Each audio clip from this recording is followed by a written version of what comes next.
Haha, I got you.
Y'all, I almost just started this motherfucking stream without putting on pants. Chat, I almost just started this motherfucking stream without putting on pantaloons. Is this legal? Hi.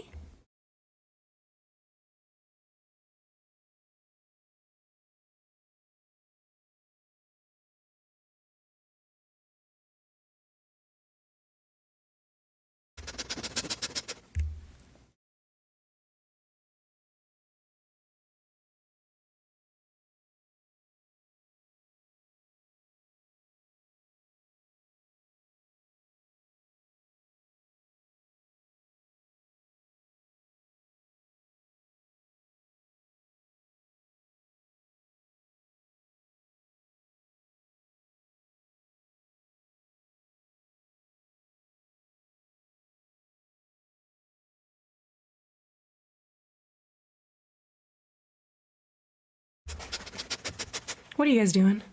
What do you, since when, who dragged the cat in? Wait, who brought these dogs in here? It smells like a wet dog in here, and I think do I like it?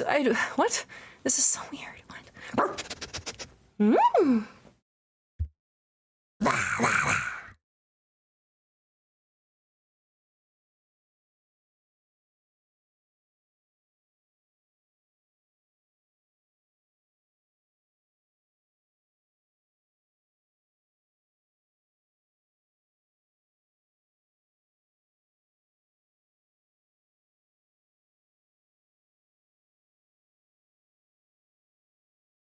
You don't need them. There's no reason. I'm your real friend.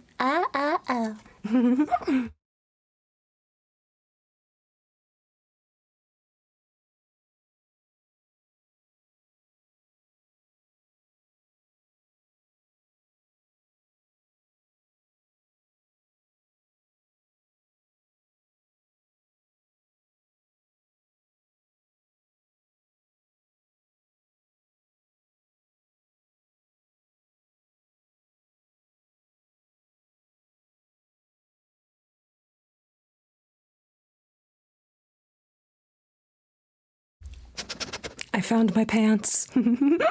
I found my pants. I won't be starting the stream without pants, I don't think.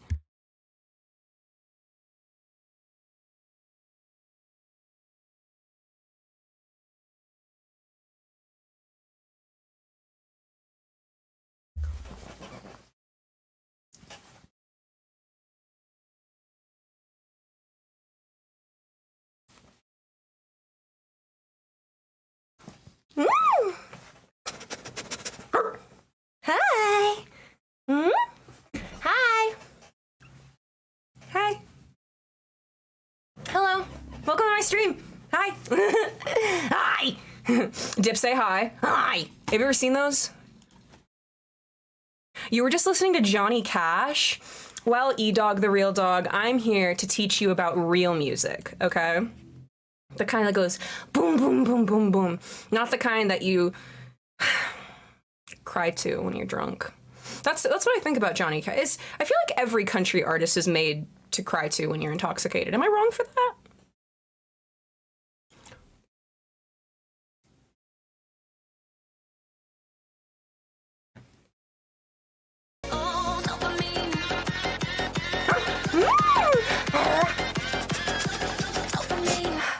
I can smell a potato. Hello, everybody. Hello, potato. Why the fuck are you subscribing to me again? What the fuck? Ah! Sorry, I make weird noises whenever I am excited. Hey. Hey. Do you come here often?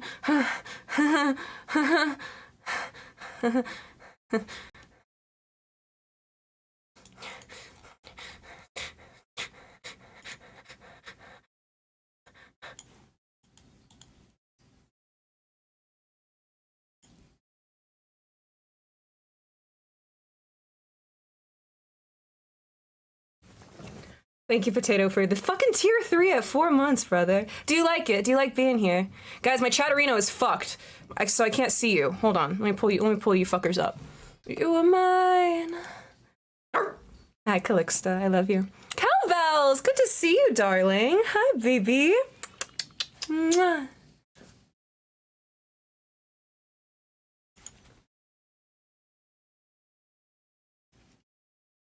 I think about you guys whenever I hear this song. Kind of romantic. Hi, pups.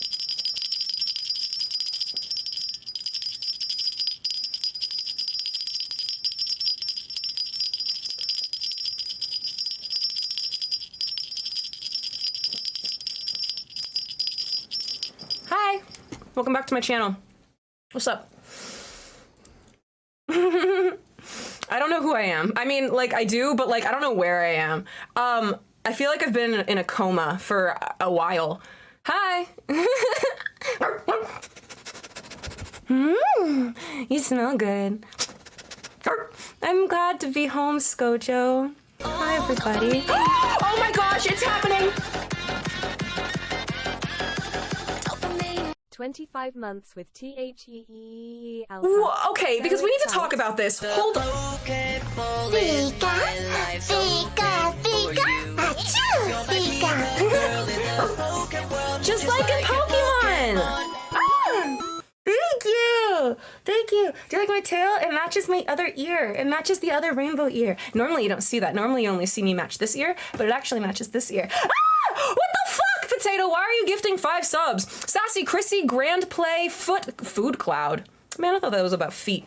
Bro, Jillian and Jador. Holy moly, I love seeing so many people that I know of get gifted. I love that. Thank you very much. Also, I'm salivating right now. 25 months, Kitten Candy, you have made my life better. So thank you. Thank you for 25 fucking months. Holy shit. I'm trying to do, I'm gonna. L-I-C-C meowda, L-I-C-C meowda. A year? You're lying. You're lying. You're lying. A year? I'm gonna start crying if I get too excited, you guys. Don't let me do that, okay? What the fuck? Like, don't let me do that. Okay, I am... Sorry, that was weird. No, fuck you. No, I'm sorry. I didn't mean to insult you. Okay, so I've realized a couple things about myself over the last couple weeks. We're gonna talk all about it. And one of them, anyway, Ghoulikin, hi. Thank you for 12 fucking a year. And then a hype. And hold on. Somebody said something and then I missed it because my fucking chatterino doesn't work. Make her cry of happiness. Bro, I'm literally about to do that just by seeing you fuckers in my chat. Y'all realize, like, just seeing your names, bro? Fuck me in the dick. Sorry. Fuck. Hello, Anime. Hi, Anime Hero. Hello, Arfs. Hello, Bunk. No, Dom. We're not in horny jail. No, we're off. Guys, we're off the horny arc. Oh my gosh. Fuck you in the dick? That's what I said, and I don't know why I said. Oh, that's what I was about to do! Oh, sorry, I didn't mean to yell. Anime Hero has now been gifted a sub in meowdalyns.twitchtv.com live stream. Bring that ball back right fucking now. I saw that. You better bring that shit back. We need to pop. You know what? No, this is, fuck. I like this beat. We need dick this. What the heck? What? Guys, pause the stream. Pause the stream. Is that Juicy Girl TV I see in my chat? Excuse me? Excuse me? Official brand evolution? Or squeeze? It's happening right now? Oh no, the spotlight's on you. Oh no. That's my kid right there. That bro, that's how you can tell. The apple doesn't fall far from the tree. And listen, we like attention. We can't help it. We're different. We're not like other girls. We're what are we? What are we? Hey, hello, hi everybody. I'm so sorry that I'm not reading chat. My chat-arena is fucking fucked. Try adding your account again. And I remember thinking, I'm about to beat this bitch up. Y'all tell me why I was thinking about Demi Poot Lovato. Tell me why I was thinking about her in the shower, but like not like that. But like I was getting out of the shower and like I like remembered the clip where Demi's like, I'm about to beat this bitch up. And I literally in my head was like, why the fuck did she say that? Like what possessed this person to like make a clip? I'm about to be like, what were you about to beat somebody up about? Is that something that we need to like, do we figure this out together? Listen, I'm trying to reconnect my shit so I can, fuck me. Oh my gosh, I brought, guys, chat, you're back. Hi chat, everybody say hi. Everybody give me something. Hi, are you the protagonist of a young adult dystopian novel? Yes. How could you tell? Is it my awesome fashion sense? Or the fact that I look like I was written by a single man? He's probably in his late 30s. And I'm just like... I think, guys... I think I did this like thing whenever I was younger where like I read books and I was like, damn, that's so cool. I'm gonna become the Pokeball in my life's open for you. Pika? You're my Pika girl in the Poke world, just like a Pokemon. Pika?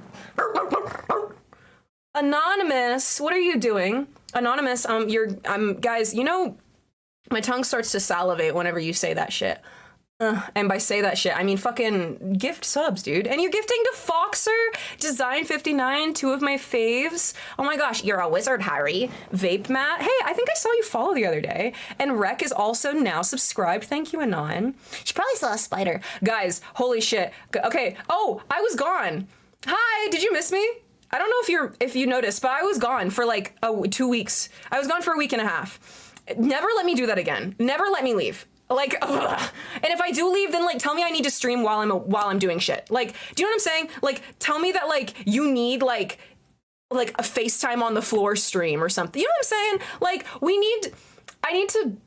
Anyway, what I mean is that whenever I was gone, holy dick, dude, it was so cool. I don't know who the fuck caught it, but Karm caught a spider in this jar. He's on a Spider-Man arc right now.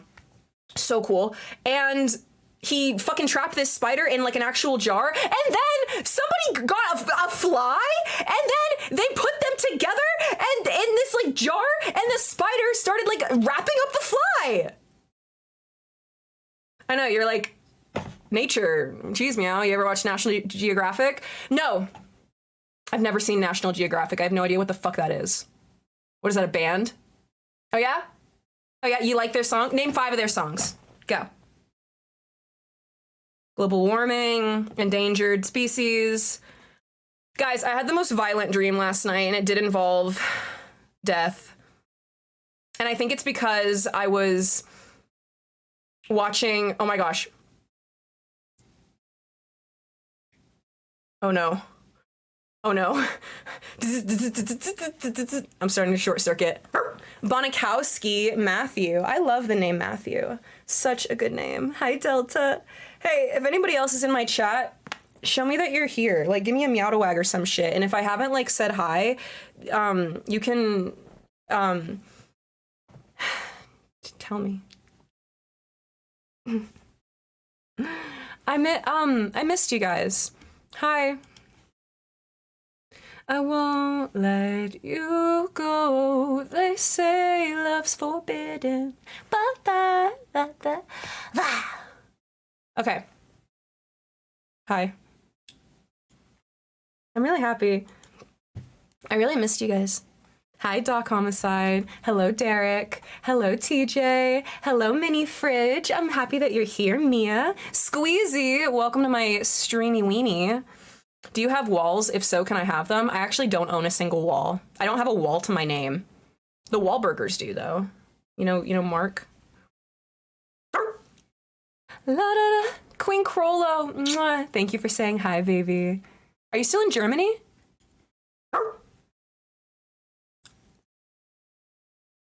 Hi, Calixto. Mwah. You're so pretty.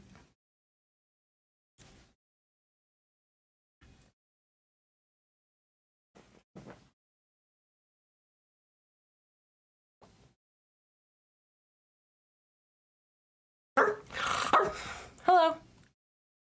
Hi. I missed you guys a lot.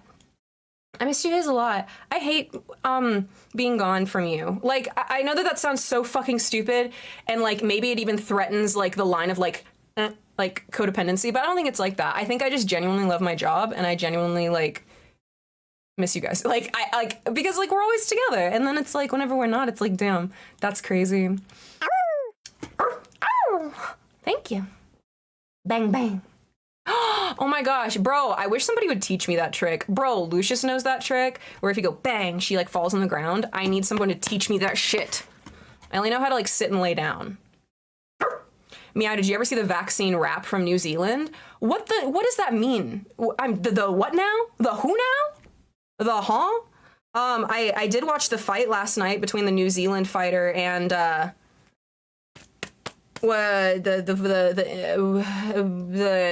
other guy.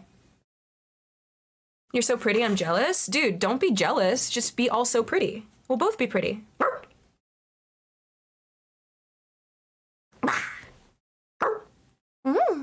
Hello! The bitey hours are upon us. Thank you so much. Thank you for the hype. Thank you. For level 5, that's a fuck ton of hype. Thank you so much. I just got here, so I just got here, so I'm pretty happy. You know what I mean? Thanks. I don't have to do my whole thing where I'm like, oh, I don't feel like I've done anything to deserve such a thing, because you guys already know that shit. I already feel that way.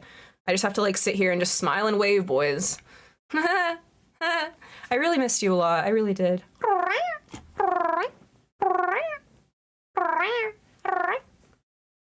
Polar bear, good to see you, baby. Nice of you to join us, buddy. Scooby Snacks, potato, you got me. Give me a dog treat. And my body. I can feel it moving through my whole body.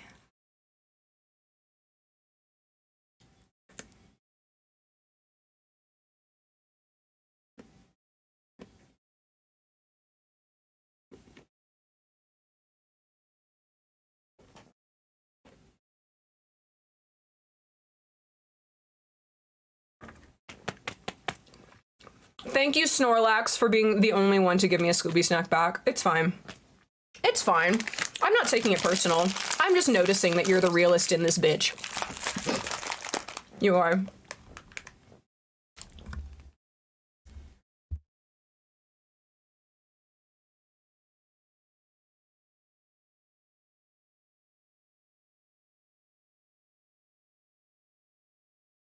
Hmm?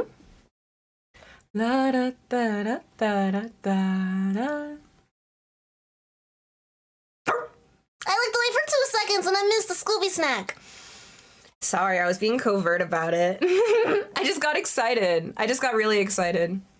And I was like, I get to eat a snack. That's the first Scooby snack I've had in 2 weeks. Literally.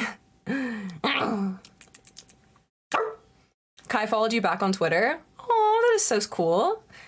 Do you like Twitter? I've never really used it. It's X now, isn't that right?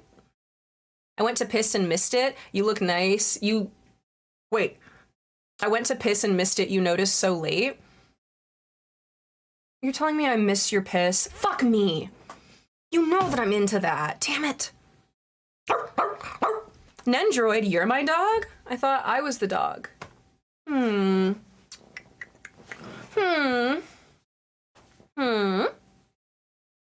noticed the Scooby snack so late? Yeah, because I was distracted. I only just fixed the chat just now. Ah, give me this. Give me this. Oh my gosh. Ah.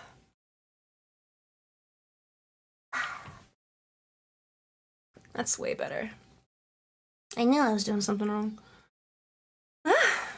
Hi. You did also miss the piss. Don't worry. Next time I'll wait. Please wait. Are you kidding? Invite me. Do you want to see the New Zealand vaccine wrap? I don't know what that is. I don't think so. I don't really care about New Zealand. New Zealand with all the Kiwis. New Zealand.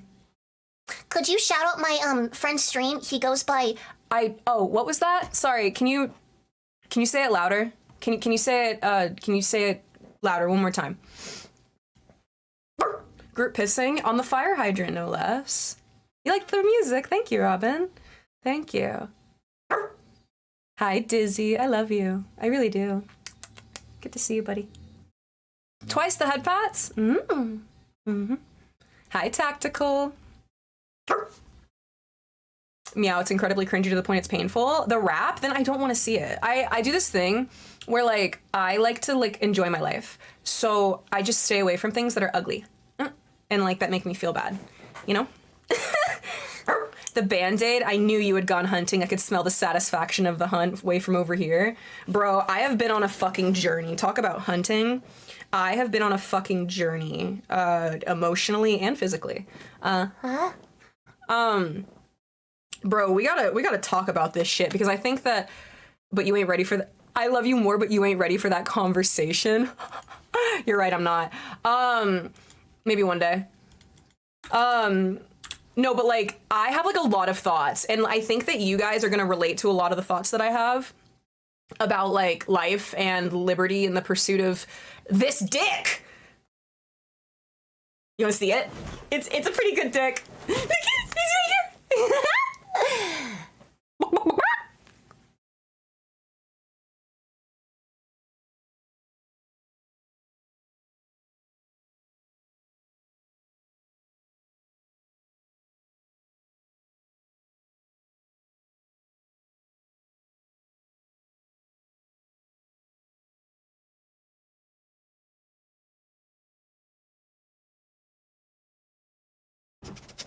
Mom! Phineas and Ferb are making a title sequence. Mom! Phineas and Ferb are about to think again. Hi. I'm happy to be alive with you. Yes, I respect your humongous cybercock. Thank you. You know, not a lot of people, like... Not a lot of people, like, get it. And, look, it gets really hard being, like, the only fucking dog girl on the internet that has this massive fucking cock. It's so... Like, the weight of the world, it's not on my shoulders, it's literally in my scrotum. Like...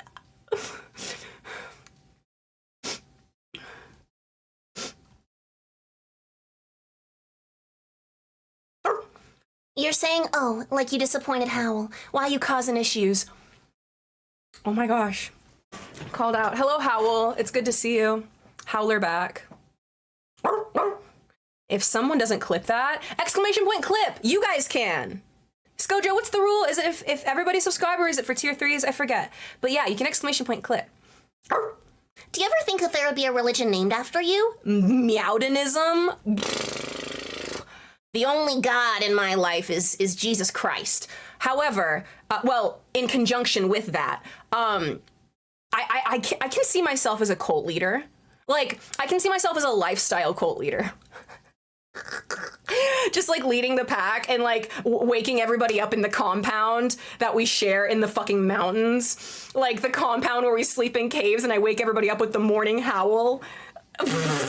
You know that shitty morning report song that they added into The Lion King whenever they brought it back on streaming and DVD services, like in the late 2010s?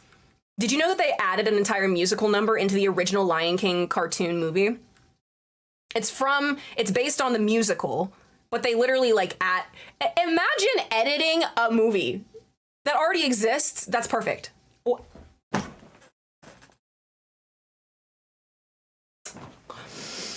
Sounds fake to me. Meow is an alpha? Yes, Sarah. I am the alpha. I am the captain now. I am. Hi, Blackgate. It's good to see you. Also, Dahlia is lurking. Much love, baby. Mwah.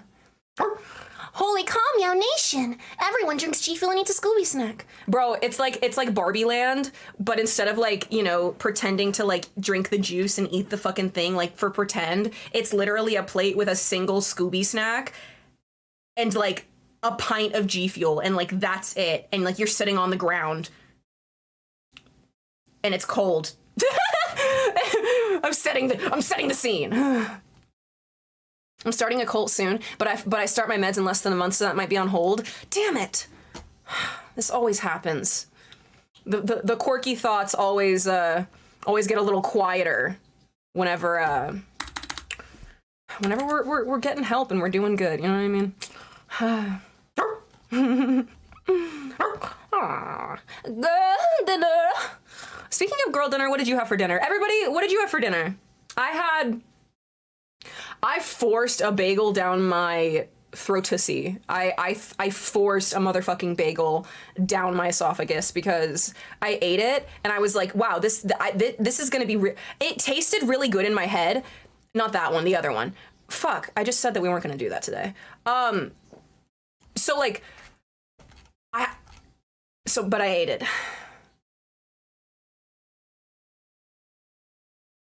But I ate it.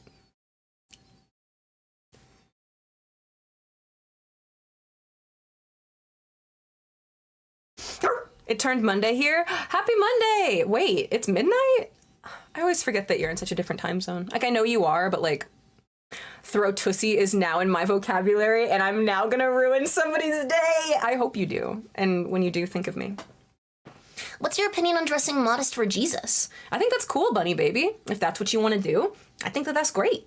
I think that there's a very underrated sexiness to modesty in general, and I think a lot of people feel pressured when it comes to fashion out of their comfort zones when it comes to like physical amounts of clothing because of what we see on social media.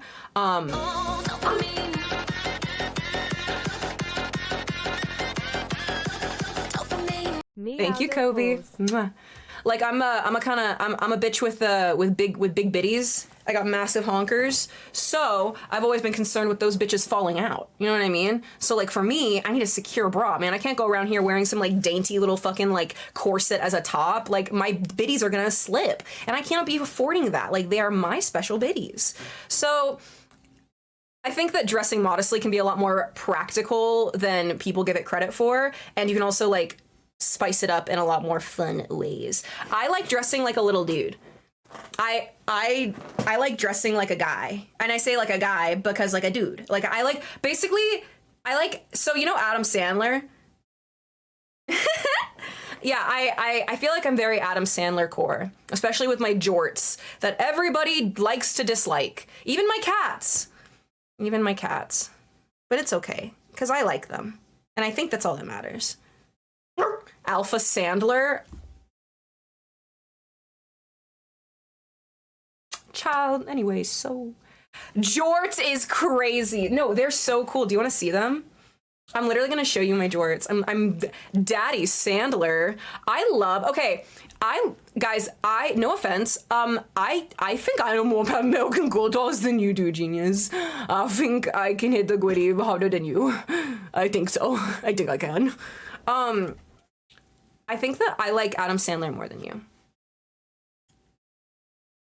I didn't mean to get like aggressive. I'm just like, exactly, the honkers honk and then they don't like to stay in. Bro, not to mention like my whole ass like pussy dude. Bro, like I don't know. Here, okay, actually I do know. Okay, so hold on. These are my motherfucking jorts. My motherfucking jorts. They're periwinkle and they're awesome. And they turn into pants. And I like them. I think they're cool. And I know you're like, meow, no one said they weren't cool. You don't know what I've been through. Actually, a lot of people don't like them. But I think it's because the nature of them being jorts. Yeah, we are bringing fighting words this early into stream. Look at my little rainbow tail. It matches my rainbow ears. Mm-hmm. I love my little rainbow tail. It matches my ears. See the rainbow ear? But yeah, these are my jorts. They're awesome. I wish... Does anybody know how to make clothing? Because I think I really want to put, like, fabric inside. And I don't know how to do that. I'm just a dog. Hey there, buddy. Don't piss on those jorts. Schmelty, would you believe me if I told you I came home to my doghouse and there was cat piss on the ground? Their litter is clean, like everything's fine. They were mad that I was gone. They pissed on my they pissed on my Gloomy Bear shirt. Like one of them. I have like 8. That's a lot. Okay, I have 4. 4. You were mad that I was gone too? I missed you. Mm-hmm. Not the Gloomy. It's like, part of me thinks it's my own fault because like, oh, I shouldn't leave it out. But like, also, why the fuck are you pissing on my shit? Like, what do you mean? Like, I would piss too. You know what? I'm gonna piss on you. I'm just kidding. Was that like a biological threat? I said my fault. You know, hey, at least they look kind of hard though with some Jordan 1s. Yeah, exactly. With like, I wear them with my knee-high Converse. Don't threaten me with a good time. Oh, I'm not threatening, I'm promising. You need thumbs to make clothes, so I don't think that you can. You know what? You're probably right. Dude, some purple Jordans would go crazy.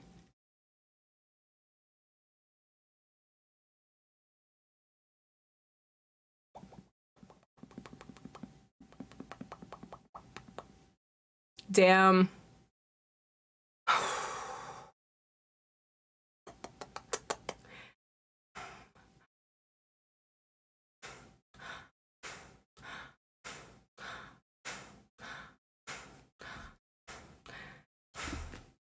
If I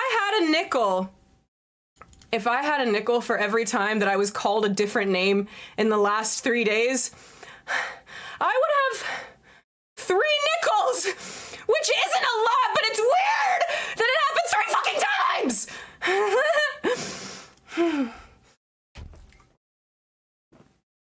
I wish I could make clothes. That would be fun. No, I literally want to get into my clothes making arc. I want to get into my who's famous for making clothing? Who is it? Like, who's a famous designer? I want to like design things, but like as me. You know what I'm saying?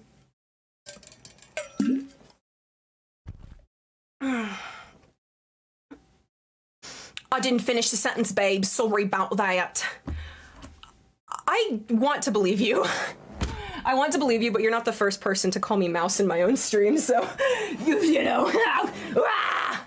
Feels bad, man. Yves Saint Laurent. Guys, we should play we should do a game called actually tell me right now, send shit in the chat like brands, and I'm gonna pronounce them. So, Yves Saint Laurent. That's how I hear people say it. Is that right? Lisa Frank. Hello, Kapoor.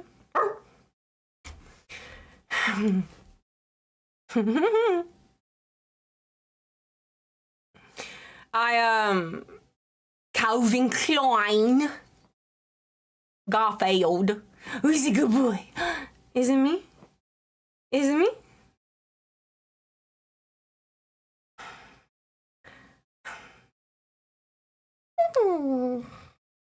Bass Pro Shop. That's literally, okay, no, not bad. Okay, Gander Mountain. I don't think they have Gander Mountains anymore, but they used to, and I always loved going. I don't know if this makes me a little weird, but I've always been really fascinated with taxidermy and like hunting. It's the dog in me, obviously.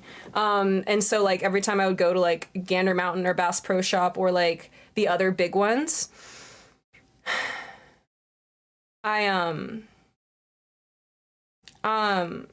I would always just like study the taxidermy. I'm like a 7-year-old kid walking around like studying like the details of these seams on these taxidermied creatures. Nah, you've never done anything weird. Nope. Never anything weird ever. Would it be dramatic if I banned like certain words from my chat? Like, is that so dramatic? I don't think it is. You know what? I think I'm starting this new thing, guys. I'm really trying really, really hard to do this thing where like I curate everything in my life to me. And with social media, I felt like for the longest time I wasn't allowed to do that because, oh, it's a public platform and like people can like say what they want or like do what they want or like they're always just gonna like get around it anyway. And like I used to have the word human banned. I did. I unbanned it because I was like, fine, I don't want to be speciesist. This is literally a psychosis moment. We're in a breakthrough. But literally, social media is made to serve you as the user, me as the user. And just because I create something and I want to like allow so many like things and parts to like get in, be a part of it, if you ban certain words, if you don't like, they might cancel you. Who the fuck is they? Who the fuck is they? I'm not cancelable. You can't cancel me. Hello? No. What are you gonna cancel me for? Barking at my neighbor? Like, yeah, I did unban the word human. I know, it was a lot of emotional progress. But like, I think that like a big part of like, guys, in the last couple weeks, I have, oh, dick me in the dick, dude. Where's my lizards? My lizards? Hello? Where am I? Where's the Liz? With the frizz? No way. All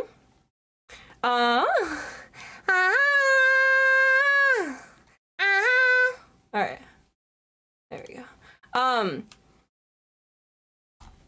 Fuck this. No, that's not what I want. I need music to not listen to so I can think. Do you know what I'm saying right now?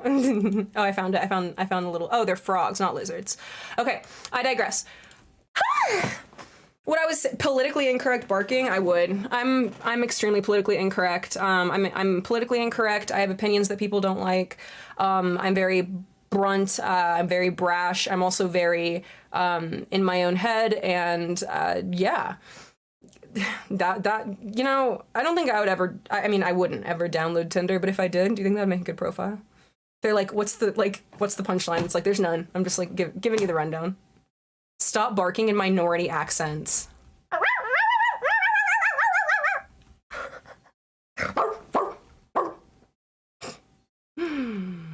If you ban words, motherfuckers are gonna pop up on purpose talking about space. I literally hate space. It's like not real. And I hate that like they fooled so many people into thinking that space is real. Father, you're back. Hello, baby. She literally just Asian barked. I'm canceling. Is that Asian? Guys, you can't say that, Kilgore. What if I was doing a Korean bark, okay? You don't know. So like you can't say that. Don't generalize. Jeez. They don't all sound the same. God. But really, what was I talking about? Damn it in the dick. I forgot it. I forgot what I was talking about. Damn it. No, it was good. You can't just ankle bite bark. Oh. Yeah, they do have a little moo, don't they? Oh yeah, talking about banning certain words. Yeah. Oh, it's in the idea that like social media is made to serve you, and so like people think that like even me like it's like this like weird like social pressure that if like you unfollow somebody, then it's like the end of the world, or if you like post like something or like that it's like the end of the world, and it's like. It's not. And it only feels like that because I'm watching other people and subconsciously, look, I'm a dog and a girl. I'm a dog. I'm a chimera. I'm an Inu Mimi. I'm all dog, all human. You know what I'm saying? It's like it's a mashup. You ever seen Full Metal Alchemist Brotherhood? Don't. So I feel that shit. You know what I'm saying? Like I feel that like inside, and I hate that. And we gotta cut that part out like I cancer, y'all, because I hate that. I hate it. And I think I know it holds me back from doing the things that I really like know that I want to do if I weren't fucking distracted by all this other fucking brain dead shit, like being like that I'm shoveling into like through my eyes. You know what I'm saying? Because that's what happens whenever like you're just fucking scrolling, is you're literally just shoveling brain dead shit through your eyes. Like, and you're distracting yourself from actually accomplishing things that you want to. Are you a Christian? I love Jesus. I really, really do. I think he's a great guy. Hello. Hi, Soapy. Good to see you. Hi, Dad. Hi, honey. Can you add my wifey to that mix, or is that overload? Overload at the moment, because I'm doing a lot of like deconstructing. Y'all, I've been we're just jumping right into, hi guys, what's up? Yes, I did that. Some of the videos of iPads growing up is scary. Actually, we're gonna pause, because we need to have a talk about this. If I'm looking at you, if you watch YouTube while you eat, if you make your food and you sit there scrolling for a video to watch, no matter how old you are, you're an iPad kid. You are an iPad kid.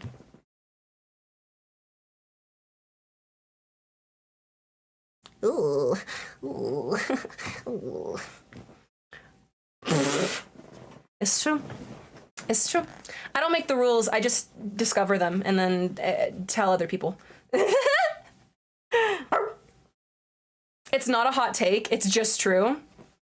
Well, as somebody who is like really emotionally stable and has, doesn't do that, I just thought it was very shocking.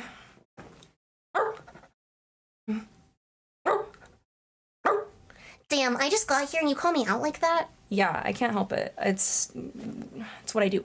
I'm the alpha, you know what I mean? So, yeah, what I'm saying, okay. So, what I'm saying is, wait, what was I saying? What was I talking about? Yeah, gluttony, but it's still, your brain has been trained in the same ways that the iPad's kids' brain have been trained. They just got you after puberty, and they're getting these guys before. That's all. My dog is watching my TV because you were barking. Just the thought of me made you speechless. Oh, is that what you hope that was? Ooh. I'll keep, the genocidal thoughts that I was having just then to myself then. I'll let you think that. Sure. Is your dog an iPad kid? Thorn is asking the real questions. Honestly, if I'm a streamer, does that make me an iPad kid? Like, I'm sorry, if I'm like the dog that streams, does that make me an iPad kid? Or am I just like the dogs that learn how to click the buttons and talk? Oh, that's exactly what I am. iPads weren't invented until I was like a teenager. It doesn't matter, Kapoor. You're with technology and the world around us, like all like, more and more relying on technology. It trains the same part of your brain that the iPad kids have. I don't own an iPad, so is it possible for me to be an iPad kid? I use my phone all the time. Yeah, your phone is like an iPad. I've never owned an iPad either. Bunny want iPad. That is so disturbing. Have you guys ever seen Bunny, like the talking dog who can like actually communicate through the talking buttons? Bro, that shit, iPad is a construct, but unfortunately they were able to like package it in an interactive object. Teenagers are going through the biggest mental changes, puberty, so it's using that time to have will have the same effect. Hi, Hiffy. Poodles are smart. Poodles are very smart. I had a Labradoodle growing up. He was directly lab and poodle cross. He was really, really sweet. It's all fun and games until the dog hits the danger button at 2 a.m. It really is. Hi, Graham. Good to see you, dude. Good to see you, dude. Good to see you, dude. I knew French cats, not dogs. I'm using to learn the new ones. French cats? What is a French cat? I used to binge Shadow of Israfel. What is that? I like Israfel. That's a cool name. Wait, I just heard that you... Wait, I didn't hear what you said. I actually just wanted to participate in the conversation. Aw, that's so, like, genuine. That's so real and true. Oh, my baby girl knows of Shadows of tell me. Did you get your hair done? Well, like, I don't know, like 2 weeks ago. 3 weeks ago? 2 weeks ago? 2 weeks ago. 3 weeks ago.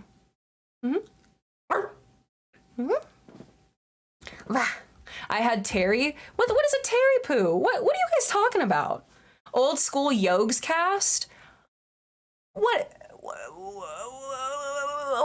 Lipstick in my Valentino white bag? It's the oldest form of Minecraft roleplay. Think Dream SMP, but back in 2010. Wait, Yogs cast. Huh. Well, see, I almost just... What was it? 2010. I don't think I watched Minecraft until maybe like 2013.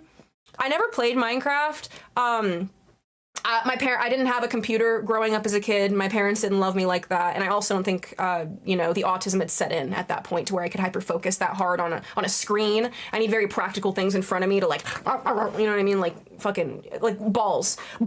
Can you like throw the balls on the screen right now? I need to grab them. What I am saying is, I remember watching the Cube SM. I remember watching the Cube SMP. Did you guys remember?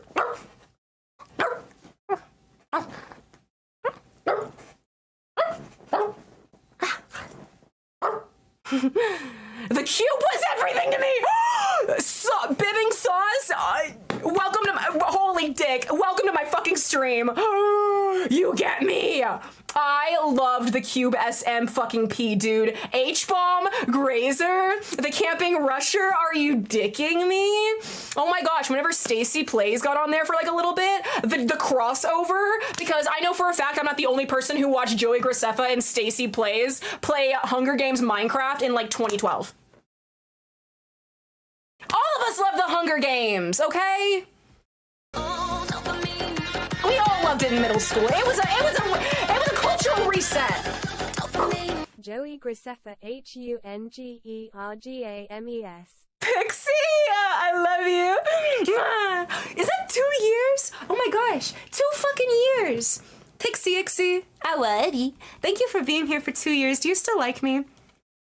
Guys, that's something else that I wanted to talk about with you guys is like, I was mentioning over, someone just unlocks Meow's Cube memo. Bro, the Cube lives up here. I'm the only person. Literally, there's somebody named like the Rushing Gamer or something that's like on Twitch, and like they were in somebody else's chat. I literally added them, and I was like, you don't know, like, you wouldn't like be the camping rusher, and like you wouldn't like know like the Minecraft, and he was like, no. I was like, fuck. That's yeah, me neither. That's so stupid. Autism? That's so fucking cute! Bro, that's... I love that! You're literally my comfort person. I've been watching your streams for years. You're lying. Really? Really? I'm a big lurker in other people's streams, so like I'll watch people for years and like never say anything. So like it means the world whenever you guys like tell me shit like that and remind me, because I'm a little dumb dog and I like forget things if they're not right in front of me all the time. And like I'm always gonna be a streamer. I'm always gonna come back home to my doghouse, to you guys, because, well, Listen, the same reason that I ask you guys to not drink and drive and I ask you guys to keep yourself safe is because your dog is never going to understand why you didn't come home if you don't come back to me. You know what I mean? And that's how I feel about you guys. And so that's the standard that I hold myself to whenever it comes to streaming, right? And so I oh my God, that is like the most disgusting comment that I've ever heard. I hate that. Ew. Ew. You ever just like look over and like you like read something and you're like, ew. I've been here since your TikToks went viral and reposted on Instagram. I remember that. Oh my gosh. I remember whenever like a year after like those TikToks, like the next year, I'm not even on Twitter, and I remember like there was a tweet of like a screenshot of my old TikToks like going viral again, and they were like, it's that time of year again, thinking about her. And I know it's because like people's Snapchat stories and Instagrams, like their like memories are coming back up, so like when they reposted me before, it was reminding them. That shit had me rolling, thinking about her again. Guys, isn't it? Oh my God, I was about to ask you if it was okay that I didn't like capitalize on my fame. Me when this is my first stream of yours, awkward. What do you mean awkward? Why is this awkward? Isn't that awkward? It's only awkward if you make it awkward, baby. Painted you and then you added me and you got banned. That's so... You are so cool, though. You're really entertaining. Thank you. So much. I would always think the same about you guys. I would always think that you guys are so cool. You did capitalize on it. Look where you are now.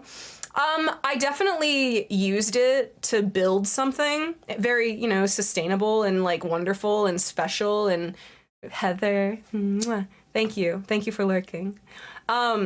Hi, Lonely Dog said these streams are simultaneously really fun and hype, but also chill and comforting. I like to think we've got a little bit of everything in here.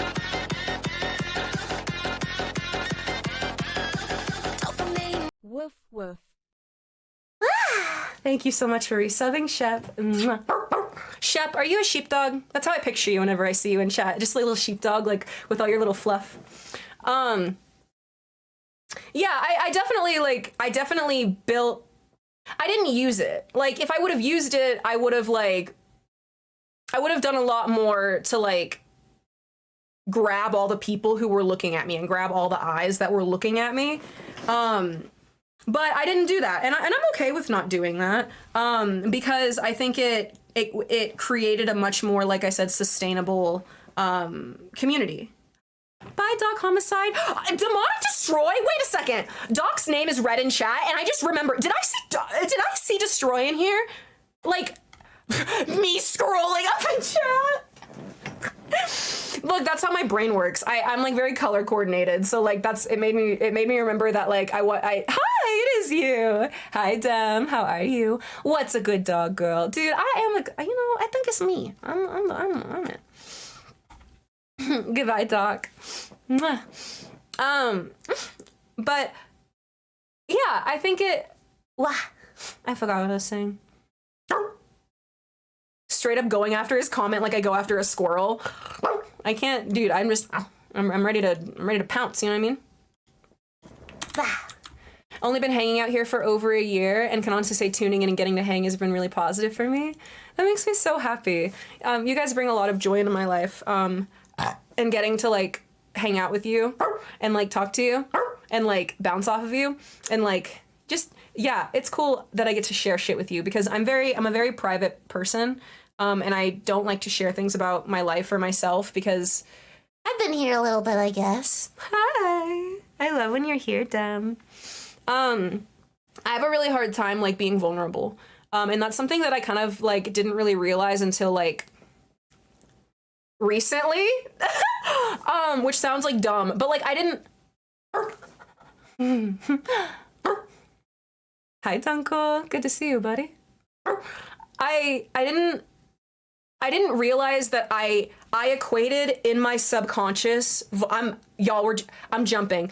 So it's like we're here and like I'm jumping right here and I'm getting really personal for no reason. But I think I unintentionally equated. Who is that handsome man? I equated vulnerability with weakness for a really long time in my subconscious, because like I'm like a kind person. Like I like to interact with people, so I don't wear that outwardly, but like internally with shit that actually like matters to me. Yeah, I realized that like I harbor that shit inside, and like we don't have to do that. I think I want to change that. Hope you're doing good. You know, honestly, I've been on a journey, like, and I am good, because I realize that the intense emotional turmoil and like roller coaster that I've been on over the last couple weeks. I've been in a lot of situations, you guys. I don't know if you can relate to this. I've been in a lot of situations where I feel like I'm a kid again. And like I feel like I'm a teenager again, which equates it, from what I can like psychoanalyze, is it equates to not feeling like I have control over the situation at hand. And no matter what I do, I can't fix it, and I can't repair it, and I can't affect it in any meaningful way. And I felt that way. Like I've been in like some like disassociative like places, you know what I'm saying? Like where I get like thrown back into that, and it pisses me off, because I'm like, bro, I'm a grown ass person. I got my shit figured out. I'm a motherfucking dog. Like there's no reason to feel like that, right? Disassociate this. You've helped me a lot through the years with my confidence and self-expression. Forever grateful, bro. If any of my fucking rambling can like help like make it to where like you think more about like yourself too, like fuck, dude, like that's like all I can hope, because like you guys do the same for me, you know what I mean? Anything out of your hands, just let it play out. Don't stress the things you can't change. It's so hard to do that. You're so right. It's hard to like rest in that peace, that like God actually has it, and God knows what, you know, they're doing, and it's like, you know, I'm taken care of, you know what I mean? Sometimes it's hard because it's like you get so I've been in a lot of situations around people that are very different than me, and that live like a lot of different lifestyles than me. Like for like the last couple of weeks, like I everywhere I've been, like I've been traveling a lot, I've been seeing a lot of people, and even like through streaming and stuff, I just feel like I've been exposed to a lot in the last, like that are triggering like it like triggers like childhood shit that I didn't realize was even there, which is cool, because, you know, life isn't about poor pity me and like bad shit or any kind of shit happens your way and like, Oh no, I'm just, oh, poor pity me, I'm sad, and I wasn't fair, and it wasn't my fault. yeah, bro, it wasn't your fault, but like it's never like a lot of people's fault for a lot of like the unfortunate shit that happens to them regardless. Like we live in a broken, fractured, secular world, dude. Of course shit's gonna be fucked up. Like everybody is going through something, and I just trying to disassociate with our friend zone. Dizzy, like my disassociation isn't like cool. Like I just go like nonverbal, and like I just like I'm like stuck in like just this replay of like, oh dude, I'm not trying to get like too like, damn, I wish that the internet was better, because I would love to just like say everything that I'm thinking so that you get like the full like flow of my thought process, but I'm kind of like picking out passengers out of this train of thought as I'm, you know, doing this with you right on camera. Yeah, it's been a relief to know and realize and be humbled, honestly. Like, can I be honest? Like, be fucking humbled that everything does happen for a reason, and like I'm not at the mercy of the world around me that I cannot control. I'm not at the mercy of that. Like I walk in the victory, I walk in the light of the Lord. Like it's also like I like myself and I think I'm cool and I have fun wherever I go. So it's like it should, like, the situation that I'm in doesn't need to affect me as deeply as it does. And I know it affects me very deeply. Like when I'm with a group of people, like, y'all, I am a dog. I'm a little guy. You know, I'm a little guy. And I, like, want so badly to like make everything okay for everybody all the time, aka people please. And that's like cool and all, but people pleasing is selfish. People pleasing isn't actually about other people. It crosses a threshold that it gets selfish, because you, instead of like collaborating with the people around you and communicating your thoughts and being vulnerable, which is literally the fucking foundation of what building relationships are, any relationship that you have in your life, you what, like try to plan ahead for the worst case scenario and like jump the gun on what you think people are feeling so that like you can Superman it before it even becomes a problem. Talking to myself, that sounds exhausting, babe. Are you okay? Like, are you good? I'm exhausted. So like, I don't know about you. People please cringe. Wait, people pleasing is selfish? Yes, because you're holding back, you're holding back who you are, and you're holding back the experience of drinking you in. You're holding back the experience of you that other people get that love to be around you. You're literally holding yourself back from that by being in your own head. Girl, as somebody who has people pleased my whole life, I just had to sort of rewrite my whole life recently, because I was like, actually, this isn't me, my bad. I'm advocating now for myself. Fuck yeah, Kels. It's so, like, advocating for yourself is so fucking hard. Like when it comes to people that I actually like, advocating for myself with people that I don't care about, aka like I don't care about their opinion, strangers or most like people I come across, I don't have like, there's not a weight to their opinion. But whenever it comes to people that I love and like people that I deeply admire, and that's why I love them, I get scared of disappointing them by telling them my needs and communicating like the way that I feel. And the people who love me and they want what's best for me. They want to know what my needs are and like what can be met, and well, at least like, you know, whether or not they're going to meet them, they want that communication. They want to be in the know. The people that love you want to know what's going on in your head. Okay, get the fuck out of your head. The people who love you want to know what's going on in there, and you're not a burden, you're not annoying, you're not too much. The people who love you want to know, you know. And I have a really hard time believing that. I think it's because I am a whoa.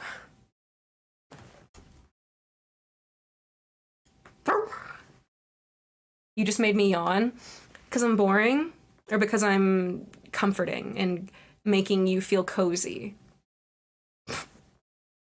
It's because you're a Leo. You're disgusting. I'm not even a Leo. So first of all, get checked. Tell me you've been ran through without telling me you've been ran through. Spouting zodiac signs like you know something. I need a concrete example of people pleasing being selfish. I think you're possibly right. I just have a hard time thinking of how. Because you're not allowing the people in your life to serve like you in the way that you need. AKA your friends in your life, the way that you serve your friends is by loving them, being there for them, being an ear for them, being encouraging to them, like doing things with them, spending time with them. Like that's what it means to like, you know, connect with somebody, right? So by holding back your, like holding back your thoughts and or the needs that make you happiest or feel the most like yourself because you feel like the group of people that you're with are not going to understand, or because you're intimidated by the people that you love, aka me. Oh my gosh, it's so cringy, but like I get that way.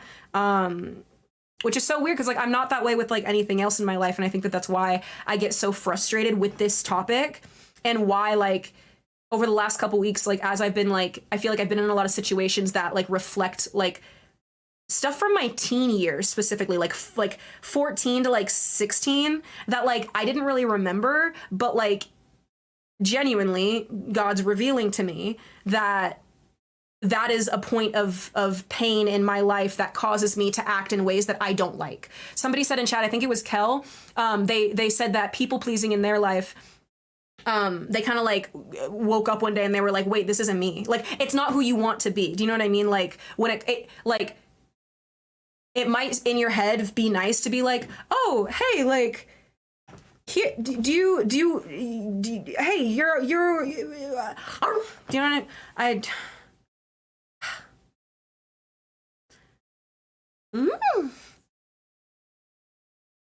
okay, Kel, that's a really good example. Yeah, buying a new house near where your parents live to please them. It's not where you even want to live, but to be like, you just did it because you know that would have made them happy.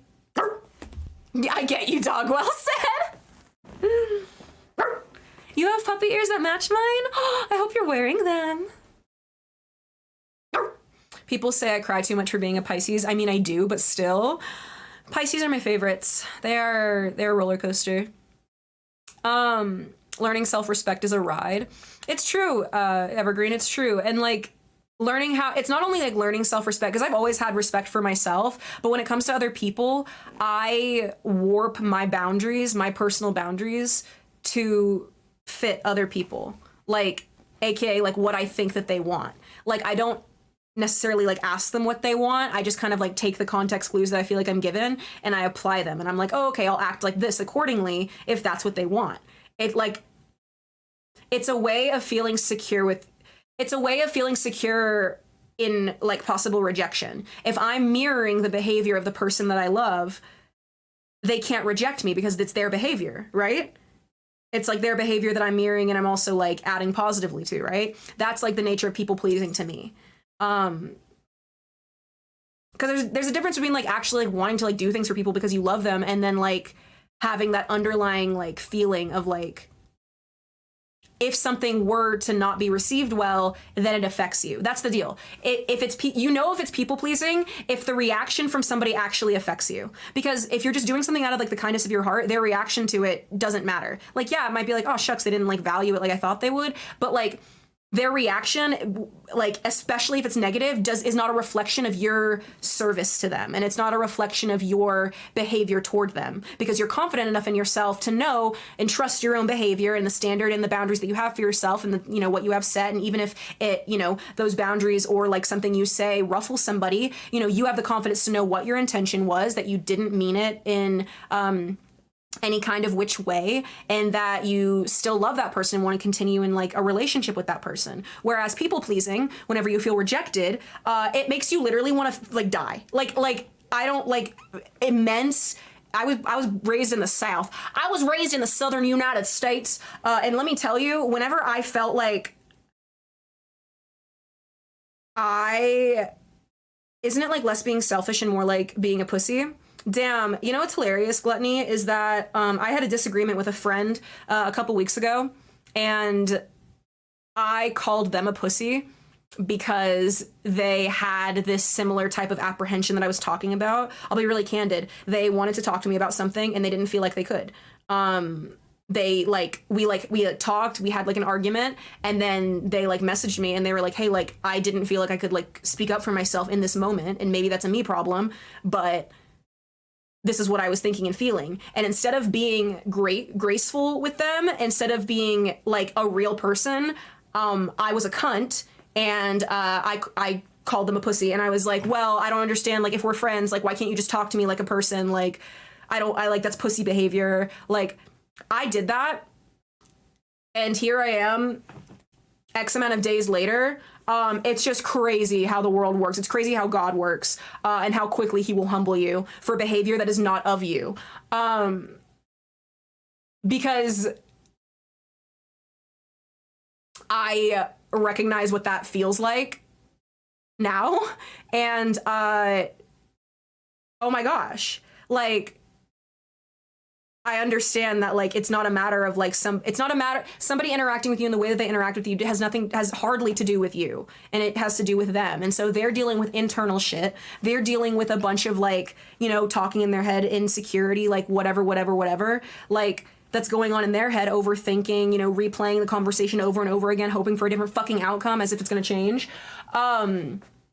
like, you do that for yourself, right? I'm sure I'm not the only person who does that kind of shit. So, like, the fact that I wouldn't have the grace with somebody to, like, see them also, like, going through that, somebody who, like, I love, damn, like, fuck, man, like, that was my fucking bad.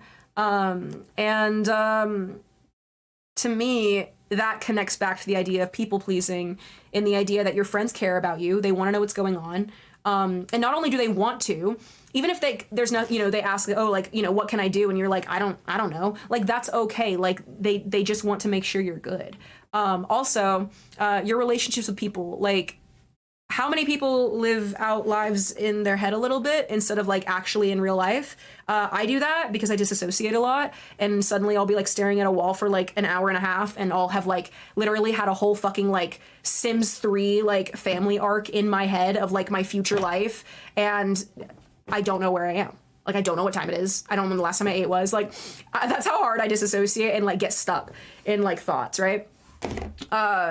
So it's been nice, and, like, genuinely, like Jesus is the reason that I've been able to, like, reflect back on that, and like, not only am I able to, like, look at others and give them more grace, and also, like, I'm able to, like, hopefully rectify, like, the wrongs, that I've just encouraged, or just, like, kind of, the salt that I've rubbed on wounds that I didn't realize I did because I was being so short-sighted in my own emotion that I wasn't looking in front of me at the person, just to be like, oh, you're a real person who's just like me, and, like, I'm not telling you all the things that I know that I would want to hear if I were you, because I'm being, like, overthinking and, trying to plan ahead for every bad scenario, right? Like, I do this thing subconsciously where, like, I plan ahead, and, like, I try to anticipate all of the negative reactions, or, like, what somebody could say back to what I have to say, so that I know that I have this belief that if I just explain myself enough fucking times, dude, like, they're gonna get it. And that's not, like, the case, because I'll walk away from a situation, like, in, like, high emotion, and realize that, like, I didn't even say what I wanted to say because I was so in my head about not wanting to offend the other person, or not wanting the other person to reject me just because I was, like, trying to have a difficult conversation, that I literally, like, didn't accomplish what I wanted to do for, like, the both of us. You know what I'm saying? I don't know if you guys relate to this at all, but it's really interesting, and for me, I've just seen it, like, tied back to, like, just, like, really specific moments, like, in my life that I know that, like, I don't have to repeat. You know what I mean? Just because I've, like, experienced those same emotions, and I've gone through, like, the similar, like, episodes relating to those, like, situations in my life. Like, okay, great, it happened. Like, I can take that and, like, use it to move forward. Sam, I always play out long scenarios about myself in my head, really just been trying to stay in the present. Literally, lonely dog. Dude, I took an Uber to the airport a couple days ago, and Hello,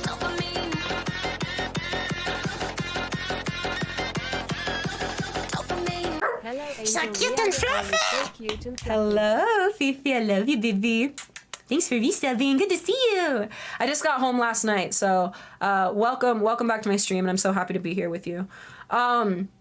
But yeah, I got into an Uber, and this guy was so fucking nice. He was like, he literally talked to me the entire, like, hour-long Uber ride, like, talked to me the whole fucking time, told me, like, so many things, and was just being so earnest and open. And while he was talking, I would find myself like, I was interested in what he was saying, but because of my emotional state, I started disassociating back to, like, replaying these, like, difficult moments that I feel like I had. And it, like, I literally felt like, I don't know if you've ever heard that audio. It's like a video audio where it's like, hey, hey, hey, hey, hey, hey, hey, hey. Are you even paying attention to me right now? And it's like an echo of, like, a hey.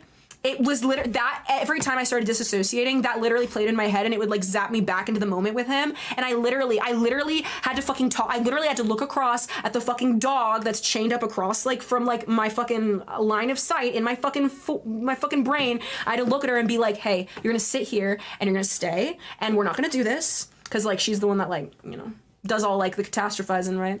And I'm like, you're fine.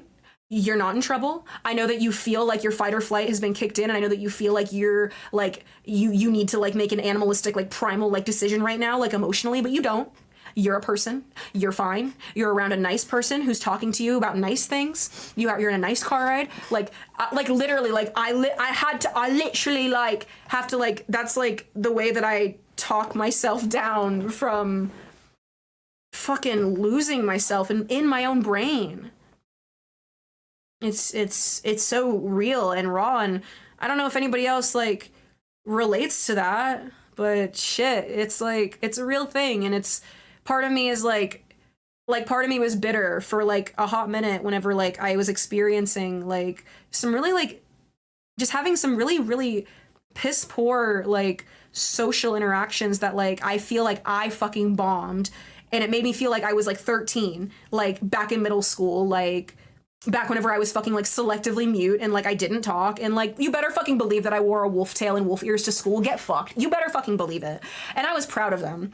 But like regardless, like I used to live in my head like as a child, and just being in social situations where I feel like I'm back to doing that, like I have to remind myself, no, I'm an adult. Like I've also grown out of those, you know, moments. I know I don't have to feel like that. I know that these are oh my God, now we're getting into the social strategies that I use.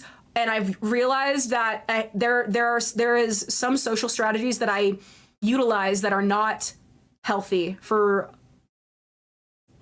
longevity when it comes to like interpersonal relationships, and I've realized that, and I wasn't able to like fully put like a name to it, and I'm not even gonna like talk about it really right now because like you guys don't need to know me like that. However, you know, like there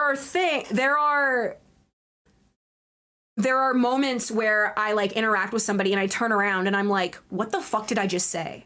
Like, why did I say that? Like, because I get like caught up in the moment, and then like I turn around and I'm like, wait, what the fuck? Like I didn't like, I didn't really like want to, it's not that I didn't want to, it's just like if I would have thought about it for more than 3 fucking seconds, maybe if I was medicated for my, you know, maybe if I was medicated, like that would like do something with that like forethought, but like I don't have that. I have no forethought. Like I like have like chasms of like overthinking that I like dive into, but when it comes to actually speaking, it's like my brain goes blank when I actually try to like talk to people, and then I literally just like go off of like the instinct in the moment. Like that's what like that's me. I will not elaborate. I don't even know what I said. Bro, that's how I feel like a lot on stream. Like whenever I like go on a rant and then I like read chat afterward, and then I'm like, wait, what are you talking about, chat? But like I do this thing where it's like I say something and then I'm like, I forget what I said like 5 seconds later, and then one of you guys will say something back, and then I'm like, wait, what did you say? Oh my gosh, you have little bats in your brain. I have bats that are my thoughts, and I gotta control those guys. Your anxiety bat's name's Tyler. Man, fuck Tyler, man. What's going on here? He's so mean. I imagine throwing him far into the sky away from me. Damn. My bitch up here, she's pretty cool. I like her. I just have to like keep her on leash. You know what I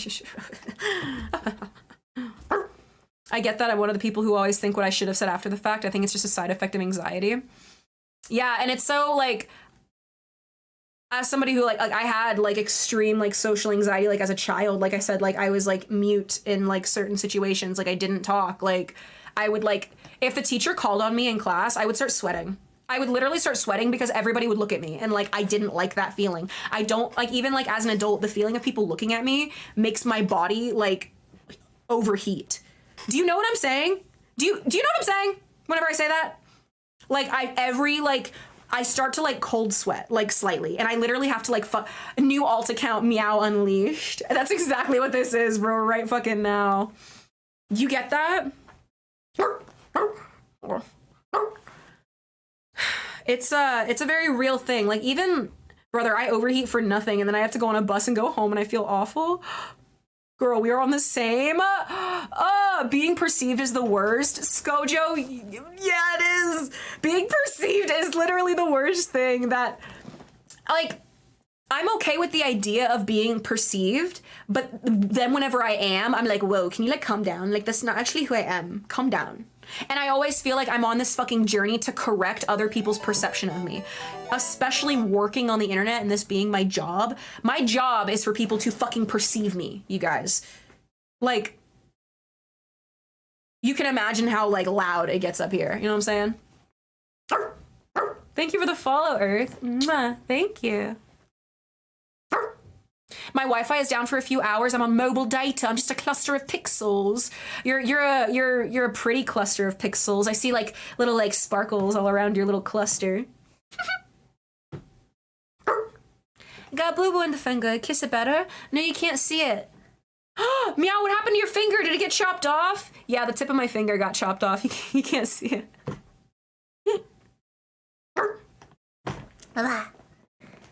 Give a kiss, please. Give a kiss, please. Mwah. You are perceived. Literally makes me feel sick. I can't see it. It's camo. Okay, time to make a bionic finger. You guys, there's an artist on YouTube. I think she's Norwegian or she's Nordic. I'm pretty sure. She has an accent. It's pretty cool. She's really pretty. She chopped off her pinky finger in like a saw blade accident, like making some cool shit, and she made herself a bionic finger. She actually did. That's a real thing. Yeah, of course you know, Schmelty. You know all the cool people. You know of all of us cool. Nerdforge! Yes! Thank you, Chrissy. I was about to go look up the video right now, but like, yes, it's Nerdforge, you guys. Like, she's so talented. And it was really, really impressive. Also, I didn't even ever notice it. Like, I'd watched her videos like a lot. Never noticed it. It just goes to show you that like, the things that like you might think are obvious, like other people don't even notice. Like a reverse Medusa, if I'm perceived, then I turn to stone. Juicy, that's how I feel. Guys, I've done this thing where I jokingly relate to things that I don't actually relate to as a way to jump the gun when it comes to people's perception, aka me being a whore, me being a slut, me being... I'm horny, but not like that. Like, I am a horny individual, but like not like that. Things like I am a walking red flag. Things like I am the gaslighter. Skylar, I am the danger. Okay? Like, I've like jokingly identified with those things for so long as a way to like subconsciously cope with feeling perceived and also persecuted a lot of times, and also being preyed upon very often when it comes to the internet, especially, that, bro, you say something enough and it starts to warp your fucking brain paths. And I think that I like tricked myself into like, I think I fucking gaslit myself, bro, a little bit into, presenting like, I think that like concept adds to like the pressure of whenever I walk away from like a social interaction and I'm like, wait a second, did I say the things that I really wanted to say? Like, how was that interaction? Like, I don't do that in my day-to-day life. Like, I'm not an anxious person. Like, I'm not a sad person. So whenever I'm in consistent like situations that like those feelings are brought out, like, I'm like, wait, what the fuck? Like, why do I feel that way? And it's because I'm like second guessing like that perception. And the only reason I'm doing that is because I am giving more consideration to the other person's perception of me than my own perception of myself. And that, my friends, is ugly. That, my friends, is disgusting. That, my friends, is not a way to live life. That is not that is not fruitful. There's no way to sustain yourself on living like that. It literally makes you uglier to constantly be jumping the gun about other people's like response to what you are going to say. I need you to understand, because it makes you an anxious fucking mess, and you're better than that. And people who interact with you want to interact with you because it's happening. I'm the kind of person, I only do things if I like want to do it. Like, if it's my choice, if I'm the one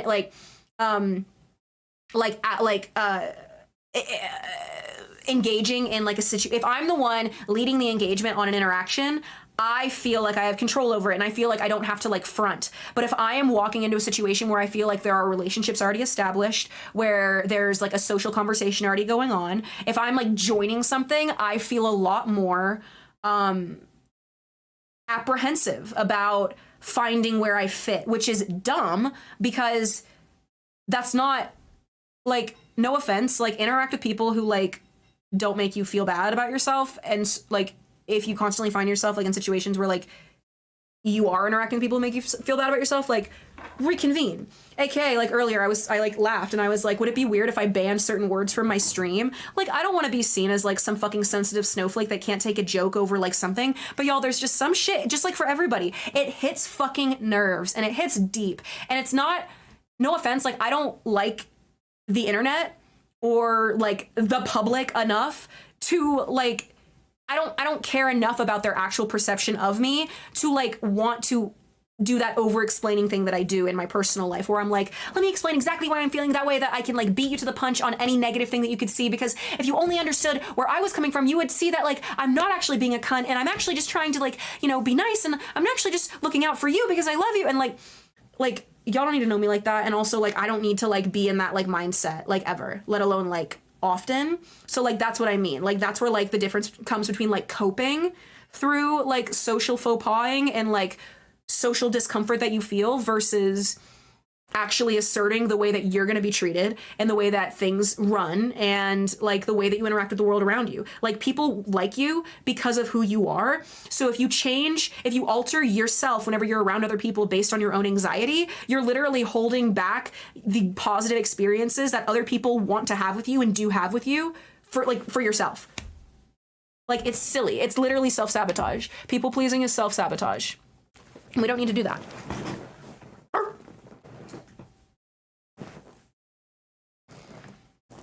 Gina's stream dad said backing yourself into a persona which was not your own place to placate the expectation of others. That's exactly what it is. It's placating people's expectation and it's placating people's emotions. Literally, that's what you're doing whenever you people please. Oh my gosh, I love the way that you said that. What the fuck? What the fuck? I'm gonna get that tattooed on me. I just need to, like, remember that every day at, like, the forefront. Blah, blah,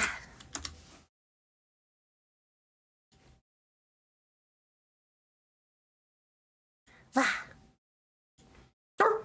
That won't fit above your knees. It's only lobes, meow. It's only lobes. Also, you guys don't get to see these very often, but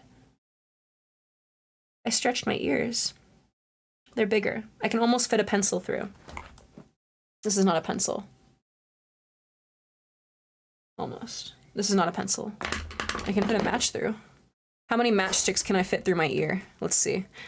Let's find out. A 1, a 2, a 3. How do they feel? They feel good. This one always hurts more whenever I stretch it because I stretched my ears whenever I was in high school, and then my parents did this quirky thing where they were like, hey, we're not going to pay for your college if you do that. And so I didn't. And then the joke was on me. They didn't pay for my college experience anyway. But the joke was on me also because, like, I dropped out after, like, 3 months. But the joke was actually, like, on everybody the whole time because it was, like, not that deep because it was just community college. But regardless. And also I already knew that I didn't want to go. But yeah, so I stopped, and then oh, I can fit 3? Oh my god, imagine if I light them. Wait a second, why the fuck would I? I'm gonna insert them with the light. You know what? I was about to...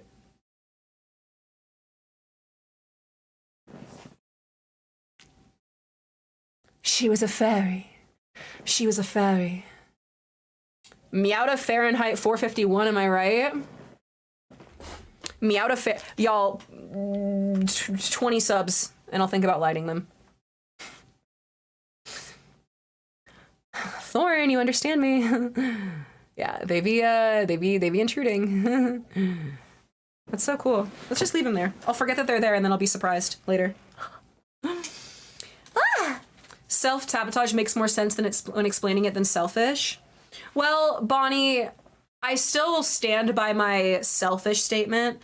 Like, people pleasing is done with the idea that you are being selfless, but denying your body and your mind the emotional and physical needs that you need in order to be your best self in the name of trying to make somebody else more comfortable, it's not going to do anything.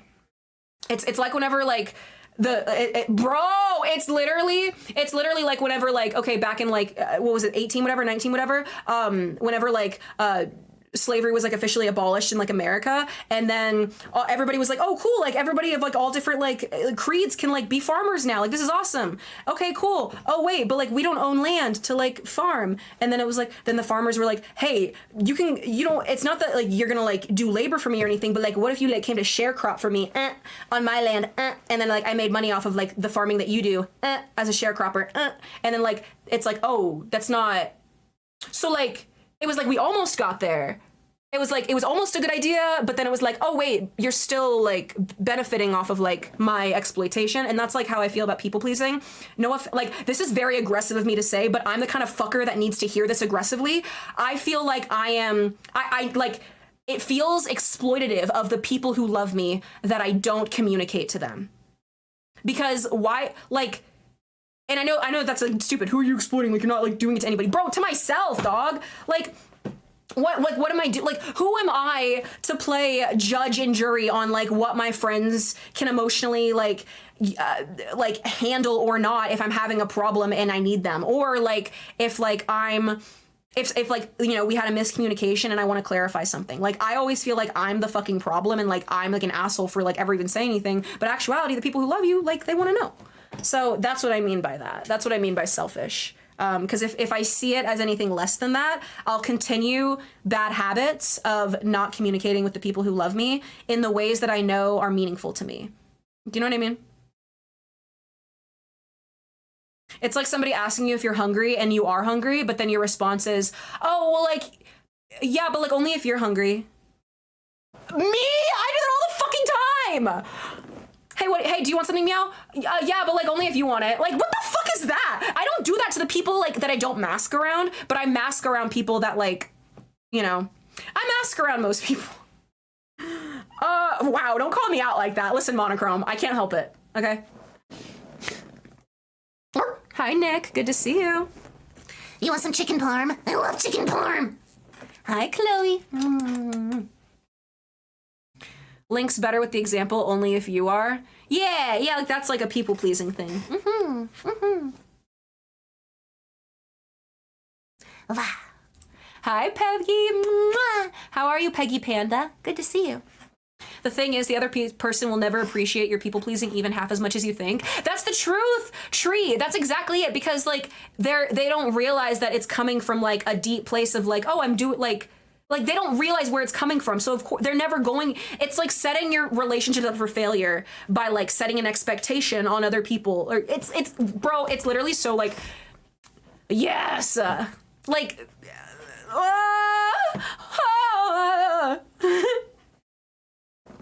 Me who hasn't eaten since yesterday. Yeah, like I could maybe get something to eat, but like only if you're hungry and like you want to get food. Like, you know what I mean? Like it's not like that big of a deal. Yeah. Whereas like I'm realizing that like there's more empowerment where it's like I'm like guys, I have to talk to myself like I'm dumb because like I am a dumb dog. But like I literally have to tell myself like, oh, like I'm hungry and like I'm with other people, but like they're not eating, so like, oh, I'm not gonna eat. Bitch, I have a phone, I have DoorDash, and I got a motherfucking credit card, and I can DoorDash anything to my place of wherever I am at any time. There is no reason for me to go hungry. There is no reason for me to go without like basic things. Like, okay, maybe I can't like drive somewhere, maybe I can't like walk somewhere, but bitch, like I can get what I need with the tools at hand in 2023 for the most part. And every single time that I have just like bit the bullet and like been like, you know what, like I am gonna say something and like I'm gonna like just like assert like that I want something or I need something. 9 times out of 10 the other person is like, oh bro, yeah, me too. Like literally, like I've never had a bad experience with like actually asserting what like my needs or wants are. So the fact that I have this like massive fucking fear of like letting somebody down by communicating that is like bizarre and literally like a demonic thought. Like that is not my own fucking like, that is not my own thought. Like some entity put that shit there and like it's time to like pray that shit out because like that is not me. Like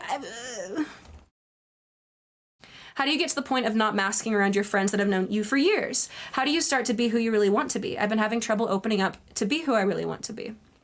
Well, Steven, I I think a lot of it is it's gonna take, like, it's slower than you think, you know. It doesn't just happen overnight. I've always been myself for myself, so I've always had that foundation of like I am who I am, like at home, and like I do whatever like at home. So like basically if I do it at home, like why not, like why would I not do it like anywhere else? Like aka like earlier I was dancing. Earlier I was playing music in my office and I was dancing. I was fucking grooving to this motherfucking beat as if I was in a club. I was grooving and I was alone in my room. So like to me, it's a red flag that like I am not being myself if I'm walking around out in public and there's like music that I like playing and I don't like bust a little move. Like that might sound stupid, and like, you know, maybe some days I'm not feeling energetic and I don't like want to get down and jiggy with it. But the deal is like that's who I am. I am a happy fucking person. Like I'm a fucking bouncy ass bitch, bro. I got a bouncy ass little tail. You see how it matches? Ah! Like I learning that the way that I interact with the world is for me, not for fucking other people.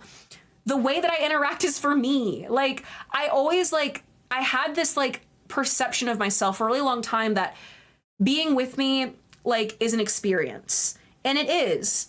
Like being with somebody in general is an experience, right? But for me, I like put this pressure on myself that I felt like a lot of expectations from other people to like I don't like just be like a very fucking turbo version of myself like all the time.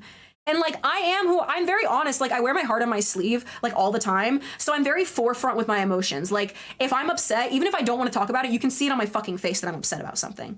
Like if I'm sad, you can see it on my fucking face, even if I don't talk about it. Like if I'm happy, you can see it on my face, even if I'm fucking barking like a dumbass, like, and I'm not actually saying words. Like I'm very communicative with like my body, and like I know the energy that I carry. And so like it's been a very like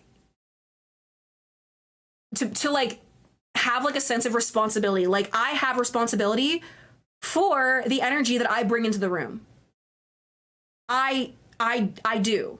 I'm not a subject to the feet to what anybody else is gonna like throw at me. I alter the atmosphere in the room because I am who I am. Also, we walk with Jesus Christ, and like the Holy Spirit goes before me and lights my path, and like, oh my, whew, like there's so much confidence that comes in that. But genuinely, like I am not like a victim to circumstance. Like I don't have to be. And sometimes it's hard getting past that. Okay, great. I don't have to be a victim of circumstance. But like, what the fuck do I do? How do I use tools in order to get out of there? That's kind of where I'm at. I've realized some of the social tools that I've like used over like a long time, like over years in my life, are not sustainable in my now like feeling like late adulthood. And like, you know what I mean? Like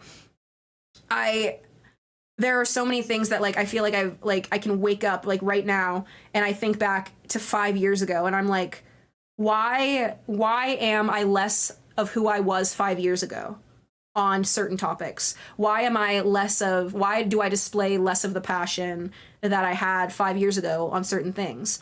And identifying that, a lot of the times it's not because like I've drastically changed my opinion or I've drastically changed my thought process. It's like it's literally the fucking death, like the dead inside feeling that like Satan's trying to like shove down like your throat that like is just like it just gets like louder and louder the older that you get, and like the more shit you see and the more you think that like fuck, like is this all there is like this what life is? Like a constant fucking revolving door of people and relationships in my life that I don't know with, you know, who I fit with or what I'm doing. Like I'm however many years old and you know I didn't go to college and have everything figured out. Like I don't know what my passions are really, and I work my 9 to 5 and you know I go home and maybe I fucking doodle or maybe I draw or maybe I fucking you know work on art or I don't know what the fuck. Like you go home and you just like do your one thing and you're like, is this all there is? Bro, no. And the fact that you got to that point of asking, bro, like is this all there is? That's literally like, bro, I'm telling you, like you're so much closer to like God than you think. Like because there is so much more, and we have to get out of our fucking heads, bro. Ah! Hi, Seen by Two. Good to see you. Why are you targeting me like that, dog? I can't help it. I'm talking to myself, so if I'm talking to you, it means that we're a lot more alike than you think.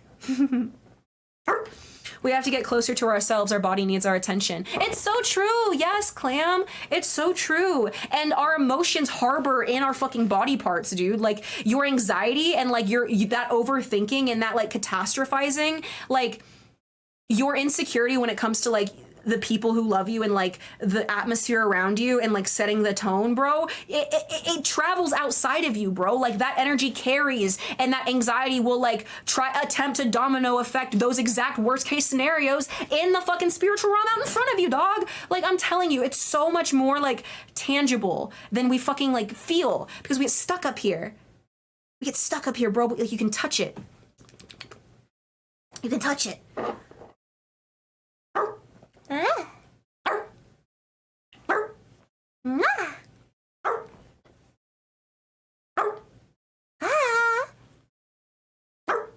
I got that 7/7 job, but while energy allows, I try to keep on with my little projects. Yeah, exactly. And you know that like you're in your purpose right now. Like you're a part of a team. Like you're doing your job, and then like you also are still feeding like your soul and your passions. Like outside of that, I know for me personally, and I know for a lot of like my friends, we get stuck in like this idea of like what's happening in front of us is all that there is. AKA me with streaming. Like guys, there are plenty of days. I cannot even count the fucking number of days where I have woken up, gotten ready for streamed, and then gone to sleep afterward. I don't have a day. So whenever like you guys come in here and you ask me like, how was your day, Meow? There have been so many times in my life where I don't have a day to like explain. Like I didn't do anything because I got so fucking tunnel focused on, oh, this is my job, and I was so tired, and because I wasn't feeding my body, my soul, like my mind, because I wasn't feeding myself in other areas of my life, I tunnel focused in on my job, and I allowed it to like compact me and make me feel like that's all that I am, which is so dumb. I'm telling you guys, you are so much more than you feel like you are. You are so much more than the world makes you feel like you are. Like your purpose is set in not in some stone, bro. It's set, bro, in the sky, dude. You ever looked at the sky, bro? God made that just for you. God made the sky. God made the mountains, bro. You ever seen a fucking waterfall? You ever seen a waterfall? God made the most majestic shit that we can look at around us. And he also thought that, damn, the world needs one of you too. And that, my friends, is on God, literally. So until you see yourself like that, of course you're going to lose yourself into tunnel vision, trying to find value and purpose in something that is not going to give it to you. And it's going, because everything that is in this life, it takes. You know what I mean? Everything drains. There's no like. It's just it's like Do you know what I'm saying, bro? It's just, bro.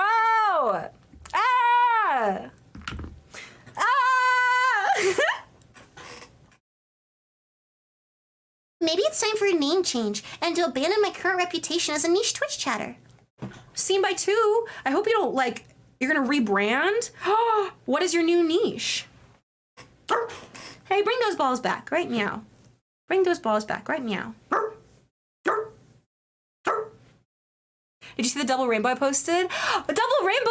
Tag me in it again so I can see it, because I don't remember. I might have, but I want to see it again.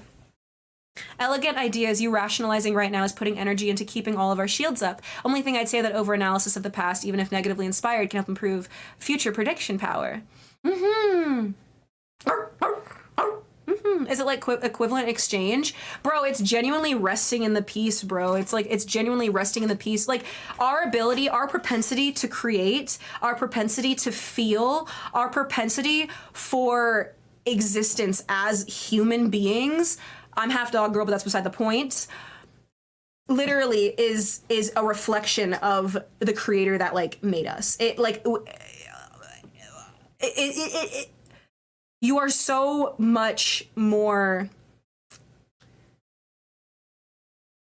It's not equivalent exchange, bro. It's resting in what your purpose is, dog. It's resting in what you were made for, which is to love and be loved, bro. Yes, you were made to do other things like creatively and like with your talents and with your blessings, but to love and be loved, bro. Like, come on, man. for that to be your purpose, I feel like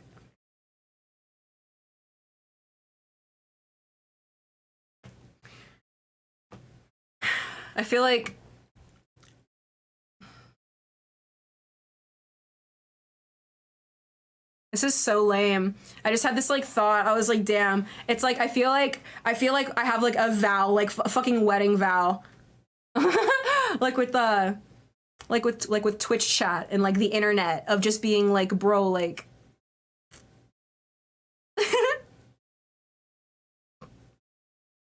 like I will be the best that I can be if like not if you agree to do the same, but in spite of you agreeing to do the same. But I would hope that like that's what we agree to as two fucking beings connecting through the fucking space-time continuum, that we both like reach each other on that common ground, you know? I feel like I don't just like owe it to myself, but I genuinely owe it to the people around me. Cause like, what the fuck else is it for? Like, why else am I here? Why the fuck else would I be given an able body, an able mind, a voice to speak, like a fucking throat to bark? Like, why else would I be given like such blessings in my life, like health, like awareness, if not to use them to connect with other people that are just like me? You know? Wow, this dog girl's kind of smart. Hey man, I be thinking thoughts.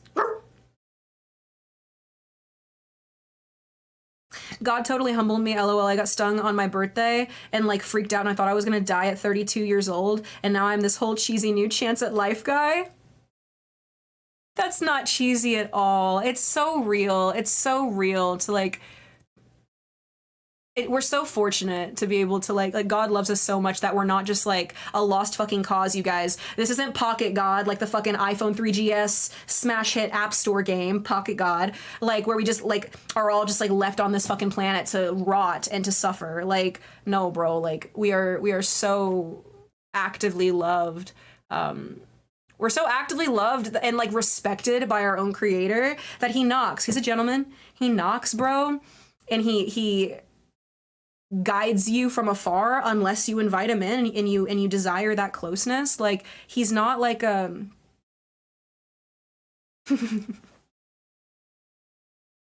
know those like, you know, in like elementary school, whenever you have those teachers that are like watching all the kids on the playground, and you have those teachers that are watching a kid run and you're like, damn, that kid's gonna fall and eat shit, and then the kid like falls, like it, like he's like, oh, the kid's gonna like run into like that thing that's like sitting right there, that chair, like, oh man, he's gonna like stand up on that chair and like fall and eat shit, like that's a bummer, but the teacher just like watches it happen.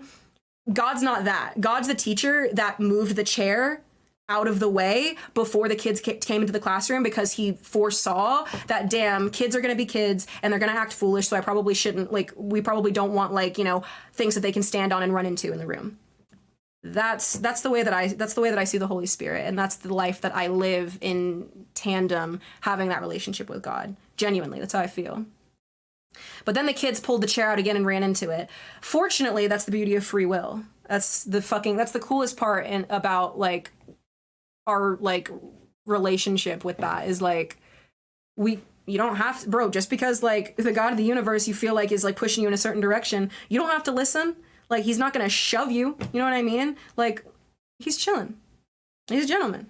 Like, it's your choice, you know what I mean? Like, what you choose to do, and you know, the way that you choose to carry yourself, even like without being able to like see, you know, the situation like in the future, like foreshadowing, you know. It's like without that free will, without the option, Schmelty, as the kid in that situation, to go, No, I wanted the chair there. I actually wanted to climb up, and Miss Teacher, you're actually being bullied. I'm gonna go get the chair. and then by me like going and grabbing it and like doing it again, and then the teacher's like, damn, like, all right, like that sucks, man. You really shouldn't do that. Like, it's like by having that choice is literally like, it is so like, there is such an empowerment in your own ability, like with existing and interacting with the world around you, because it is your choice.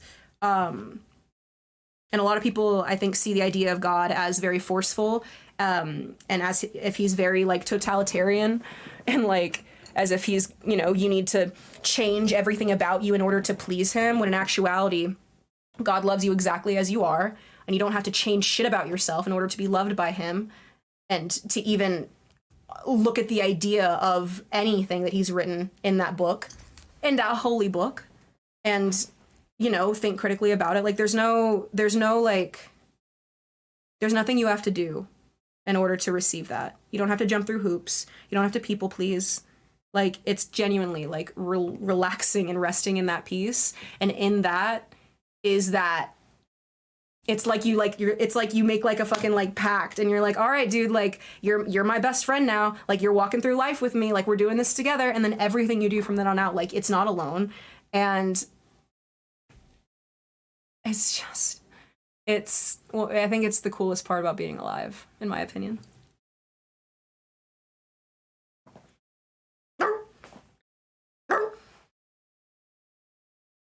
Hi, MEOWDALYN, how are you? I haven't seen you for ages. I was out of town, and now I'm back.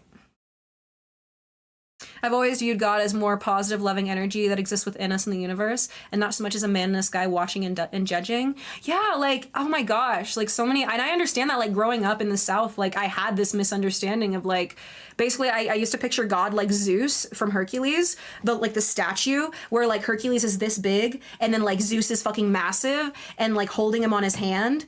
Like, that's the way I used to picture him, and that's, like, scary as shit. Like, I used to picture him, like literally standing in the cloud, like, looking down, being like, damn, like, GG's, gamer. No, bro, like, and it's not like that at all. Like, he's literally, like, walking alongside you. Like, there have been moments, like, in prayer, and, like, I've asked God, and he's been so fucking generous to, like, show me. I've asked him, I'm like, where, like, these moments in my life where he's taken me back to very, like I told you, I disassociate a lot, and I get stuck in a lot of, like, past memories. Well, like, this happened, but, like, in, like, a not bad way, genuinely. Like, and he took me back to, like, these moments in my life physically, like, in my brain, right? Like, when it, like, where I was, like, seeing myself outside of myself in a memory, and then I was able to see where God was standing, literally, like, in the spirit in that moment, like, looking back at my life. Like, he's so, like, tangibly, like, right there, and it's literally because we can't see him, and because we feel like we can't talk to him, as if, like, the way that we're talking back and forth right now, like, that's why we feel like he's so far away, and that he's so, this, like, entity that is so, like, unattainable. But, like, you guys, like, God is so much more than Sky Daddy. Bro, like, we always picture, like, God as, like, you know, this, like, guy with, like, a big beard, and, like, Jesus as, like, some old guy with, like, a big beard. Y'all, Jesus was only 33 when that guy got. Y'all realize that the ministry of Jesus Christ was, like, a couple of years long? A couple? Literally, like, these were young fucking zesty motherfuckers. Like, just young people in their 20s and, like, barely 30s. Like, genuinely, just, like, out here. Like, that's who Jesus was popping with. You think that Jesus doesn't know you, bro? You think that Jesus doesn't, like, understand, like, the way that, like, you're naturally, like, gonna, like, think, and, like, your propensity to, like, operate with the world around you? Bro, I can only imagine that, like, I feel like God has to, like, look at us and be like, that one reminds me of Peter. Oh, that one reminds me of Judas. Oh, that one and yes, he still loved Judas. Don't get it twisted. Judas was not lesser because of what he did. It's just different. It's different. It represents, like, the way that we all sin, and the way that, like, we can try to judge sin. Oh, this sin was worse than this one. Oh my gosh, can you believe Judas literally gave up, like, the Jesus of the universe? Bro. And, like, I lied to my mom last week. I didn't, but, like, I'm sure I did at some point. Do you know what I'm saying? Like, there's no, like, competition, and that's literally what Jesus, like, taught. And it's just so, I always think about that. Like, I wonder, I'm like, who I relate to? Who do you think I'm like, man? Love you, Thank you, Peggy. Thank you. Thank you. Thank you very much for subbing. Mwah, 5 months. Thank you. I always like to think about stuff like that. Because it makes God, he's so much more personable. Like, he's not scary. Nah, man. He's a homie. He's literally a homie, man.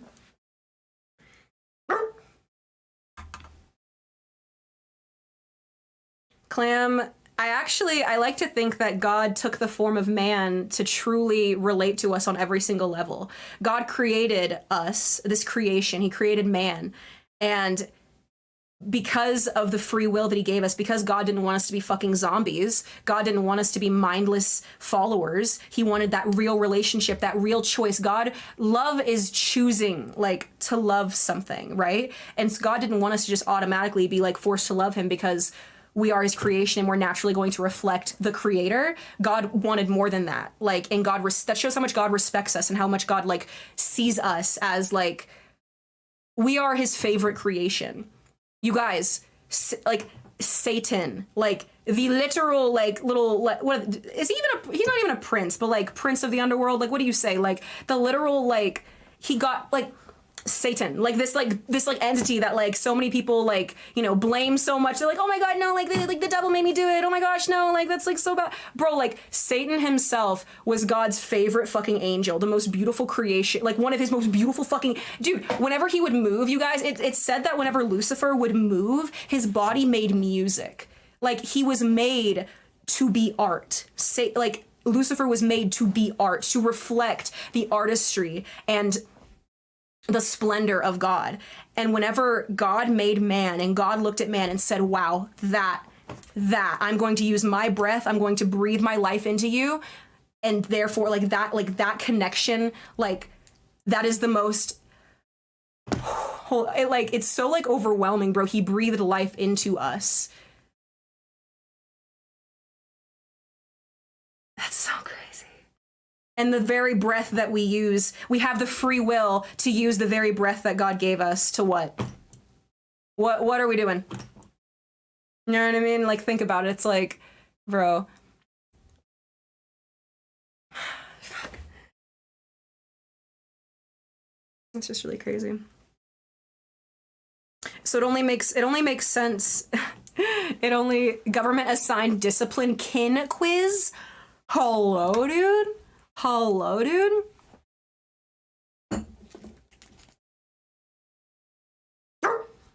In a way, I think that's why we, as humans, we come to Earth to have a human experience, the good, the bad, and the ugly. Exactly. Like, we are supernatural beings. Like, we are more than our body. We're more than our mind. We are soul. We are spirit. We are spirit made in the image of God. Like, genuinely. Like, we are made to live in tandem. You guys, Adam and Eve lived alongside God in the garden. Adam and Eve didn't live on Earth, like, with all the animals and shit like that, like, in the beginning. Like, no, bro. Oh, disciple. Oh my god, I want to figure out my disciple kin. I want to be Peter. No, I don't want to be Peter. Yeah, I do want to be Peter.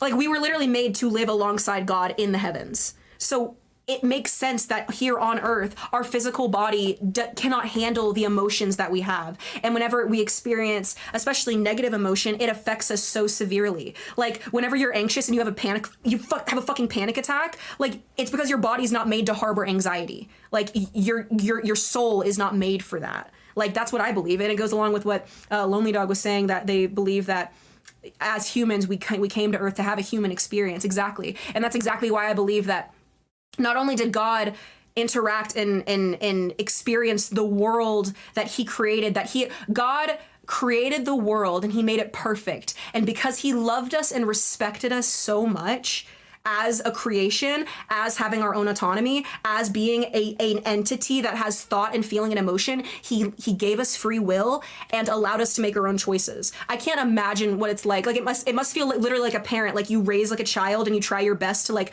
raise them in all of the morals and all of, like, you try to, like, give them all the tools, like, socially to, you know, set them up for success, which God, the one true God.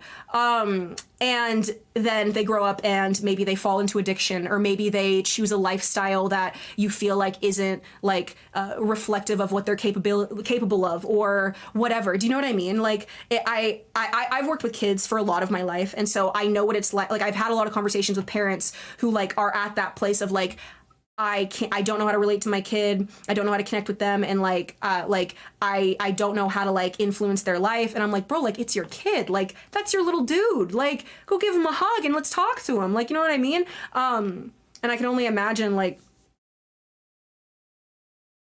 how much pain God feels, like, watching us like that, and knowing that because of his creation, so much pain happens in the world. Like, do you know what I mean? Because, like, let's think about it. Every single evil thing that has ever been done to human beings was done by another human being. It's not by God. It's not by God puppet stringing everything along. No, like, we are humans. We make our own decisions. And unfortunately, we are, like, because, once again, our ability for such mass destruction is literally proof, in my opinion, that there is a creator. Like, because, like, our ability to create such amazing, emotionally provoking, creative projects, and to also do such awful things like fucking war crimes in the world, like, the ability of, like, the difference in that intensity literally represents, like, it came from somewhere. You know what I mean? And it's just so, like, it's just so interesting, like, hearing so many people, like, desperately wanting to, like, I guess, like, look at it from a different point of view. And it feels like place blame. Because I feel like I always hear the term, like, why did God let this bad thing happen? Bro, you're not talking about the devil. Why the hell is why the hell is Satan whispering in your ear all like literally like Satan can't create anything. He can't, he steals, kills, and destroys, but he can't truly, like, destroy. It's like the idea of, like, how energy cannot be created or destroyed. Like, it's because, like, energy was created, like, it's like, oh my God. Okay. I have a lot of thoughts about, like, this topic, and I feel like I'm, like, kind of, like, branching. But it's always just so interesting to, like, hear, like, people's, I guess, like, thought processes on, like, the way that they feel like the world kind of, like, operates around them.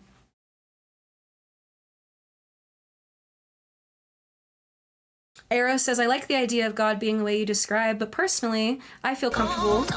Hi, Dan. Thank you, baby.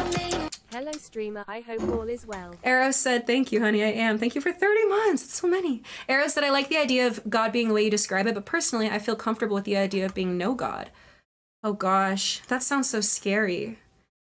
That sounds so scary for my value to come from anything of this world instead of the God who created me. And that's what that makes me feel. Like, if it, like, I just can't imagine on having to rely, like, if there were no God, then other people's perception really does mean everything. And, you know, people pleasing really is the fight or flight way for me to survive. Like, that's the way that it makes me start to feel, is like, oh fuck, like,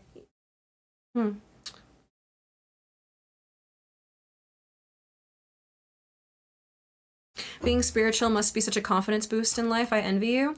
I don't know if I would describe it as spiritual, Chrissy. I really love Jesus Christ. I know what he's done for my life, and I've read, like, what he believes in me. I've talked to him. The experience that, like, I ask God specifically, I say, God, give me life experience, give me experiences to where I can't deny that it's you. I can't say it's coincidence. I can't write it off. I ask for such specific, like, random, like, things. It's so, like, he's so funny. And I'll use this example, and I've said it before, but it's one of those, like, God is so funny. Like, he's a haha. I literally, like, in my head, it wasn't even a big deal. I had a vocal coach, and I said I didn't know if I wanted to, like, go to the lesson. I was feeling, like, really overwhelmed, and whenever I would go to these, like, lessons, I would often talk I would ask questions about God to, like, the vocal coach, and I would, like, talk about him, and, like, I you know, try to, like, you know, gain some more knowledge there from somebody who was way older than me and had so much more wise experience. And I asked God straight up. I was 17, maybe 16, in my car, asking God while I was driving, God, do I go see Ken today or not? I literally said it. I didn't pray some, like, prophetic prayer. I didn't, oh God, if you rain down, like, I didn't fucking close my eyes and raise my hands. I was in my car driving, like, and I said out loud, like, God, like, do I go see Ken? And I left it at that. I literally left it at that. And I kid you not. I rolled up to the next motherfucking red light, and on the car in front of me, there is a single bumper sticker. There is a single bumper sticker on the back of this motherfucking window, and it says 3 words: go see Ken. I'm not kidding. That's not, oh, the universe, oh my God, coincidence, like, oh my God, angel numbers. That is Jesus, and that's the Holy Spirit as he operates. Like, that's what, like, I completely understand, like, the idea of, like, hearing the idea of, like, a, like, you know, this God that feels, you know, so personal, so comforting, so, like, genuinely, like, relationship focused, not about rules, not about regulations. It's not about being this perfect version of what a human should be. It's genuinely just about that relationship with him, bro. And I kid you not, like, it's those moments, if I were to say, oh, that was a coincidence, that was crazy, I would feel blasphemous. Because I literally just asked God 5 minutes ago this question, I got the answer, and what I have the audacity to be like, damn, I don't know if that was really God. The audacity! Like, I'm telling you guys, like, he will never leave you high and dry. Faith of a mustard seed, it's all it takes. You know, mustard seed's like this big, that's what that means. This fucking big, bro.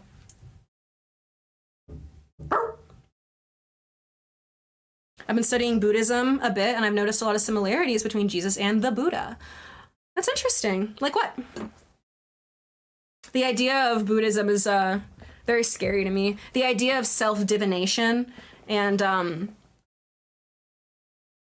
is very, like, it disturbs me. It makes me like, if I am the standard for how I expect everybody else to, like, interact with me, then it makes me feel like I'm, like, setting myself up for failure. So you're saying it's not about the Dogma! I'll leave. So you're saying it's about that dog in me. It's all about the he said, she said bullshit. Mm-hmm. Mech says, hi, Meow. I wanted to say goodbye for a while. Monday, I'm checking into the hospital for my mental health, and I don't trust myself anymore right now with my own life. Mech, I really love you. You are so fucking valuable to me and to a lot of other people. I'm really, really, really, really proud of you for asking for help whenever you know that you need it. Really. I hope that you're not gone long, and I hope that I get to see you. I know that I'll get to hear from you again. I know for a fact, right? Your dog girl's not going to know what happened to you if you never come back home to the doghouse. So once you're feeling better, I want to hear from you and just see your little face. I'm really proud of you for asking for help. Genuinely. There is so much power in that. And you are worth so much more than how the world has made you feel like you are. Okay? Just don't forget that. Thank you. I will be back. I love you very much. Mm-hmm. Yum, yum, yum.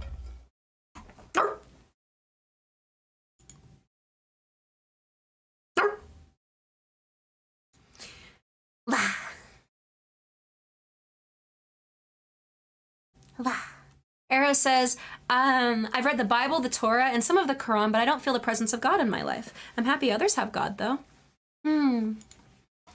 I know that whenever I was younger, I used to sometimes feel like if I kind of describe it as jumping through enough hoops, like if I clinically educated myself enough, not only just about, like, God, but, like, in general, like if I trained enough, if I broke things down enough in my own understanding, that I could reach a new conclusion about, like, life in the world around me. And I just know that, genuinely, being very truthful, my relationship started, like, with God actively and feeling him in my life and seeing him working in my life, like, physically in front of me. Like, I didn't get that until what, like, after college. And I don't think it's, like, a time thing. I don't think it's like, oh, okay, we all just mature in our own time. No, like, I'm thankful that I was even, like, I'm thankful that he arrested my heart at that moment, because I just know that whenever I stop seeing him as something to attain to, whenever I stop seeing God as a virtue to aspire to, whenever I stop seeing God as a set of laws that I have to follow, and if I question it, then I'm a bad person because I'm not being faithful somehow. These are the things that I used to think whenever I was a kid, right? Like, if I question, like, God, then that's, like, a bad thing, right? Because, like, I should just believe in it, right? Like, if I'm his creation, then I should just, like, feel it. I should feel him all the time. I shouldn't, you know, struggle like, I used to put so much pressure on myself to feel and experience God in the ways that other people would describe to me. And it wasn't until I really started, like, I think being candid with myself and, like,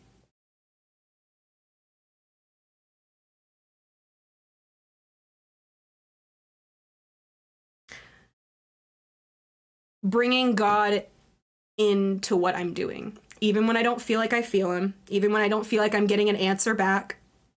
I love you, Shmel. Take care. Even when I feel like I'm talking or praying or whatever you want to say, and whenever I feel like I'm not finding the breakthrough that, okay, if God loved me so much, then, like, why don't I feel him? I remember feeling that, and that sucks. It's such an awful feeling to have, because it makes you feel like you're the problem. It makes you feel like you're the outlier. And it's such a lie.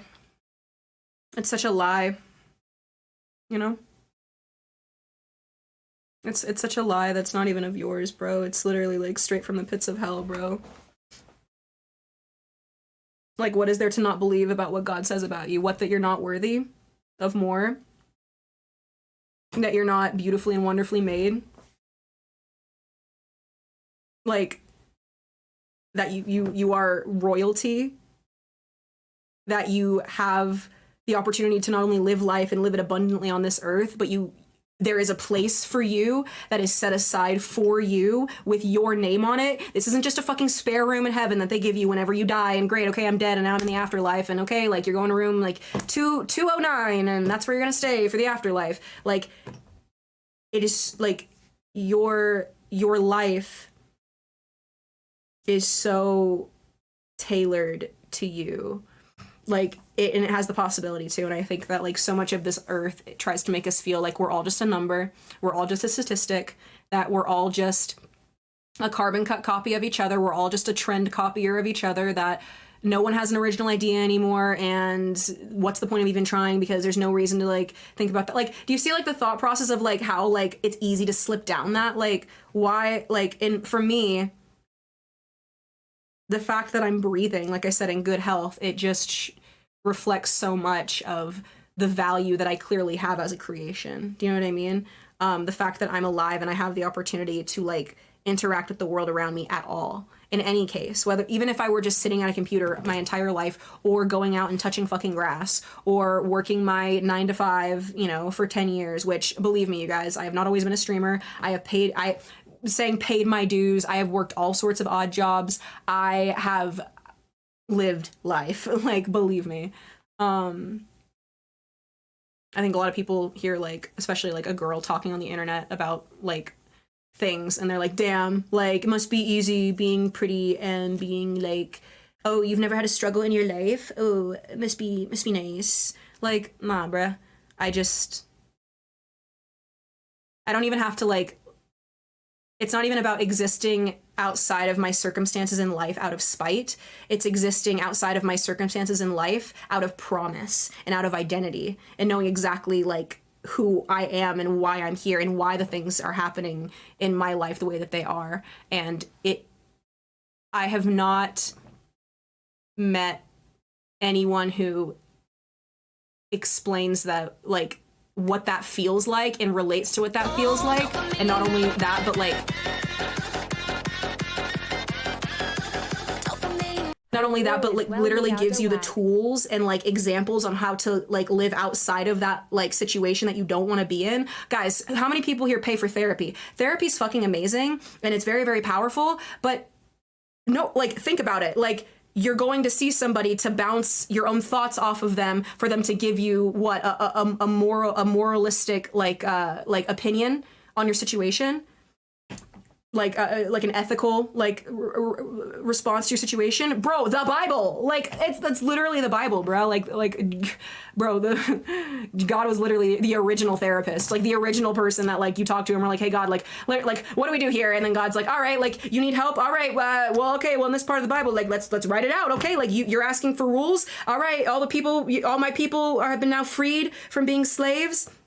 And now they're walking in the desert. Oh shit! And there's no rules, y'all. Moses literally asked God. He was like, "Bro, like I need laws because like all these people keep coming up to me like while we're walking in this desert, and they keep asking me and me only as the leader of our little group to like deal with all of these transgressions and all of like the people like bickering and like like having these interactions back and forth. And everybody wants me to be the judge and jury. God, I can't do that, so I need your help." And God said, "Okay, I got you. Let's write down some stones. Let's get some tablets out." And that's literally like the process of the 10 Commandments. Oh my gosh, y'all! I can't even like get it. Actually, I can. Bro, do y'all know the story of like the 10 Commandments and the like entire idea and like the entire like process that like Moses literally went up to this mountain like to be alone with God because like before Jesus, God stayed like in the heavens and like God was like apart from humanity. There was literally like the sin barrier fucking separated us so God could interact with us, but it was in very intense ways. God would display his splendor in insane ways. The fucking Nile, was it the Nile River that was turned to blood, as literally God like talking to Pharaoh being like, bro, like you need to free my people. And then Pharaoh was like, I don't want to. And then God was like, damn, that's crazy. Like I am God, like here, like this is like not a big deal, but like you look, I'm God, like I did this thing. And then he was still like, and like y'all, even as all of these all of these people who were now freed from these years and years of slavery were walking through the desert, they were still finding reasons to argue because they're human. They were finding reasons to argue with their fellow man that was just freed from slavery last week with them, bro. Like they literally, as they're walking through the desert, like they're like, oh well, like I mean like those were like my 3 stones and like you had 3 stones too, but like now I only have 2 and you have 4, so I think you stole one of my stones. And the other guy's like, damn, like I don't know what you're talking about, that's crazy. And then like the guy's like, Moses, like help us out. And Moses is like, dude, I am leading these people through the fucking desert, like I cannot be the person to do this. So that's literally why like he asked God, he was like, God, like we need rules here. And God was like, damn, I got you. Like there, bro. Okay, so like Moses like goes up onto this hill, right? And because of the sin barrier and because of the way that like God like interacted, like while they were like walking through the desert, like God literally, it was said that God, and here's the deal, this is why the Bible is so crazy, because even if you don't like, if you read it and you don't relate or you like don't recognize the supernatural miracles that were done in the Bible, like they are still written and they're recorded by, I mean, there were hundreds and hundreds and hundreds and hundreds and hundreds of these slaves that were freed and now walking through the desert being like, okay, great, like we're free, but like what now? Like what do we do now? We're just trusting God. And it said in the Bible that God literally led the people by day. What was it? It was a pillar of smoke by day. So in the distance, there would just be smoke. And the people didn't know where the fuck that they were going. They were like, damn, okay, I am just walking toward this smoke. God wants us to be like, we're walking to the promised land. That's where they were going, was the supposed promised land. Like that's what like cool. Like we're going to get there like next week. Awesome. So by day, they're literally being led. This is an Exodus. You can fact check me. This is an Exodus, and by day, these hundreds and hundreds of people were being led by smoke. By night, it was a fucking pillar of fire. So by night, they literally were seeing fire in the distance, and like God was telling them, like, hey, like this is where you need to go. So they were y'all.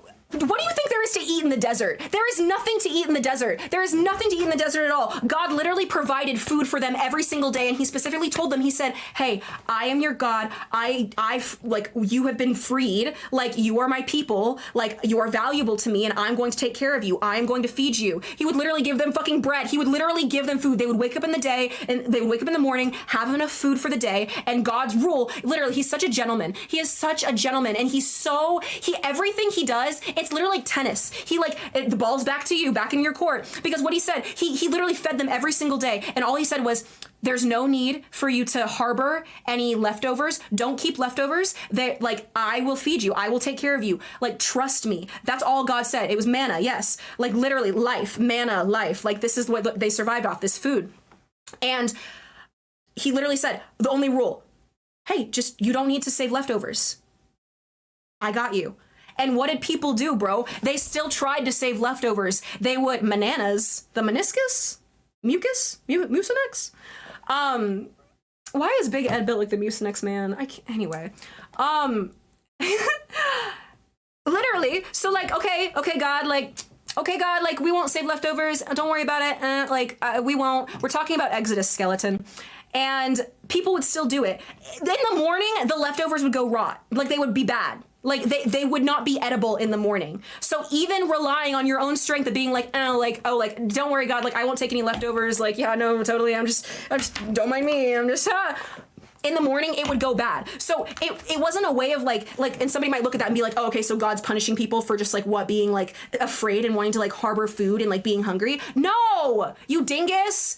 God literally said, bro, don't worry about it. I'm gonna provide for you. And like, there's a reason. He's literally creating food and giving it to you in the middle of the desert, bro. You think that shit's gonna even would be good or last over like the days, bro, in that heat? No! Like, it's literally just a simple lesson and God going, look, I'm literally giving you something right now in front of you physically. Right now! It's right in front of you here. I'm taking care of you. And you know what happened? When Moses went on the mountain and whenever Moses was like, all right, God, we need to like have some rules because like these are like thousands of people and like I don't know what to do with all of them and I can't be the judge, jury, and executioner. God said, okay, word. Because my glory and like the like who I am as God will like literally like overwhelm everybody else. Like, let's talk privately. God literally said, walk into my office. God literally told Moses to walk into his motherfucking office. And so Moses goes up onto this hill with, was it Mount Sinai? I literally, don't even quote me. Don't quote me on that mount specifically. Like I am not good whenever it comes to like the words. But he goes up on this fucking mountain and Moses is up there for like a month, I think.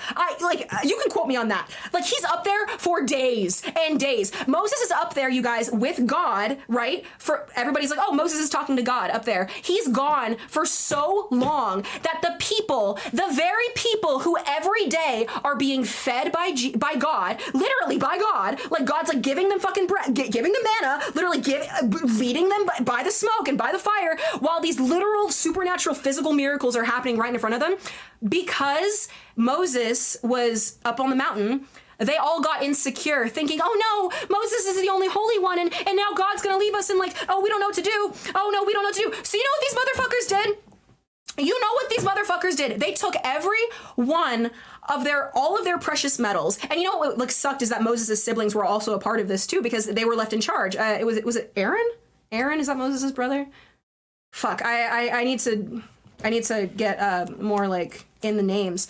But literally like the people who were left in, good night, Star, the people who were left in charge literally were like, okay, the people are going crazy and they need something to worship and they don't, Moses is the only one who can talk to God and we can't. So, everybody give me your precious metals and we're going to make this giant golden calf. Because you have to think about it. These were all laboring slaves who were now free back in this time in Exodus. And so all of these people, these were all carpenters, these were all woodworkers, these were all metalsmiths, these were all blacksmiths, like these were all people who created and they built the empire that they were freed from. They literally built it, like the physical buildings. And so it was a lot easier for them to, like, the idea of like them sculpting this cow out of precious metals. Aaron is Moses' brother. Thank you, Lord. You know what? I am a lot more inclined than I think I am. Literally, like, they put together this calf, they make it beautiful, right? And they worship this motherfucking statue. Y'all, the people who were literally just freed, guys, they were freed from slavery. Have you ever heard of the plagues on Pharaoh? And like with the locusts and the firstborns being killed, the entire concept of Passover and respecting Passover comes from that. Whenever there's so much. There are so many physical miracles that these people literally saw God do. A lot of people say, well, if God was just real, If God was, Aaron spoke to Pharaoh for Moses because he sucked at public speaking. Yeah, Moses had a stutter, you guys. Moses literally stuttered. Moses was not the person to lead people. Like, he literally like was like, you got, like, I'm not the right person for this, God. And God's like, yes, you are. Like, that's what God does, bro. He doesn't go to the greatest fucking speaker, the greatest public speaker and go, okay, I need you. Like, he takes us at what we feel like is our worst and he shows us where we fucking excel and actually where our power is. Bro, Moses might have had a stutter, but he freed, oh my God, he literally freed, I literally can't even get into Moses' story right now because he was literally raised by the very people who he had to confront. Like, and it's so intense. Like,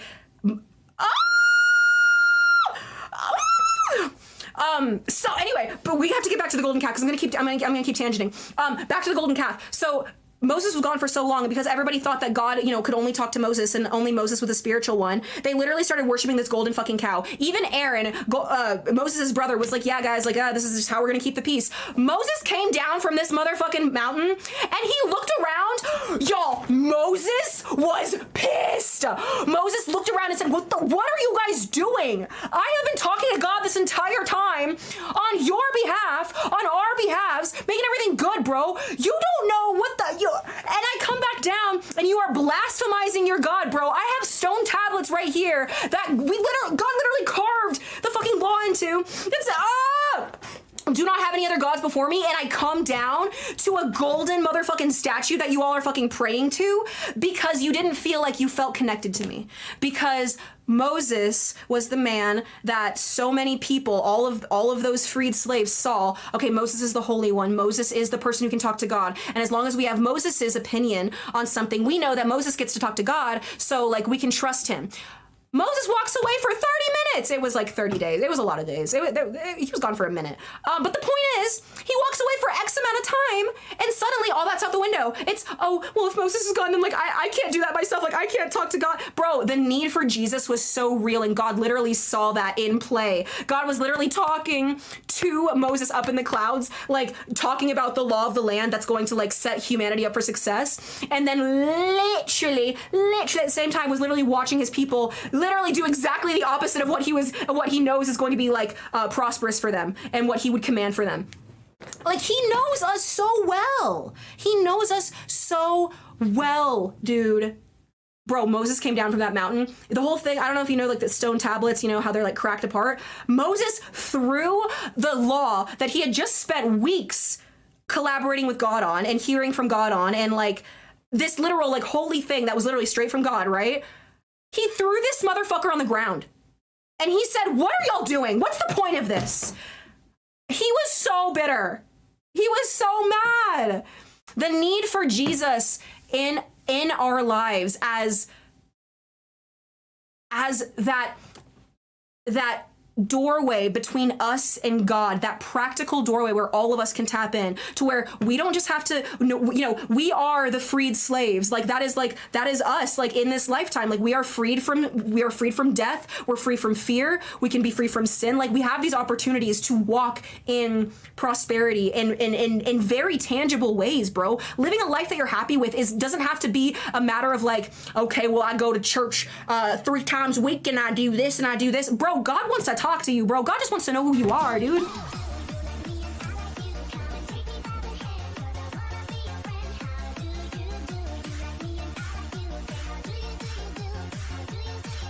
Thank you, Jacqueline. I hope that your stream was so good. Hello, everybody. I'm talking about Moses in the book of Exodus in the Biblioteca, which does not mean Bible. That means library. How do you do, Raiders? Jacqueline, I hope that you had a lovely stream. Honey bunny, what were you streaming, babes? How are you? But bro, the fact that we have, like, God literally saw, like, humanity's, like, nature of, like, being dumb dogs and, like, forgetting what's right in front of them. And so he said, you know what? I'm gonna bring you down a savior. Not only that, he's gonna be just like you, bro. He's gonna be just like me, and he's gonna be just like you. And he's gonna understand, bro. And he's gonna be able to reach you in a place where I can't. He's gonna be able to be with you in the room. Because God, Minecraft gun mod? Jacqueline, that's so GTA. I love it. Guys, go give Jacqueline a follow, okay? Give them a follow, my friends. Give them a follow if you like Minecraft. They've been around here for a minute, and so we love to support the homies. Fuck, I was on a good tangent, and then I forgot. What a crazy thing to join in on. Yeah, man, I'm speaking my truth, man. I'm speaking God's truth, but my truth. I lost my train of thought. Bro, shit's crazy. Shit's crazy, bro. Like, we are so... Oh, no, that's what I was talking about, like, Jesus and, like, why he, like, you know, was man. You know, Jesus was all man and all God, and a lot of people have trouble, like, identifying that. But, like, bro, it's so crazy because just, like, you know how I told you, like, Moses came back down from the mountain and he was so pissed? Like... He was so pissed, like, with, like, the people, and, like, he was like, bro, like, why would you do that? Like, I literally, like, went out of my way to go, like, talk to God, and, like, do this, and, like, he just freed us from, like, all of this, like, these years and years of slavery, bro, and, like, we are out here, and we get to finally go to the promised land, and you motherfuckers do this? Bro, Moses probably literally felt exactly how God feels, like, whenever, like, we be doing, like, shit, and he's just like, bro, like, come on, you're so close, like... You know what I mean? Like, I feel like Moses felt just like that, bro. And so, like, the fact that, like, Moses came down, he broke the tablets, he was so pissed. Y'all, Jesus was a G. Jesus is literally the OG. Y'all ever hear about whenever Jesus had to go to Jerusalem? It was Jerusalem. Jesus had to go to Jerusalem years after, like, he was, like, an adult. And they went, I'm pretty sure... Fuck, did they go... Was it during Passover celebration? It was during some celebration, and... I don't want to say incorrect, like, timelining, so that's why I'm kind of like I don't want to, like, incorrect it, because, like, I would, but then I don't want somebody being like, that's not what happened, and being like, I'm sorry, I'm just a dog who loves God, I just decided to talk about it, because I haven't read this part in a while, but Jesus walks into this place. Graham, you might know. Jesus walks into this place, bro, and he sees so much, like, just debaucherous bullshit, and, like, people profiting and blasphemizing off of something that is basically, he sees the temple, like, basically exactly doing what a lot of politicians do, whereas, like, you know, they play the politics instead of playing, like, the ethical or moral, like, who the fuck is making money in the temple right now? No, literally, he was so mad. Jesus, as a man, like, on the earth, like, walking alongside everybody else, Jesus walked in this temple, and he saw all the priests, just, like, he saw what... the nature of God not being reflected in his father's house. And this man started throwing shit, you guys. Jesus, this is Jesus. This is Jesus we're talking about, the one who healed the sick, raised the dead, like, the one who performed miracles. You know, Jesus. This guy walked into this motherfucking temple. Am I motherfucking temple? Is that? He starts flipping tables! He starts throwing shit. He starts actually fucking up the building. He says, what are you doing? This is my father's house, bro. I know what's up, bro, because I am him, bro. Like, I know, and, like, what you're doing is fucked. Like, how can you say that, like, you are respecting my father and you love my father if you don't love his people, bro, and you're exploiting his people in his house, bro? How many fucking, bro, that still goes on in this life, bro? How many fucking places that want to virtue signal behind the idea of God or what God is? How many places like that still do that to this day, bro? And they say, just as long as you show up on this day, bro, and as long as you confess your sins to a guy in a box, or, you know, you show up and you sing along to the, you know, the songs on the flat screen at the mega church, that then you're good. Then you don't have to worry about sinning, and God's got you, bro. Yeah, bro, God does got you. If you accept the salvation of Jesus Christ, you are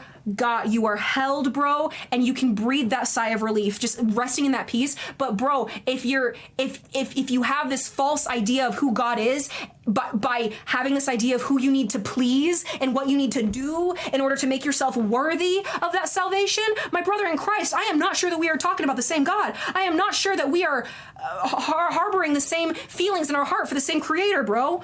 That was my heart, not my boobs. He made those too. They're really nice. I love myself, man. I am such a cool creation. You ever just look at yourself and you're like, dang, God made me, you know, like, Meow to church, where is it? Meow to church. No one knows what is the real Sabbath. I mean, technically, if you're talking about Saturday being the Sabbath, then, you know, that's not too too not known. From what I understand, the entire reason why church and like the idea of religious celebration is on Sundays is actually, God, what king was it? Not Nebuchadnezzar. No, it couldn't have been him. Maybe it could have been. I don't know. Whenever I think of Nebuchadnezzar, I always think of the pickle in the Veggie Tales. It's a problem.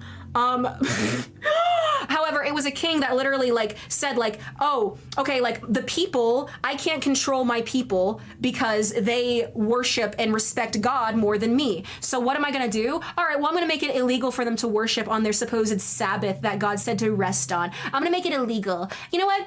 You're, let's create a couple holidays. Let's bring Christmas into the mix. Oh, you want to celebrate God? Well, you have to do it whenever, you're talking about a big fat guy in a suit going down the chimney too. You know what I mean? It's like all of these like little ways of like watering down true interaction with God, like in this world. Like we have been, y'all know how anti-government I am. They've been like this, like the government has been like this, like forever.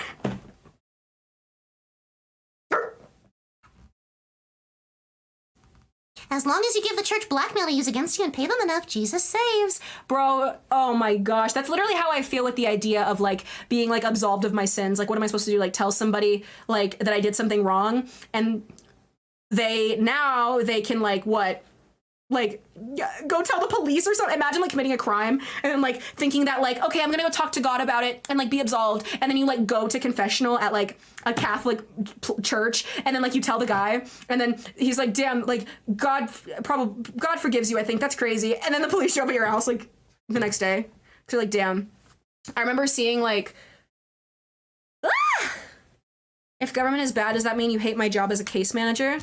You manage cases? What are your favorite cases? I like hard cases. I like, this phone case is pretty nice. Yeah, I like cases that look like other things. I used to have a phone case that looked like a Game Boy, and you could actually play real mini games on it.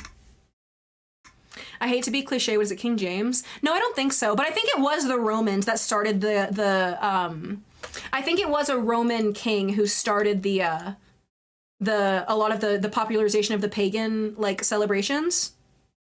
I'm pretty sure it was Roman. I don't know though. One of the Roman guys liked feeding Christians to lions.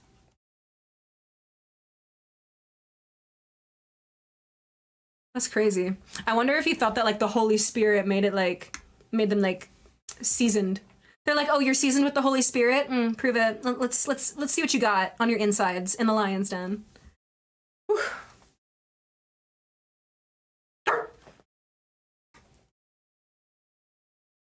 Yeah, man, Jesus is a lot more like us than we think, than we even know. And the only way that I know that stuff is because I read it and like I engage with him, and bro, like that's what I'm saying. Like I did not know Jesus to be this person that I do now. I did not know God to be this person that I do now. Even whenever I was like 10, 15, like no, like somebody else telling me, what to do because, they think it's best. Like that's not knowing God. That's not wanting to live a life and with certain standards for myself for, a real reason. That's me being scared into submission, dude. Taking the relationship out of a relationship with God is genuinely just using religion to scare people into submission. Because God is more than religion. God is not just religion, like he is God. You know what I mean? What's your good news, skeleton? Tell me right meow!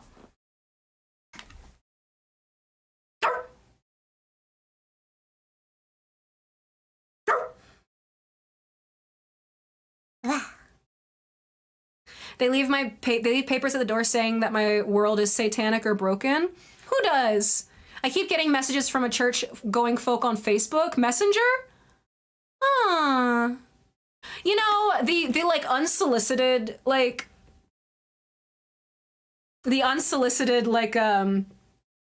I know, it's so funny.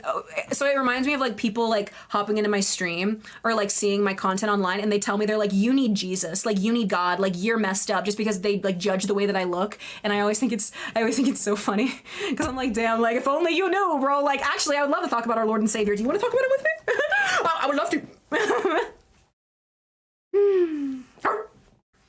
I came out to my dad as bisexual and it went well. His response was an improvement from it's just a phase in like 2015.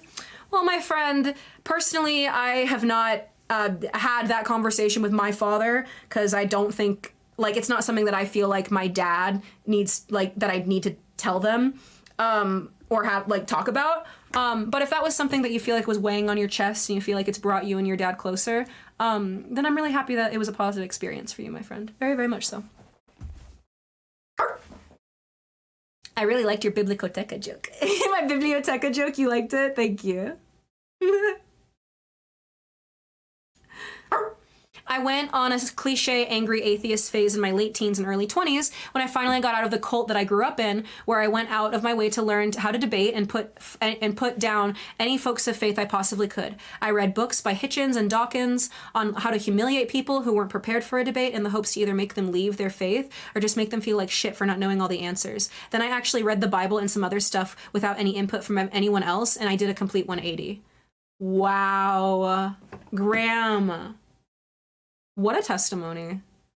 What a testimony. I'm telling you, like, there is such, and I think it's based in fear. There's this pressure to, like, have all of the answers, like, on any side for anything. And especially, like, the fact that you could recognize that about yourself, like, that anger and that distrust and that those feelings that you had inside and the way that you weaponized it against other people. Genuinely, for the reason, like, you're so raw for that. Like, you are so real for that. Like, you literally just said, like, you read these books on how to humiliate people in the hopes to either make them leave faith or just to make them feel like shit. Like, you are so raw for that. And I respect you so much for being honest about that, because I think a lot of people struggle in their own imperfection when it comes to being close to God, or the idea of, like, looking for answers when it comes to God. And a lot of people, like, we are such passionate beings. And even on the other token, I remember being very young whenever I was younger and being on the other side of that argument, Graham, whenever somebody would put me in a position where they just rattled off questions and I feel like I didn't have the answers. And all I knew is that I loved Jesus with all my heart. And I know that he saved me. And I know that I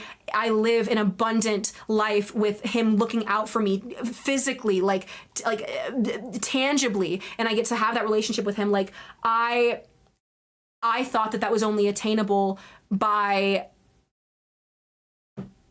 if I just believed hard enough. If I just loved him enough, then, no matter, what anybody else said, like, that would be enough. Bro, it is enough, bro, for that personal relationship. But guess what, bro? God knows more of what's going on, bro. And he created us intelligently, and he created us eloquently for the most part, right? I'd like to think that when we're talking, any of us are talking about something that's, like, important to us, we're able to, like, explain it pretty thoroughly, right? Because we've thought a lot about it, right? And it's so relieving, like, realizing that, like, being in a relationship with God or calling yourself a follower of God, one of the best responses that you can have for somebody is, like, to, like, a question that they ask about God is very honestly being like, I don't know. I would love to find out, though. I don't know either. Damn, that's a good question. Like, you're not made to have all the answers. God didn't offer you salvation and be like, hey man, like, now you have all the answers. Like, now you are a master Ben Shapiro shutting down the conversations, and you can, like, now, like, God's the one that has all the answers. Like, that's why we don't, you know what I mean? Like, if I was able to, like, play God and, like, have a response for every single thing somebody, like, threw at me, A, I would have no room for personal growth. B, that person would look at that as, like, they wouldn't be able to see God through my words. They would simply see my very eloquent or overthought, like, explanation thought process. They'd be like, oh wow, like, Meow's pretty introspective. Like, I don't think that the power of God would be visible if we were to have, like, all of these, like this idea that, if we can't communicate with somebody on a certain topic, then that must mean that we are flawed on it. You know what I mean? Or that must be that, like, you don't actually believe in what you're saying. But in actuality, asking questions and people...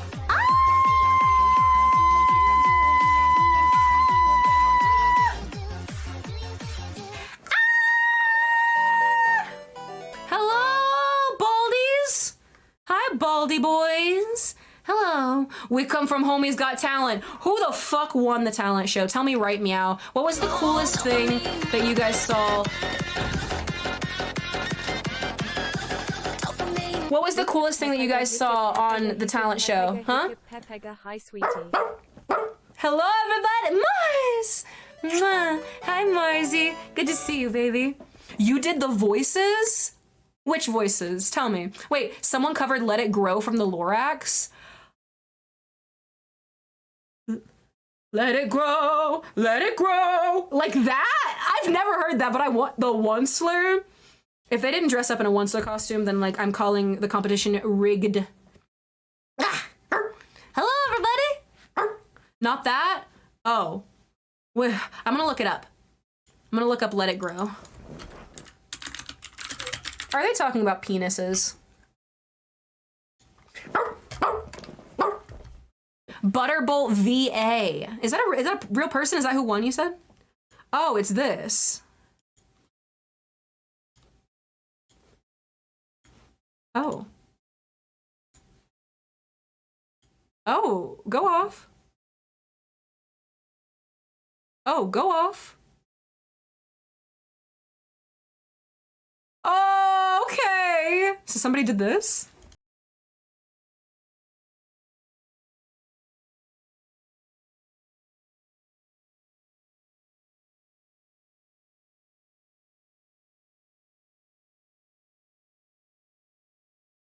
Raiders, do you want to see my cock? It's pretty big. Ah! Kai's cock is bigger, but I mean, I got a pretty big one here. It's a robo cock, you know what I mean?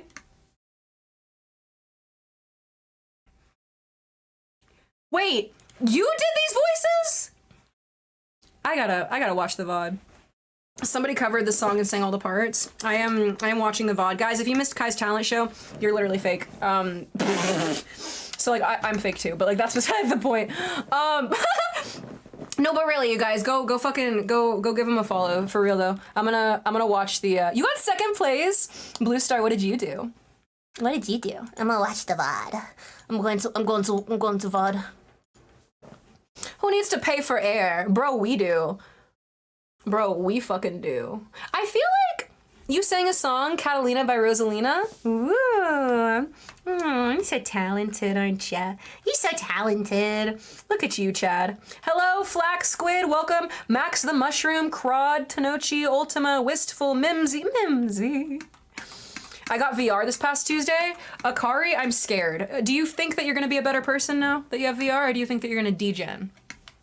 I'm a little scared. See, there's people who play VR, you know, they're simple. You have people like Karm, for instance. Listen, the man is Spider-Man, and he's just doing his Spider-Man thing. And then you have the people who, I don't know if they live outside of VR. Like, they sleep in VR. And I'm like, is that okay? I feel like I wake up so guys, I had a nightmare last night. Do you want me to tell you what it was about? It's very violent. I had a really bad nightmare last night, but this is the kind of shit that like I think about. That's why like I couldn't like sleep in VR. Like I couldn't discombobulate myself any further because like there was, oh God, it was so bad. It was like America's Got Talent and the singers get the right of way. Dude, it just, I mean, singing is such a, like, I understand how hard it is to, like, do it and, like, not have your voice, like, shake or, like, be anxious. Like, so, like, I give anybody props who can publicly, like, sing and, like, share that kind of shit. Today was rather religious and it was interesting to say the least, and I wanted to say y'all are great. Good night. Good night, Eros. Good night. Take care of yourself. I got to go, meow, but it's not because I'm scared. And we started talking about nightmares. I'm just busy. Well, then I won't tell you my nightmare about dead things. It was really disturbing, though. I woke up, like, yelling. I woke up, like, I woke up gasping for air. Quirky, right? Don't you love to think about that? Me gasping for air. I love dreaming of dead things. You guys, Kai's morning alarm is literally people fucking screaming.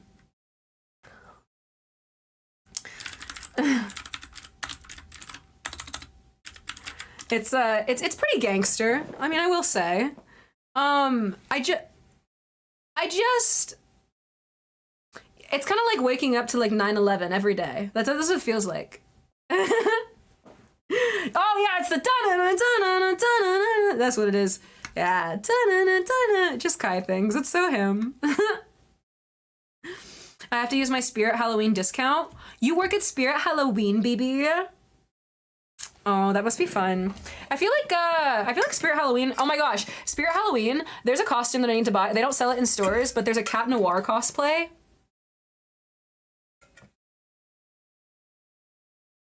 There's a Cat Noir cosplay that I want to wear. Your first alarm is the Tetris song? Guys, this is Kai's alarm.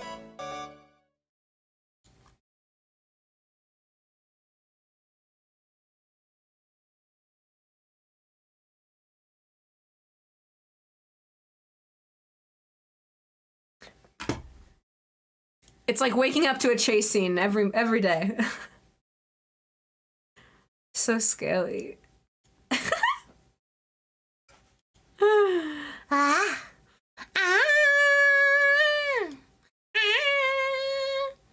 I'm sure it scared the shit out of you in the morning. Yes, it did every morning. And like I know that I should have like I know that I should have come to expect it, and I just never did. Like I would wake up ready to go, like ready to like run. Like you know how you like slowly wake up and you're like, Oh, let me just squint my eyes and I'm so eepy. like no, I would just be like, all right, it took you a week, only a week, and you feel like you're used to it. Damn. Yeah, why do you think I make it that? Just so you actually get up? You're good at that though. You wake up early. I want to be like you and get up early. Even if I don't like do anything, I like having shit to do with my day. Did I wake up early today? No, I did not. But it was earlier than I would have otherwise. It's nice having more time in the day. Yeah, my day doesn't really start until like 4 p.m. Anyways, guys.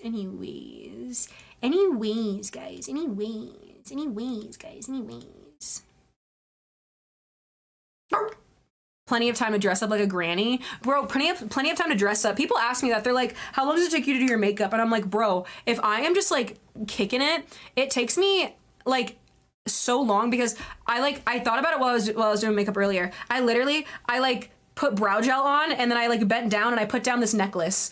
And then I like did this eyeliner and then I put on another necklace and then I walked into the kitchen and like did something and then I came back and then did this eyeliner. Like I don't like getting like doing things. I like forget what I'm doing.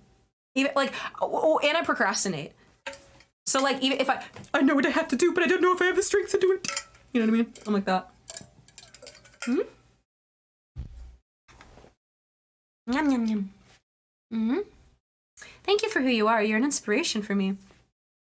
Roxanne, you're so nice. You're so nice. I hope you guys had a lot of fun with the talent show. I really, really do. Did you leave early from Kai's place? No, homie. I was there for so long of days. I was there for so many days. I don't think I've been gone.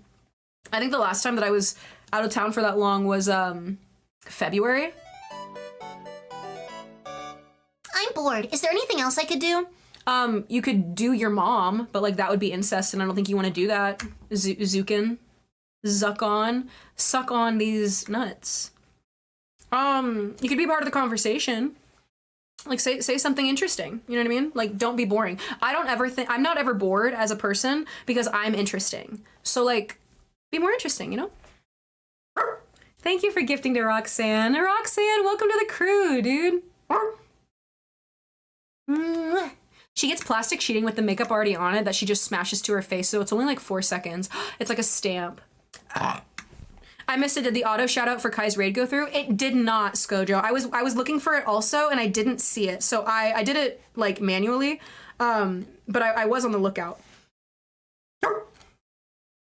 But also, you said that it'll do it now that I've like shouted out. So maybe I had to like re-shout them out again once, and then now it'll go through. I don't know. I didn't ask you to make fun of my name, but I appreciate it. That's how you know I like you, Zuck. Duh. You can make fun of my name. A lot of people like to go, why is your name Meow if you're a dog? And they think they like really get me with that. I'm like, yeah, fuck me. You got me. You're right. Do your mom? That's so Christian core.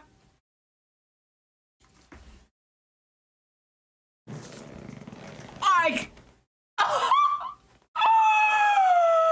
have to leave the premise. I have to take a lap for that one. Russian, if you don't... Bro, that was on par. That was too fucking funny. Ah!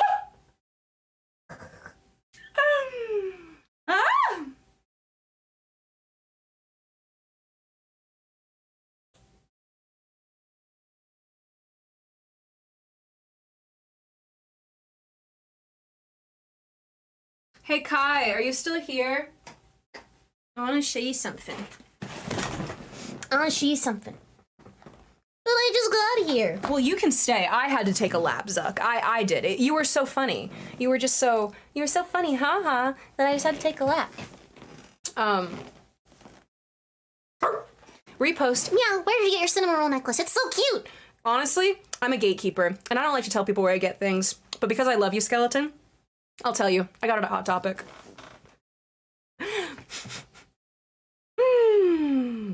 This isn't the Hello Kitty store. No. It's Hot Topic. What's the topic? Devil worship?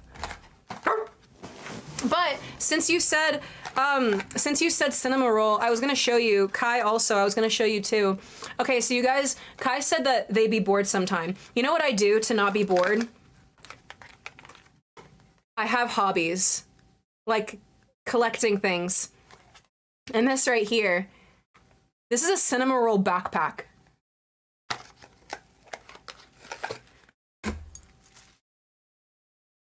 This...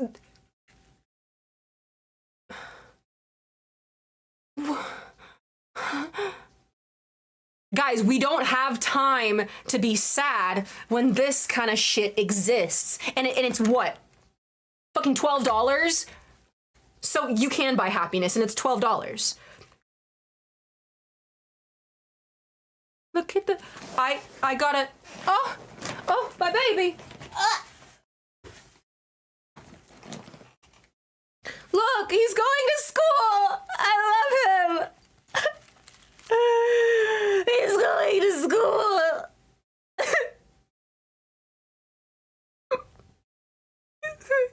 He's so cute. He's so cute. He's going to school. Guys, literally. Oh, what? You're depressed? What? You're sad? Why?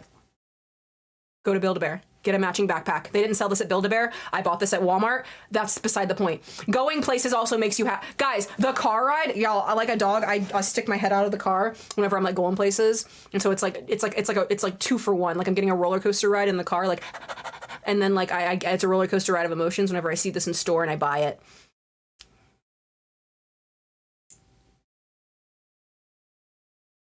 It looks nothing like a cinnamon roll. You know what? You can suck my dick. What is that emote? What is that emote? Bro, I'm Cruella DeVilling it. What the fuck? Don't worry, I muted, so I don't know where you got it from. Please continue gatekeeping. Monochrome, you're my favorite. You're actually my favorite. Unironically.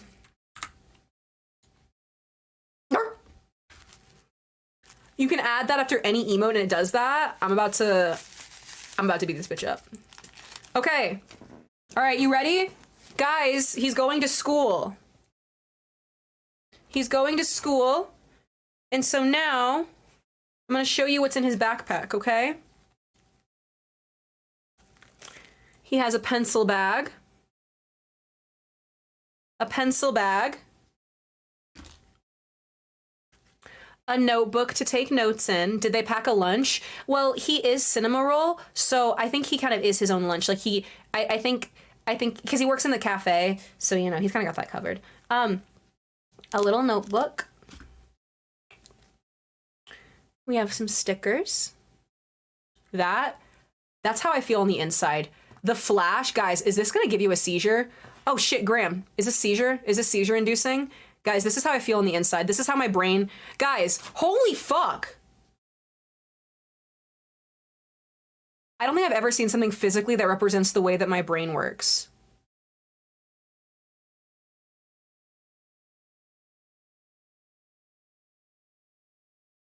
That's literally what's going on in here.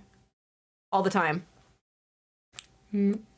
Bro, the Trapper Keeper, you're so right. Wow. Does he taste like a cinnamon roll?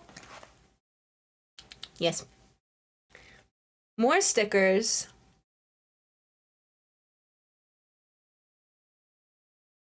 A bookmark? A bookmark? And mini sticky notes. And don't forget to write in the notebook. We have a little pencil and it has cinnamon rolls on it. Ah! Monochrome, thank you so much. I'll be writing your name in the cinnamon roll death note. But it's like instead of a death note where you die, it's like you get baked goods that drop to you from the sky. So all right, Monochrome 90. Yes, with a tier 1. A tier 1. You know that do you know what a tier 1 sub does for me? It allows me to live my dream of doing this on the internet and live my life. And also, I'm one step closer to qualifying for the Partner Plus program, to where I get a big cut of I get a bigger cut of revenue from Twitch, based on my tier 1, tier 2, and like tier 3s, like base subs. So really, thank you. It means a lot. Mwah. Thank you so much. I'll let you guys. I don't know how to check if I qualify.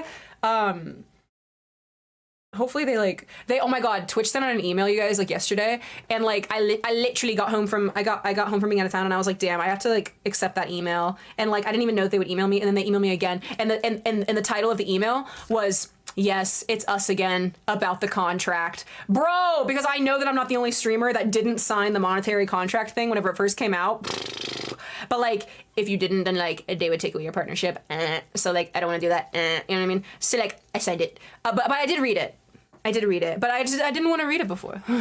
But I'm excited for like the future of Twitch and kind of the direction that they're going. I think competition and the popularization of other platforms has really like kind of hit hard, and I hope that, oh my gosh, guys, let's open up the little pencil case and put matches in it, because he's an arsonist and he wants to commit crimes.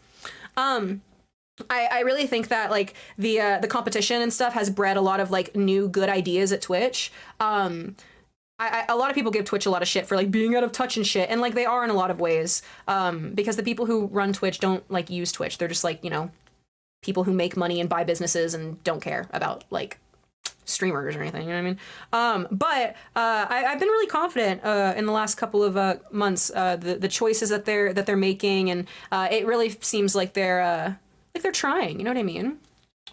All right, there's our little matches. Like I feel really good about it, and it makes me feel like good about my like decisions originally. A lot of people, like, I felt a lot of pressure from a lot of viewers. Maybe not necessarily like you guys specifically, like I'm not calling anybody out, but like I felt a lot of pressure from viewers and streamers and just the internet in general whenever like Kick became a platform, and like, you know, YouTube streaming started, like they started pulling other, you know, streamers with contracts to move them over. There was like a lot of pressure on like, what are you gonna do? Like, are you know, you should make the most money, most bang for your buck. But I feel really confident about like the level of security that I'm able to like, I guess like have like on this platform, and like the usability of it. Like I'm really lucky that I get to stream on Twitch. Like a lot of people forget that this is a platform that you use for free. Like I started streaming on here for free. Yeah, oh,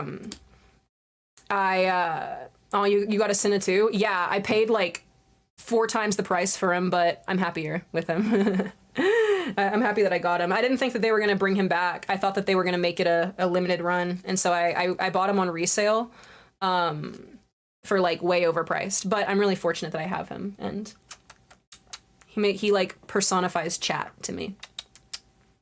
So I'm happy to have him. I also have a backpack that's not Build-A-Bear, but you know. Sign in blood here, please. Yeah, I just it's like I you know, I've built like a monetary like, you know, business through this, but like I said, like I don't have to pay Twitch to like, I don't have to pay Twitch. Mouse, were you here 5 seconds ago? I don't think you were. Would you like me to do a tour of his backpack for you? Airmail? Why are you sending me airmail? Why are you sending me airmail? Who just sent me airmail? I don't even... I don't even know where it went. I don't know why it didn't pop up. Hello? Why are you sending me airmail? Quit that. Yeah, like Twitch could very well tell me like as a streamer, like, oh, you're a partnered streamer. Well, we're going to take out this amount of money from you because we're going to treat it like it's your rent for renting your space on the website. Like if Twitch like actually like showed up and like said that, I would be like, damn, like that sucks. But like that is their prerogative as the fucking platform and as like the business owner of the business. Like they could do that and they don't. Granted, they do obviously they do it kind of because like they're taking partial of like any kind of money or whatever you make, which is fine, but like it's not with that like such a clinical attitude. And I think a lot of people got very like pessimistic very quickly whenever like the idea of like other like opportunities like came up, when in actuality like you don't have to choose anything, you don't have to like rush into anything, bro. Like we're all just out here like chilling, and I'm really excited. I'm excited for TwitchCon in like genuinely, because I'm actually like really eager to make like the panels. Like last year I didn't go to any panels because I was like running around like a dog, just like meeting so many people. Dude, I felt like every time I met somebody who like I was so excited to meet, I got to like hug them, and then I turned around and it would be somebody else, and then like I would like turn around and that person would be gone. You know what I mean? Like I was very like overwhelmed socially, like in a good way, but like I hope that I can actually like hear what like direction like the company is going in whenever I go, so I can like let you guys know too, because you know you guys use Twitch as much as me. I'm excited to hear it, you know. Late-stage capitalism oppressing the communist dog girl is a dilemma I didn't ever see coming. Life is zany. You think I'm a commie? Shit. That's exactly what I need you to think. It's all a part of the ruse. Oh shit. I told you I was going to show you, and then I forgot. I just kept holding this in my hand, and then I forgot. Okay, so Cinema Roll is going to school, and so in his little backpack, he has, oh god, I literally just put everything back in the backpack while I was talking, and I wasn't even thinking. Like, hello? Hello? Not a commie, just a doggy. So he has a pencil and a pencil case. He has a pencil in a pencil case, and it has Cinema Roll on it. And then, obviously, for the pencil, he needs to, you know, write in a notebook. Obviously. And then he's got stickers. And then he's got a bookmark. And then he's also got Post-it notes.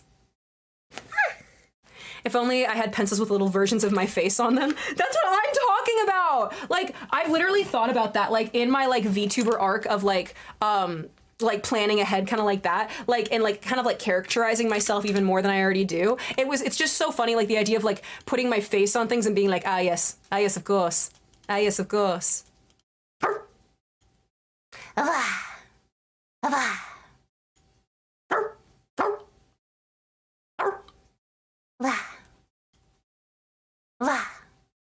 Where's his weapon for bullies? For bullies? Right here. Bro, I am his weapon. This is my child. This is you, chat. You are very precious to me. This is you. You know what's fucked up? I don't think there's enough Cinema Roll in my stream. And I live by that. The Meowda VTuber! Yes! Yeah, I'm already, like, I have a lot of things planned, like, in my, I already know, like, can I tell you guys a secret? I know who I'm going to do, so I've had a lot of ideas, like, to do like merchandise, and I know like a lot of you guys like have wanted like me to release merch, but I've been very like passionate about like not wanting to create excess waste in the world, and like wanting to like make it meaningful, and like not just like release something with my name on it just because I know somebody will buy it. So with the VTuber arc, I plan to like make like some merch that's like special for her with like her design on it, and I think I know the company that I'm going to do it through. I mean, I do know. But, like, yeah. I'm like, I have to like make her first before I make that, obviously. But like, the point is like, I'm the kind of person that like will stall doing something just because I don't have like the proper tools in front of me, and I'm like silly and I don't like search them up. So like, I have the proper tools in front of me, and like they're all piecing together.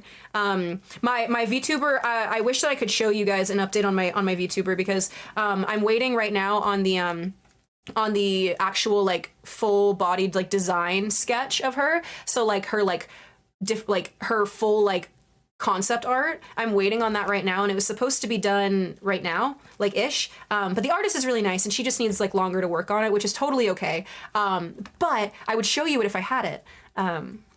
You can get cinnamon rolls in Australia. You couldn't get them before, and now you can. What do you mean? Do they like not import like bad food for you like that? That's so funny. Dude, literally get them. Cinnamon rolls are like amazing. They're not like bad at all. They're literally like, I have so many good memories to like warm cinnamon rolls on like a weekend morning. You know what I mean? MEOWDALYN branded toothpaste. I'm telling you, dude, like that's bars. Cinnamon buns, cinnamon rolls, or cinema rolls? What about Cinnabuns? Because Miku has been collaborating with Cinema Roll lately. Y'all, I can't make this shit up. I know. My favorite like little like e-girl, Miku. Is Miku an e-girl? Does that count?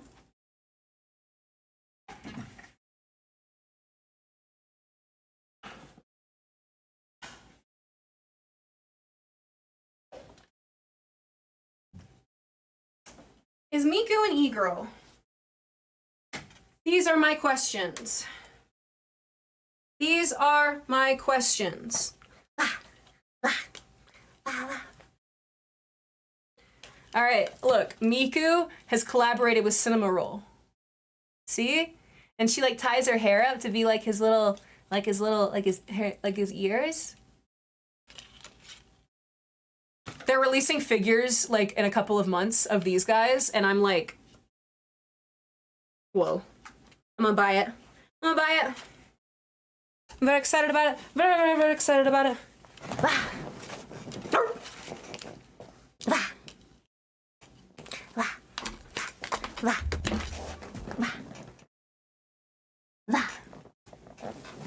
Isn't it cool that like I get to show you guys shit? Like I don't just have to be like, oh, I'm working on something. I can like show you. Even though I just said that I can't show you yet. But it's only because I don't have it. But I showed you the other things. I love that noise that you make. Which one? I feel like I make like 18 noises. 15 puppies. How marvelous. How perfect. It's gonna be sad when we don't get to see Wayne or Fry in your VTuber arc. Fiending Fork, you are catastrophizing and thinking of the worst situation. Honey, this is MEOWDALYN you're talking about. Daddy's gonna take care of you. You are gonna see Fry and Wayne. You're gonna see the cats in my VTuber arc. Don't worry. Also, it's not even like really an arc. Like a lot of people were like concerned. I've seen people like say things like, oh no, like she wants to be a VTuber, like why? Like she's gonna like no like, I think obviously like I know people like to like stare at my face, but like people hear that I want to be a VTuber, like I want to like do VTubing, and then they're like, oh man, like we lost another one. I'm like, bro, like imagine like wanting to have a JPEG an interactive fucking JPEG of you so that you can like be a more well-rounded streamer. Like I say well-rounded, but like I just mean like, y'all, I am never not going to show my face on the internet. Are you kidding me? Well, okay, I can't say that, but like, I'm too pretty. No offense, but like, I'm too pretty. So like, there's no reason for me not to face cam stream. And I'm really, really, really excited to be able to like VTube for like part-time stuff and for like special projects and just for going off of the vibe. You know what I mean? Hello, Nerf Boy Jake. And so I think it's funny whenever people like, they think that they're losing something, like they get to lose staring at my face or something. I'm like, bro, like it's just a different form of content. Like it's just different and it's cool and it's creative. I'm excited. Do you know any good N95 masks that aren't bulky and ugly? I didn't like the one I wore to a show last night. Oh, I'm not the right person to ask, Gluttony. I am sorry, baby. I almost said like 8 different things in response to that, but I think the most like neutral thing I can say is like, I do not know where you could source that. I have no idea. Maybe somebody else does in chat. Once your cinema roll delivers, have some fun with Miku. That's exactly it. Why are you wearing N95? Some people need it for like their jobs and stuff. Like I know people who work in hospitals have to wear masks in labs. Is Kai also going to do VTubing? I don't think so. I don't even think he watches or like likes VTubers. It's kind of like, it's so funny because like for internet people, it doesn't feel like VTubing is like a niche thing, but like y'all, like VTubing is a niche of a niche. Like it feels like it's not, because like for like you and I, we probably like see VTubers every day and we're like, oh, okay, like on Twitch, whatever. But like it is very not, even like in the creating content world, like it's still something that like a lot of people like don't get at all. And I really hope that my creative journey through VTubing can like not only like introducing like people who aren't familiar with it for like, you know, for like me or my style of content, and like therefore like they'll find other creators. Like I think that's gonna be like really fucking cool, and that's what I like about being a dog girl, is I think that the more you talk to me, the less aggressively judgmental you get. At least like, I mean, you, no offense, like you kind of have to like, you have to kill the part of yourself that like wants to cringe because society told you that you're supposed to whenever you're talking to a beautiful girl with animal ears on. Like you like, you know what I mean? Like there's a decision that you make and you're like, okay, like it's just a headband, versus like, oh my God, like what the, like there's literally like just like it's a maturity thing. And I kind of see the same thing about VTubing. Like there are people who like really just like misunderstand what it is and are very like really prejudiced about it and like really mean about it. And I just think it's so funny because like, bro, people have been VTubers like already, bro. Like any of like the like the disembodied like narrators on any kind of cartoon or news channel that you've seen in the last however many years you've been alive, bro. Think of that as a VTuber, bro. It is somebody who is behind, you know, not on camera, who is talking to you, interacting with you, and entertaining you. Like like the idea of it is really not that abnormal, but people see like anime bitches and they're like, oh my God, what the fuck? I'm really excited. Like I hope that the avenue that I kind of take on it, I'm not really familiar with a lot of things, but like I just feel really inspired to like really respect it as like an art, and like hopefully like utilize it in a really like, I'm really excited. I'm really excited. I'm not the only person that I know who feels like similar ways when it comes to Dr. Lurk, hope you have a lovely stream. I have really enjoyed my stay. Less than Monochrome. I have enjoyed you being here, my love. I will see you next stream, okay? Mwah. Take care of yourself. Good night.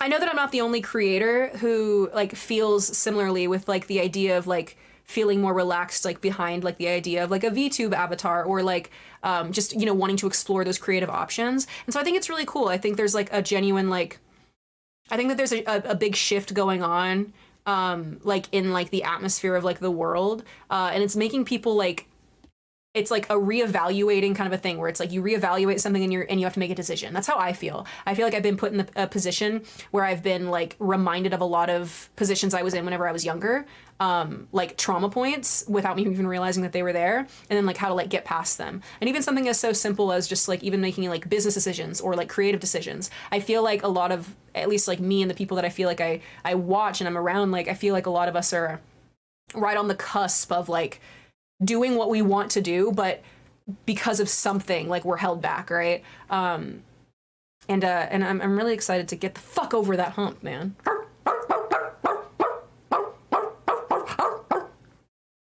Graham says it would probably be nice not to have to put your makeup and shit on every single stream. Yeah, like it's like I don't exactly, Graham. The idea being a VTuber is like, and doing VTubing at all part-time, guys, I would say the channel is going to stay 70% face cam at any given time. I am really not I don't plan to go on a go dark mode and then like hide, you know, be hiding behind pretty pictures. But it's gonna be so nice for exactly like the days where, you know, there's plenty of times where like I'm like, damn, like I really wish I could stream, but like I don't feel like I am in a headspace to really give that to people and, you know, be entertaining and engaging. And being a VTuber allows people to interact with you. Like there are going to be so many toggles for you guys to use without having to like through channel points and like through chat. There's going to be so much that you guys get to do. Like without having to like interact with me directly. And so the idea of using a VTuber to like play long form games and, you know, maybe touch base with you guys whenever I just want to like pop in at a random time and I don't feel like turning on all the lights. Guys, my light is set to 80%. It does get tiring staring at this ring light for hours and having it stare back at me. It does get tiring. Like literally like the lights genuinely, like it actually gets tiring. Which like sounds stupid, but the idea of being able to like sit here in the dark and then like just like fucking like, you know, shrimp up in my chair and like just do this while like there's a really beautiful art piece that's interacting with my face like right here. Like it's just so cool. Imagine streaming without the light.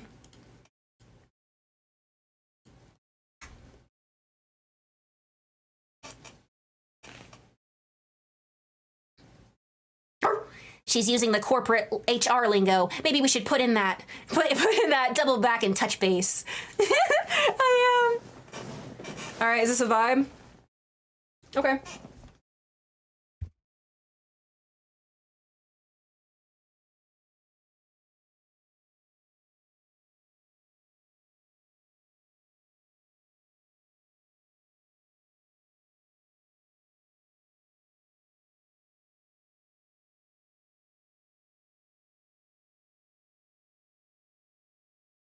Per my last email, yeah. If you could just like, you know, review. Okay.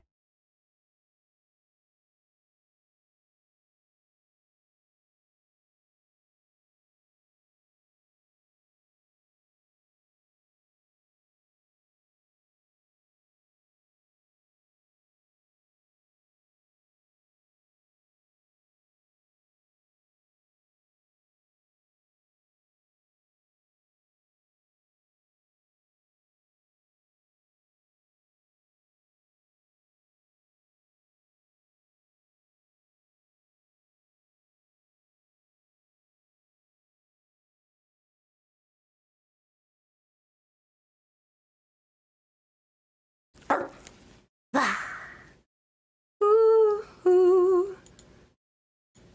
Do you?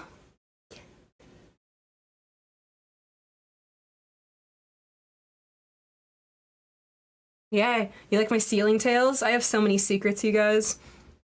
I want to show them all to you. I really do. I'm just shy.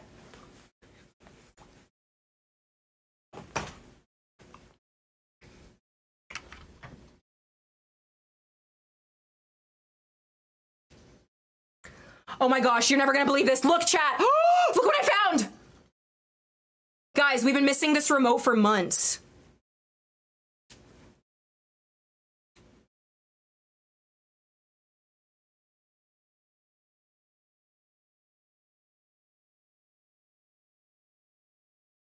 I've been missing it for months.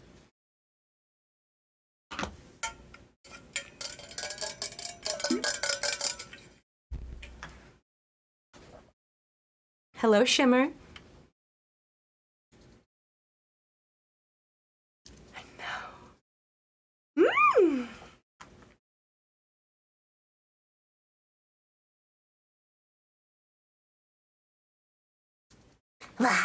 The blue is good. I like it. That. Ooh. I need like a...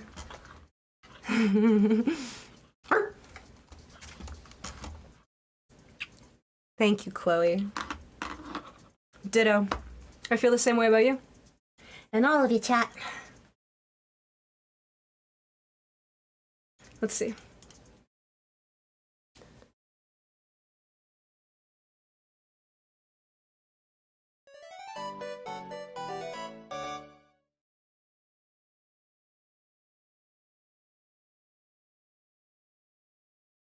Fork, you're telling me that I just reminded you of your mom?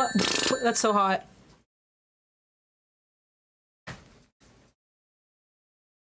Oh my gosh, not the therapy speak with the conflict resolution with siblings.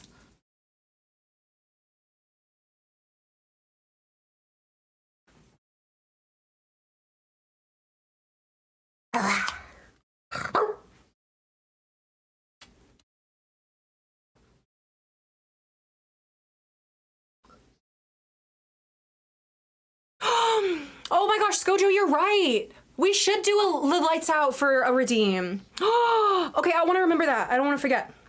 I don't want to forget.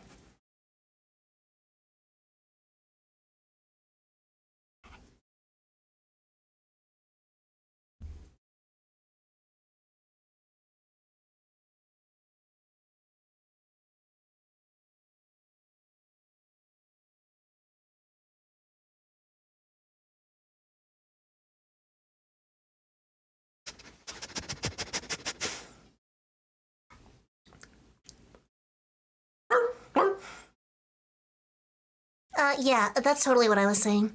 Wait, my mom works in HR, so growing up I heard a lot of that corporate talk, especially the conflict resolution when I fought with my sister. Yeah, that's what I mean. Like, I feel like it set you up for good interactions. You know what I mean? Like you learn to like communicate your feelings maybe more efficiently. Maybe. I know, Skojo has the best ideas.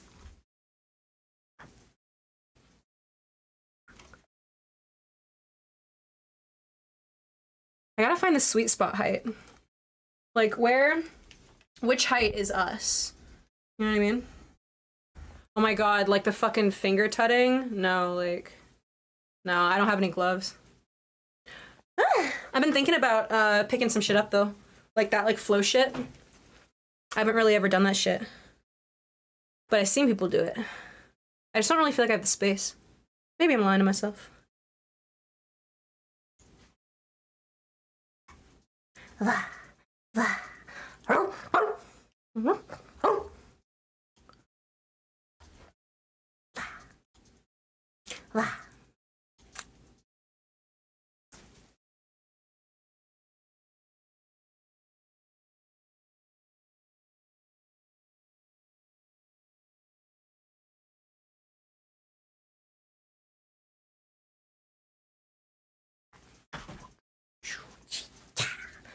Do you think, you would think, but I also grew up with a grandpa and an uncle who were, the real men don't cry type. Yeah, I get it. Yeah, well, that's unfortunate. Real men do cry. They cry a lot. I was about to say something really horny, and then I didn't, because I don't need to. I can just keep those thoughts to myself.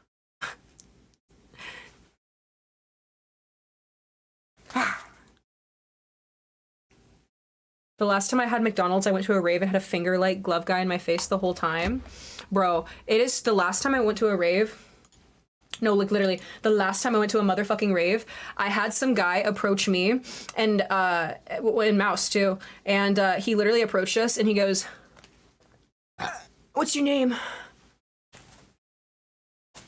We're like, "Meows," and he was like, "But what are your slave names?" This man asked for my slave name. This man said it with his whole bussy. And however much Molly he was tripping. My slave name? No. No. No. So what we're not gonna do is that.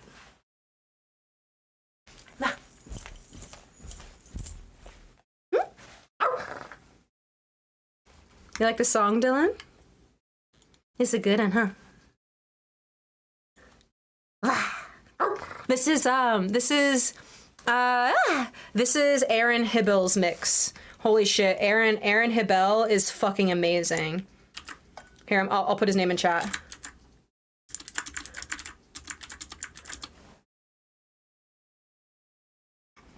Yeah, he's really fucking talented. This is Monastery of Sound.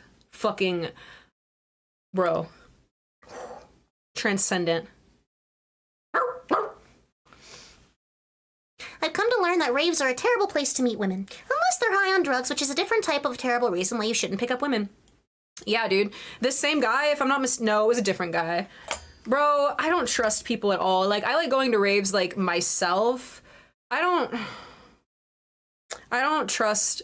I've realized something about myself that I think I hate being in a public setting around people who are intoxicated. I hate being in a public setting around people who are out of their minds on drugs. Like, I hate it. Like, publicly, like, I hate that. Like, if we're just like now, like if we're like smoke seshing at the house with the homies, that's literally not the same thing. But like people who go to bars or raves or dancing and they are extremely sloshed, extremely drunk, or extremely tripping balls on whatever pill they took, I don't personally, it's not for me. That can sound judgmental. I don't care. I have been in too many uncomfortable situations, like with like you don't have to explain like why you feel the way you do for something so obvious as to why you wouldn't want to be around people who are out of their motor control. It's so ugh. Not me. Not I, said the fly.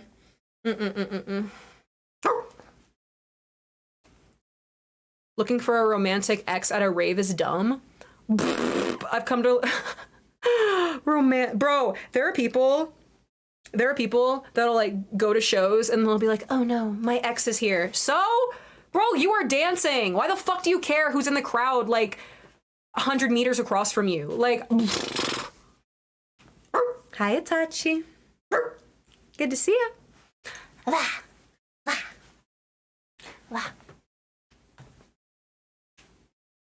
Guys, if I was a main character in an anime, is this what I would look like? Like, carrying around my little stuffed animal.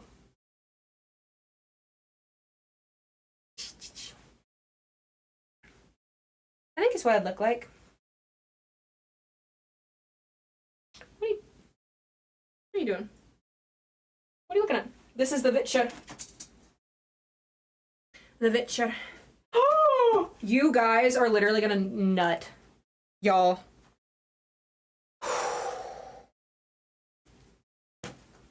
God is real and I am his favorite because things like this get created. You guys, just don't have an ex. Fifi, you took the words right out of my fucking mouth. Oh my gosh. Yeah. Literally just don't have an ex. Like, what? Lame. Fuck, what was I about to say?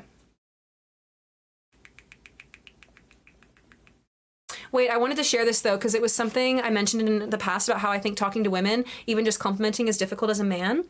Ooh, let's talk about it. Let's talk about it. What are you thinking? I'll miss you, Dizzy. Hi, Shoya. Good to see you, honey. Welcome to the stream. I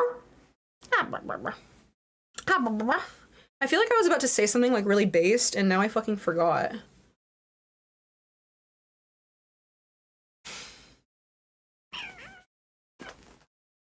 Oh, I'm God's favorite because, guess who's getting a figurine, like an anime figurine released of them?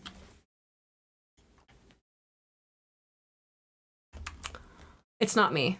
Not yet. Thank you, Diz.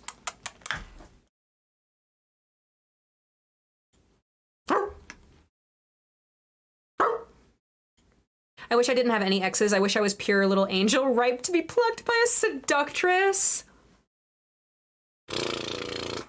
Tag yourself in that statement. It's me. Which one? I'm never gonna tell you. Oh, but I was going to say, yeah, oh wait, Gluttony said, I was at a hardcore show and I was dancing near this one girl who was dancing hard and had good energy. After 30 minutes of being next to her during a lull in between songs, I tapped her on the shoulder to tell her I like your energy. And as soon as I tapped her, she backed away and looked at me like I tried to grope her. Gluttony, I'm gonna be honest, the bitches that go to raves are narcissistic and very in their own head and suck. Every girl, that was such a forward statement. 99% of the women that I have attended raves with, suck. And they only care about their own high and their own energy. Gluttony, there was a guy who, I was dancing with this person at a rave, this girl who I went to the rave with. We were dancing and some guy kept staring at her ass the entire time. And then toward the end of the song, he went up to like grope her ass, literally to touch her ass. And I saw it happening because I was dancing behind her and I literally like interjected my body in between them and I like just like kind of pulled her away to start dancing. And she looked at me like I fucking stabbed her cat. She looked at me like I was the worst fucking person ever. And she was like, why did you do that? And I was like, he was gonna touch your ass. And she was like, she was like, okay, but like, what if I wanted that? Literally, fuck you. Like, fuck you. Like, absolutely fuck you. Like, I don't care. Like, I don't care. Like, if like me doing something, like, oh my God, like me bro, go do that somewhere else. What the fuck? Like, I don't want to do that.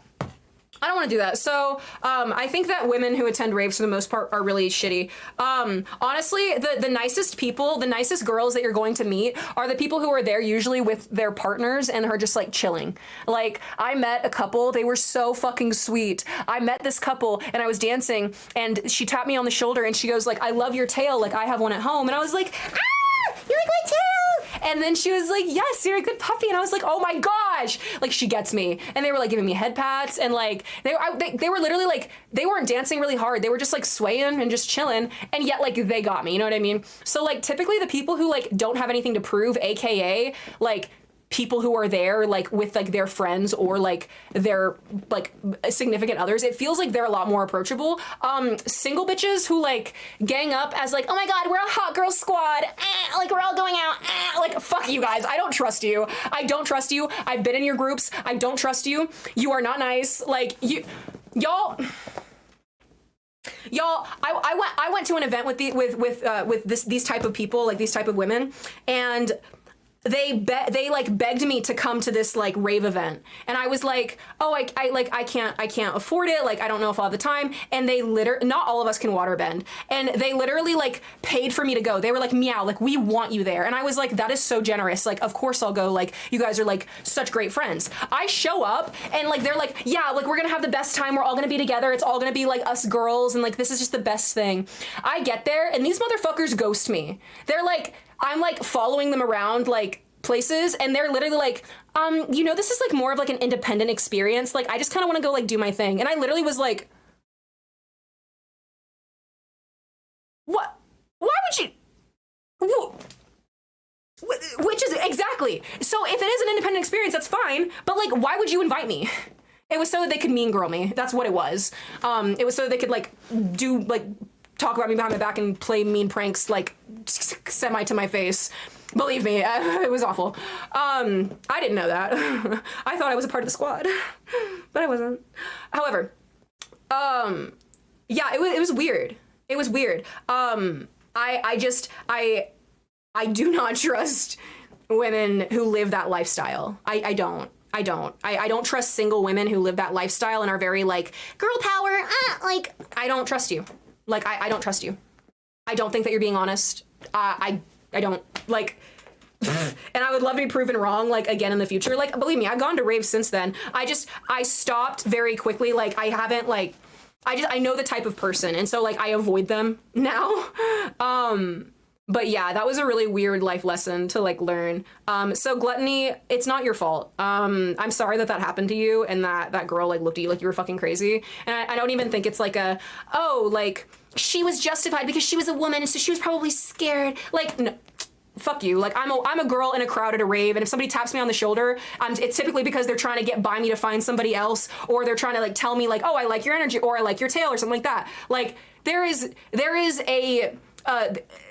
this intense like self-focus that a lot of people get, and I find that specifically girls in those spaces have, where it is very like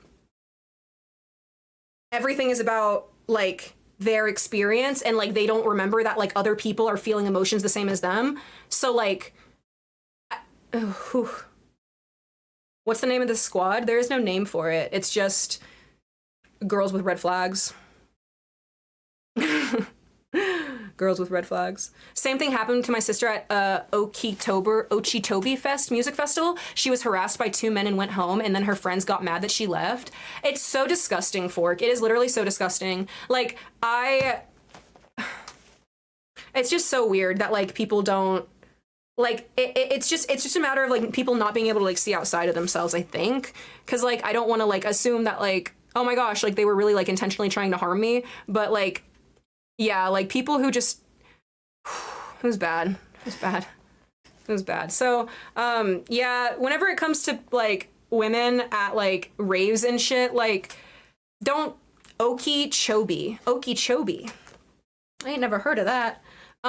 Just don't feel bad. Don't feel bad whenever girls are mean to you, because girls are mean. Like, they just are. And especially at events like that, a lot of them are rolling on Molly. Like, a lot of like girls like go to the club like with their like friends, or like go to like the raves with their friends, and like they're all tripping.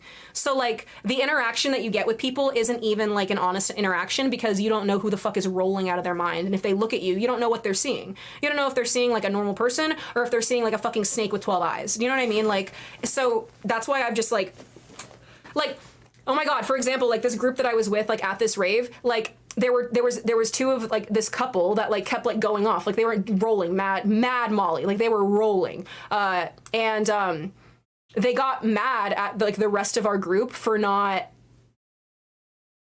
like telling them which like stage we were going to. Even though like they kept running off and doing their own thing, they would like come back to the group and be like, where the hell did you guys go? Like shit like that. Like I experienced that once and never again. Like there's just no reason. Like people who are like, oh, like I'm like a rave dad, I'm like a rave mom, like I'll take care of you. Fuck you. I don't trust you. I don't trust you. When are you gonna take care of me? You gonna drug me? Like, because those are the people that I was around, were people that like tried to pressure me to do like insane chemical drugs at my first ever fucking rave. These people obviously didn't care about my well-being, let alone their own. They say, oh, you've never been in a jam-packed room full of hundreds of people dancing in dark music with flashing lights with alcohol and drugs? Yeah, like, you should definitely, like, do psychedelics. It was my first rave. And I said no, and I'm really glad that I did, but y'all don't understand, man. Like, it's scary. Girls will insult you and guys will insult you. That's the difference between them. Oh, girls will insult you and guys will ignore you. That's the difference. Yeah, that is really true. Most guys are like a lot more just like nonverbal, like non-combative, where it's like if they see something like they're just like, they kind of just move out of the way. Whereas girls, like, they're so main charactered and like, you know, women have become too empowered these days, actually. In this video essay, I will expand on that. They're just like, not everything is personal. Like, be nice to people, dog. Like, be nice. Just be nice. Fuck. Like, they're trying. How many tails have you ever seen? Have you ever seen me wear any of those tails on stream? No, you haven't. You know why? Because I'm a dog, not a cat. Although they are all useful. I have costumes for every single one of these outfits that I haven't ever shown you because I'm silly and I forget. I should really, like, use social media and, like, I don't know, post pictures somewhere. Like, that's so weird. I should totally do that. It's so weird.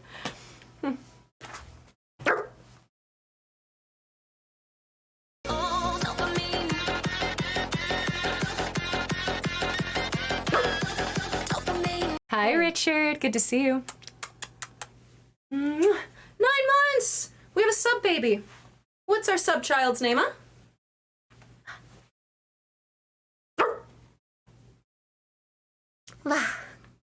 They pulled pranks. Yeah. Yeah, they did.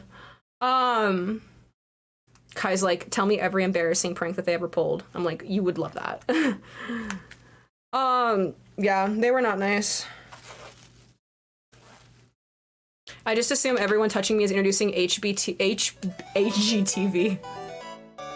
HPV to a new surface of my body. That's kind of funny. You love pranks? These weren't funny. They weren't like, they were like mean. They were like, let's do something and then laugh at her. Ha ha ha ha ha. I was like, owie, that hurt my feelings. And they were like, why? Why would it hurt your feelings? Like, I didn't mean it. And I was like, oh, okay. So you still want to be my friend?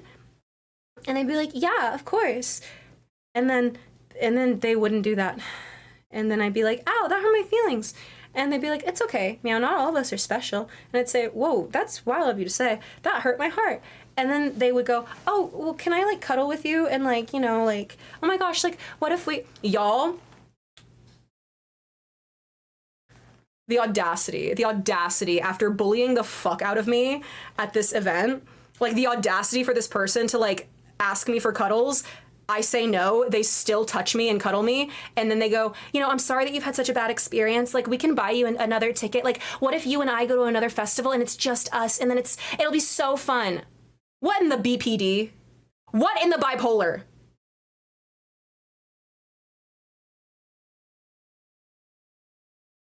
And then upon me declining, that's whenever it was like, oh, okay, cool, I hate you now. Because, like, you didn't accept my forgiveness, my sorry. The audacity, bruh. So gnarly. I do find it weirder, too, because Gluttony says, I'm attractive, too, so I thought I'd get those type of weird reactions from women less. But nope, women still look at me like the plague. Really, baby, I wouldn't. I know it's really hard not to take personally. A lot of times too, like, people's like thinking faces are like kind of shocked or resting bitch face. So somebody probably thinks a lot differently of you than you might assume as they're walking away from you because they've had an extra 30 seconds to process what they're looking at. You know what I mean? That's not BPD or bipolar, that's a tweaker. Just say no usually. Prank, LOL, that was Molly and 2CB, not Coke. That genuinely. Oh, like, you invited me to go with you on this trip, but, like, you didn't account to get me a bed? Oh, so, like, you want me to sleep in your bed with you. So, you invited me on this trip and then didn't get everybody a bed so that I would purposely have to sleep in the same bed as you? Ha ha, that's such a funny prank. Ha ha ha.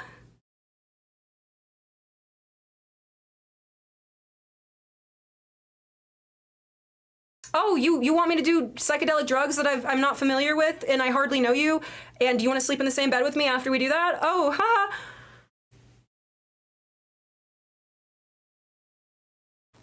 Did they say that was a prank? You know, I don't remember that. I don't actually remember them clarifying that one. Ah, happy lurk, Arf. I'm glad you're getting clean. I don't take it personally anymore. I just genuinely sharing it for the chat's benefit. Like, there's no winning. All right, good. Because I know some people, like, have those experiences and it shapes the way that they see, like, people in the world. And so it's, you seem like the type that, you know, is more introspective than that anyway. So it's a good lesson. Listen to Gluttony chat. Prank. I make you extremely physically uncomfortable while you lay down. If I had a nickel for every time that happened to me, I would literally own half of Saudi Arabia, which seems like a lot because it is, because they hate women over there. So if I'm able to afford half of Saudi Arabia, you know that I have riches out the wazoo, bigger than Jeff Bezos. You know, Graham, Graham, you're so. Look, Cinema Roll needs to go to school, okay? Listen, don't talk to me or my son ever again. Don't talk to me or my son ever again while he puts on his... Do you want to see what's inside of it, Kai? Do you want to see what's inside? This little guy? Ah! Yeah. The king said, yeah.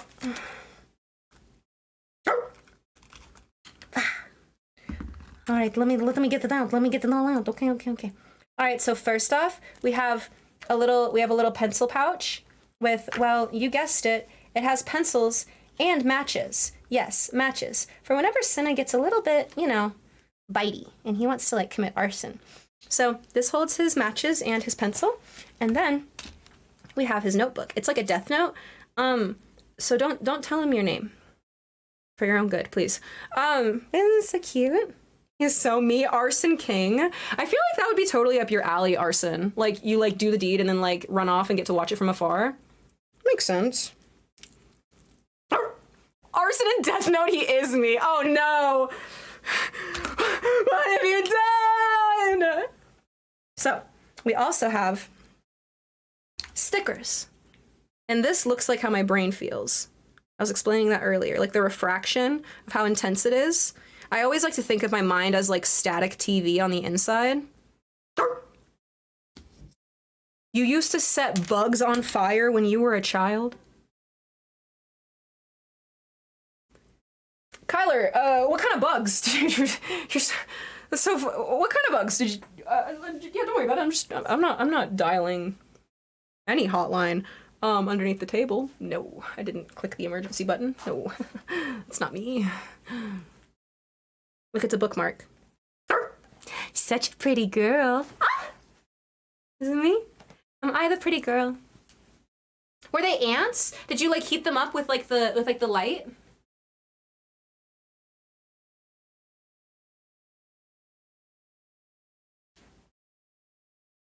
I describe my mind as static TV, typically when I haven't gotten sleep. I don't really know what it's like to like recognize whenever I don't get sleep because I don't really sleep like consistently. It was a lighter. I would put it near him and then they crumpled into a single speck, a dot. I can't describe the feeling that I just got in my chest. Despicable. What else did, oh, and these.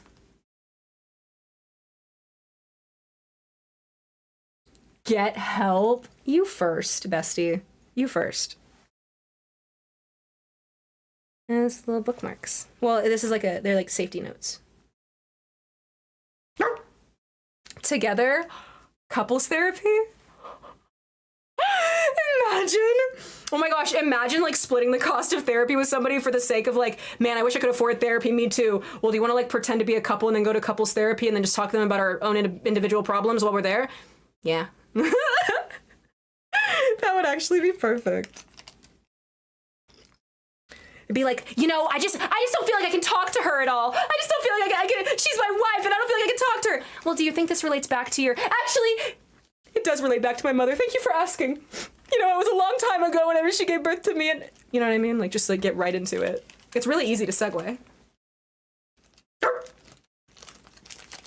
I feel like couples therapy would be more expensive. You think? I feel like, here's the deal. For like independent therapy, you're like a fucking like, you're like a gotcha toy. You don't know what the fuck you're getting. A therapist does not know who the fuck is walking in their office with what kind of trauma, what kind of baggage. A couple walks into their office, a couple's therapist gets to go, okay, this is like one of like 12 things that it could be, right? And then they get to like, you know, very quickly learn about the couple. And they're like, okay, well, this is like where you guys seem, you know, to be dysfunctional because it seems like you like each other. So A, B, C, D. I feel like it's like when they say to get like 2 cats instead of 1, because if your cat has a little playmate, then it's like less than half the work to entertain them yourself and to like take care of them. I feel like that's like a similar notion. I don't know. Am I wrong? Acting off the roof, child, you got talent. I'll give you 100 acting points. Para mí? Wow. Do you think that they'll finally cast me in the Marvel Cinematic Universe, the MCU, the Meow Cinematic Universe? And that, kids, that's how I met your mother. Look how disturbing that looks. Look at the fucking line.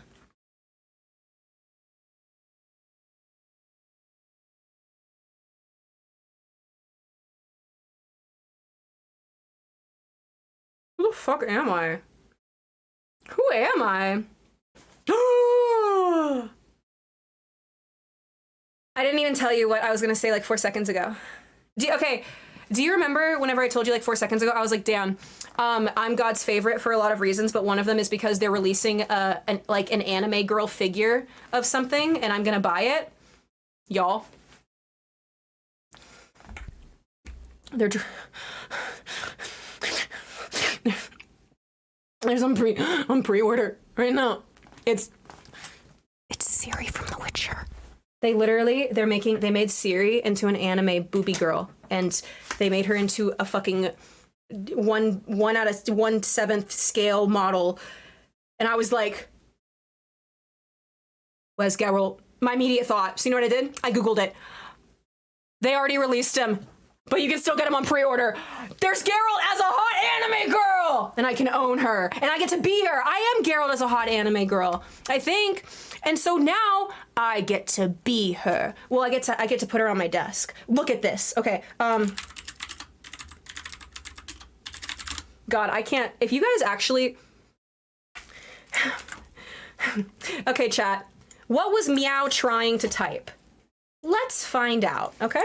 You ready?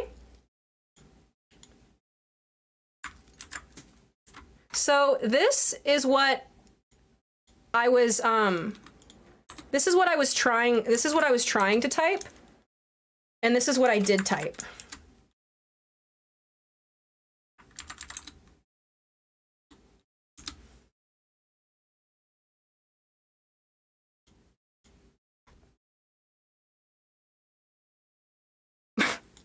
I just want you to know that the paws are real, and I don't know how to type. I don't know how to spell. I don't know anything about the sort. Don't know her. Good night, skeleton. I will miss you. Mwah. Take care. I'll see you next one. All right, look at this shit. Like da-da-da-da out there, somewhere far away. I want you back.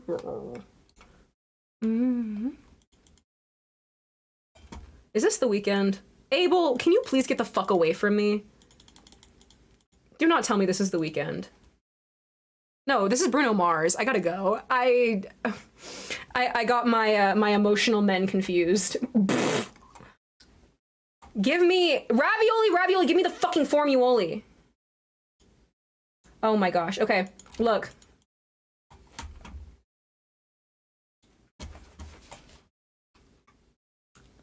Hey, Tinashe.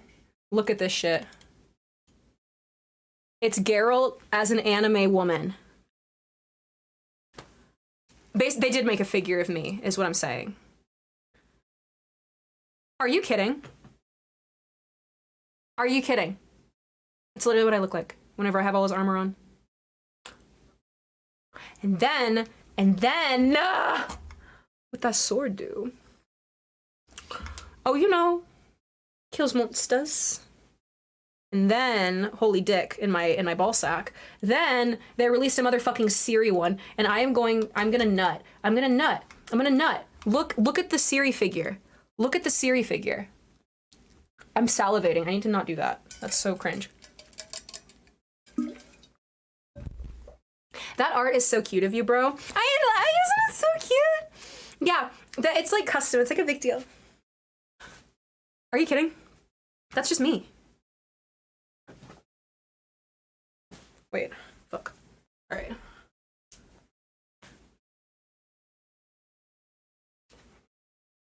I need a sword. Oh, shit.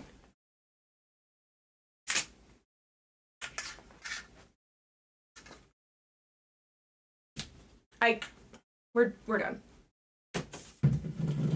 Shut up. You know what? I am gonna leave.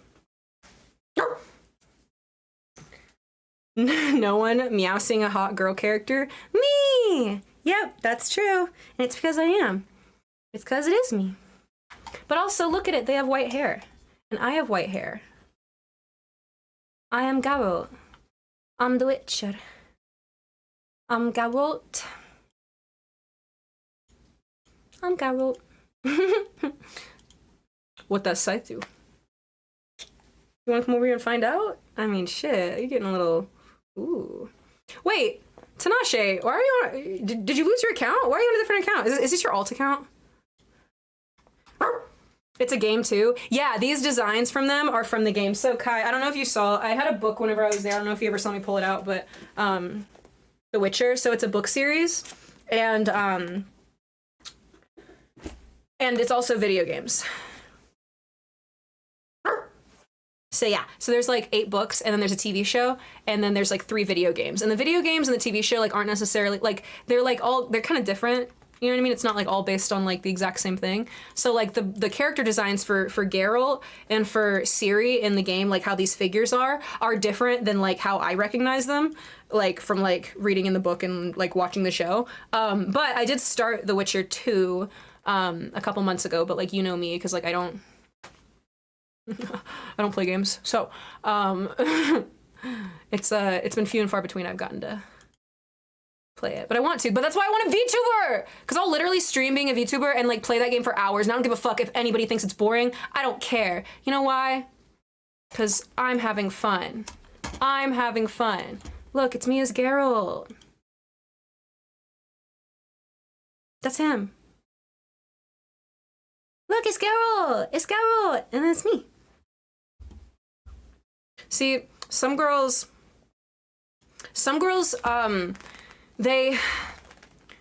well, I'm not like other girls. I'm different. You know? Listen, whenever the CEO of Disney approached me about this project, I sat down with him and I told him, I said, look, if we're gonna do this, I wanna make history. And that's exactly what this is. History. Thank you, angels. I like it when it's a bit messier, like less straight. It looks cute. Thank you. Thank you. I would wear it like it all the time, but my natural hair texture is very straight. So yeah. And I'm lazy, so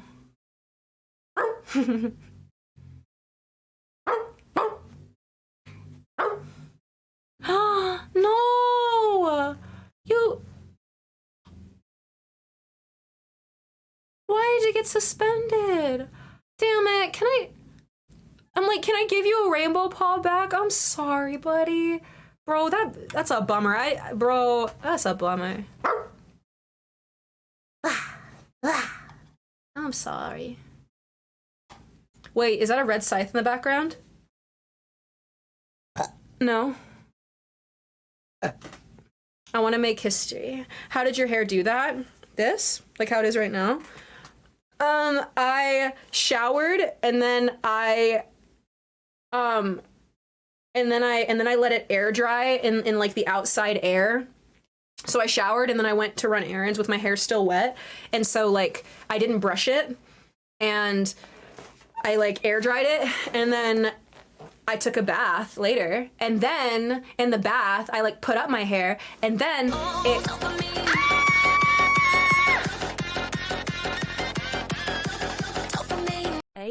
Hi, Nay. Good to see you. 12 months. Thank you so fucking much. Holy dick in my balls, dude. Thank you so much for 12 months.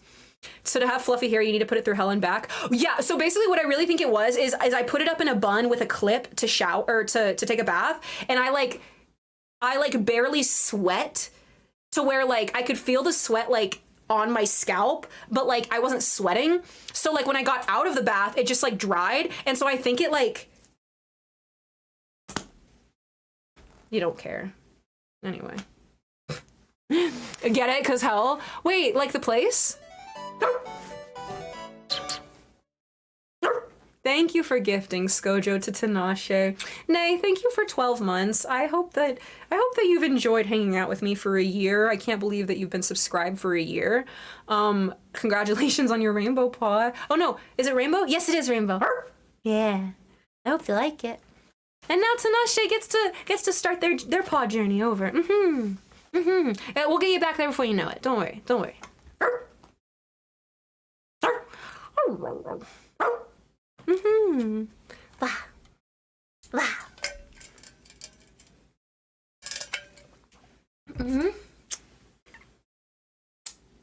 Yeah, I was just gonna put it in buns today. Like I was gonna like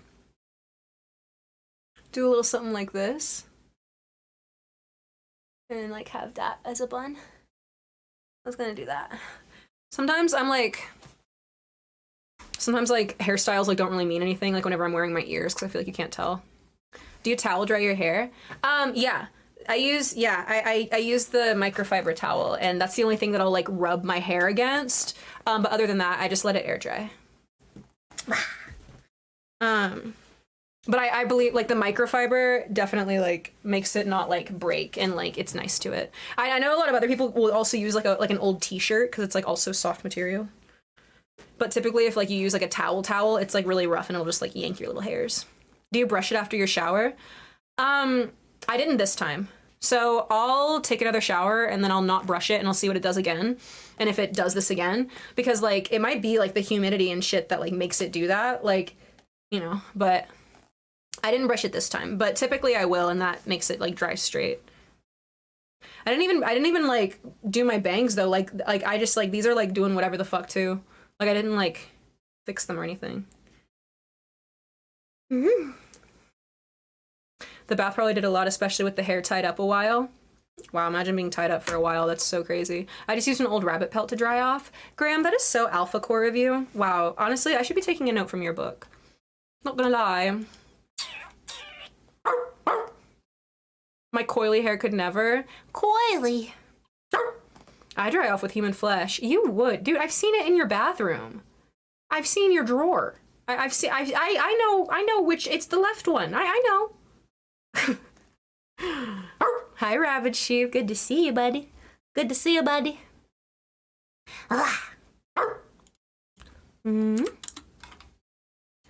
Bum bum bum bum bum bum bum bum bum bum bum bum bum.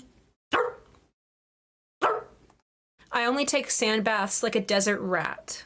Oh my goodness. Do rats even take baths? Damn. I didn't even know that. I just had a nice slop of wet dog food. Ugh. Bro, I'd be like, no, y'all are gonna roast me for that. Man, never mind. Ah! Hello, Kaiser. That would explain the tree's color. I take dust baths like a chinchilla.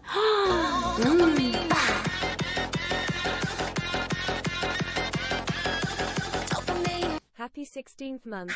MEOWDALYN'S. Thank you. Thank you so much, Justin. 16 months. Guys, I have a hype train coming. That's so exciting. What are you doing hyping me up right now? I'm just a dog on the internet who kind of has to pee. So pee. You're right. Bye.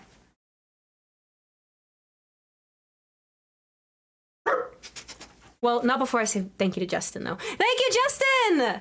Mwah. Mwah. Mwah. All right, thank you, Justin, so much for the 16 months. I'm gonna piss girl. I'm just like candy, I can be sweet.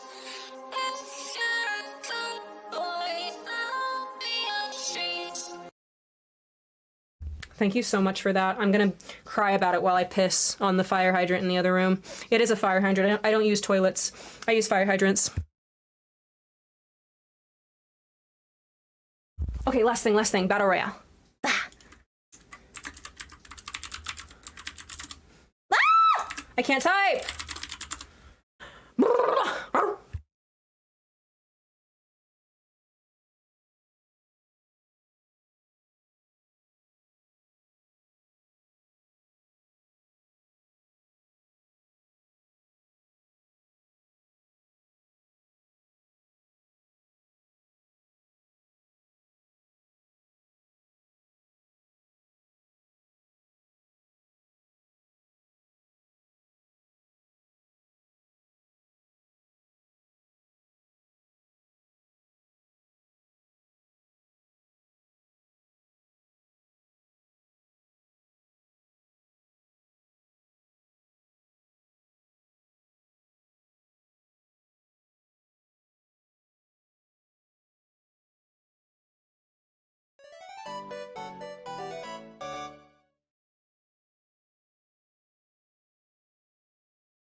Oh, dopamine.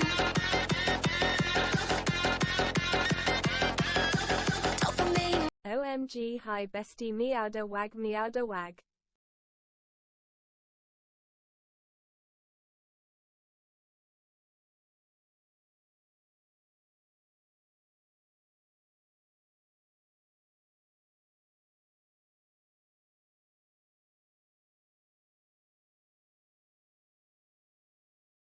Hi. Hello. Hello. Hello. Hello now. Hello. Hello now. Hello. Hello. You know, the animatronics get a little quirky at night. You know, so You know, just be careful. Be careful out there, partner. Yeah. Where have you been taking a dump? Actually, I was sniffing your dad's shit that he took this morning and forgot to flush. I was feeling a little zesty. I was feeling a little crazy, like I needed a high, you know? Hello, Jesse. Hey, Jesse. Hey, Jesse. This is Aaron Hibel and Paris. This is ID. I'm gonna give you the link because this shit's fucking insane. And I don't want to gatekeep it.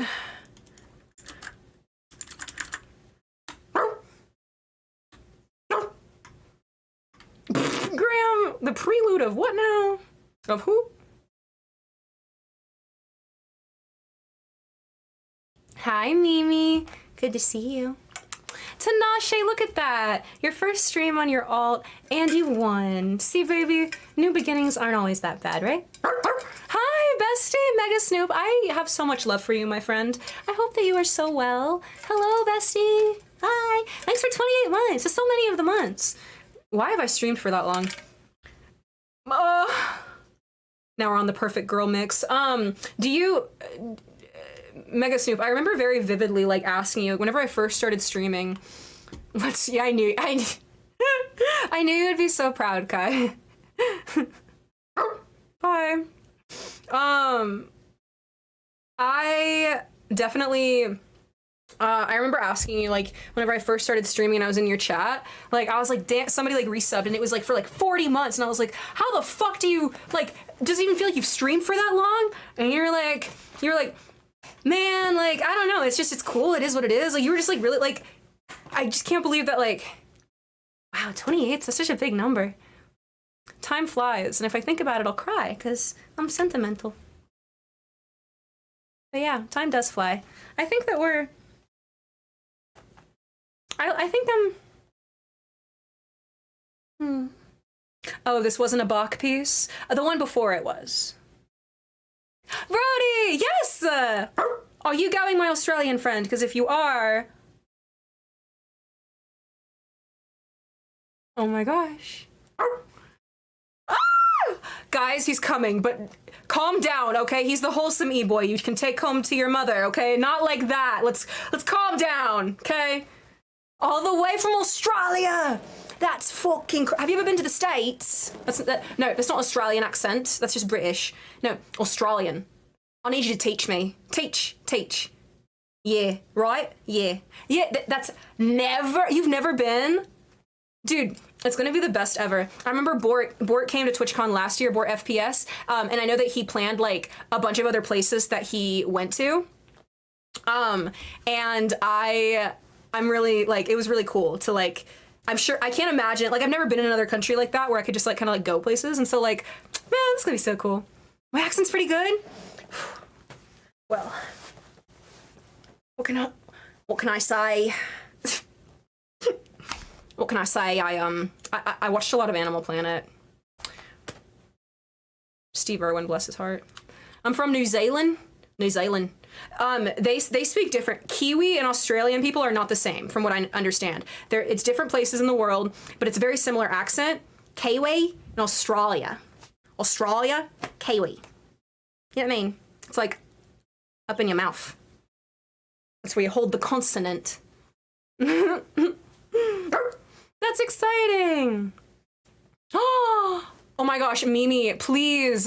Seriously, TwitchCon is so fun, dude. Like, TwitchCon is, like, my first time, like, really at any convention was TwitchCon last year, and just being surrounded by people who understand the same things as you, like, being surrounded by people who you've, like, seen on the internet for years and are just kind of, like, walking by, it's such a surreal feeling. So genuinely, I'm so excited for you to come, and I would love anybody else to come too, because that's where I get to meet all of you guys. Like, last year I met Travis, oh my gosh, Eski, oh my gosh, Sam, oh my gosh, Benny. Dude, everybody. Not to mention all of the pretty women and actual, like, amazing talent, like, all the streamers and like all, like, my friends who I like, made pals with online, and then I get to see them in person.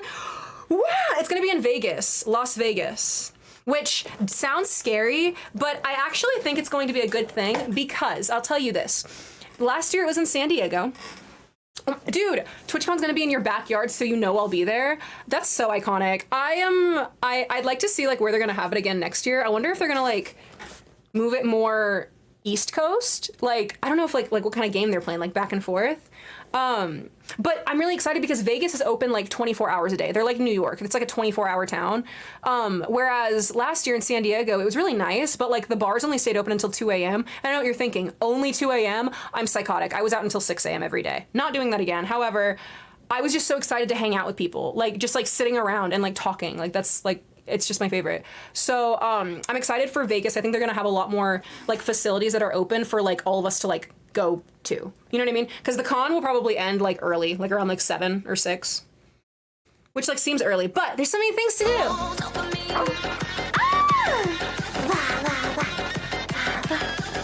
Dopamine, dopamine. Thank you for the dopamine. Thank you, Bailey. Meow meow. Thank you for the freaking 3 months. Tier 1 nonetheless. My brother in Christ. That means the world. Thank you. The states are so much more complicated than Australia. There's a lot of them, and they all have different laws. Like, you can't turn right on red in, like, every state, but you can in Texas, I think. And, like, if you, like, live in California, like, you can't own, like, exotic animals, but, like, you can in, like, Arkansas. That one I kind of pulled out of my ass, but, like, it's a thing.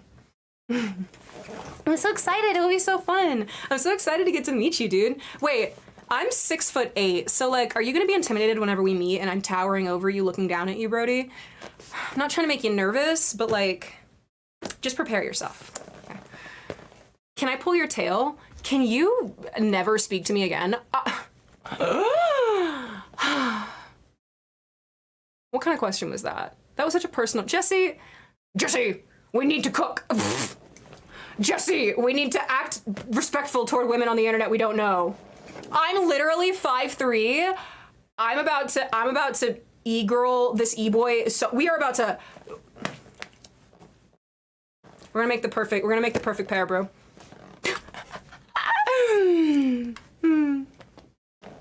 you're 5'8". Tall girls unite. Damn, I'm 6'8". So like I'm big. I got massive yitties. I got massive length on me. My tail, it's kind of fluffy. You know what I mean? Like there's like a lot going on here that I gotta take into account. Not to mention the massive dick I have to like just carry around underneath. Why do you think I wear big shirts, bro? Cover my massive dong. Oh man, I'm only 2'1". Hey, it's okay. Gnome lives matter. I think. Somebody.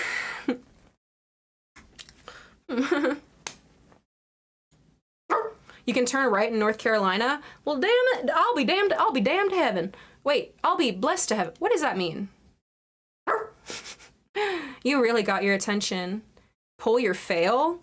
Man, you know what? I'm gonna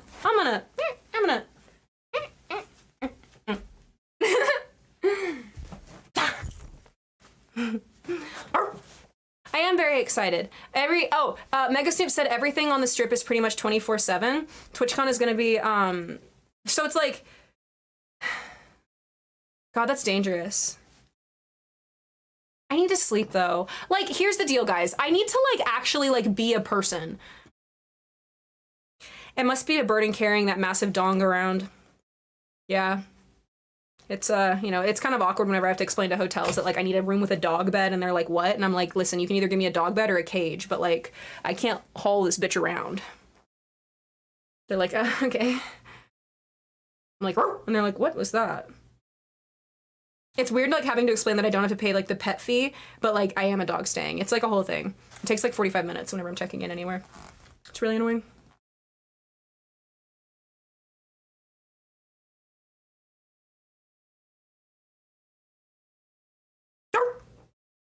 Now I'm hungry. What's good grub? What time is it for you? Different places are open different times. I'd love to go to Vegas, but I would lose every money I have.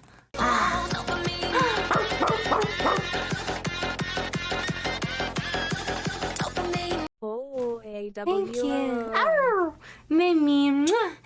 9 months. We have a sub-child. What's our sub-child's name? Name our kid.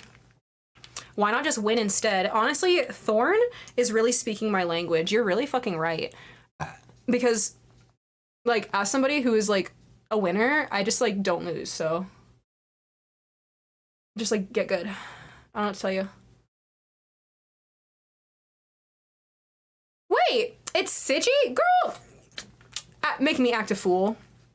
Well, I love it. I like Mimi Woofs. Mimi Woofs. Well, now I remember. Thank you for telling me. I'll remember, Sige. But what is our child's name?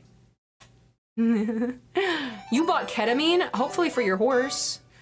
Hello, Bling.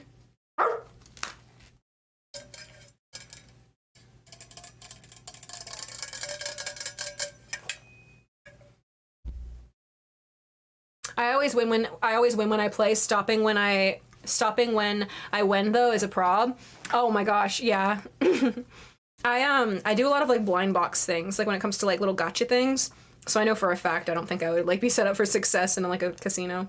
I think I could be good at blackjack, but I just like don't. I like the idea of just like kind of like, you know, walking around and seeing everything with people just makes me more happy than sitting by myself at a table and playing a game that's stressful. Cause like that's what it's like. Like whenever I've only been to Vegas one time. Oh, hello, dog. The dog formerly known as Sige.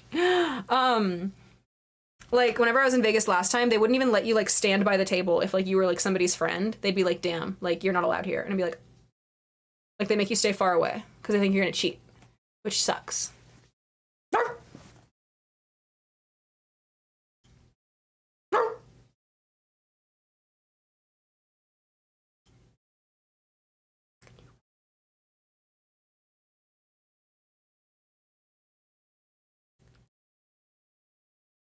I love, oh my gosh, they have this mix. I'm obsessed.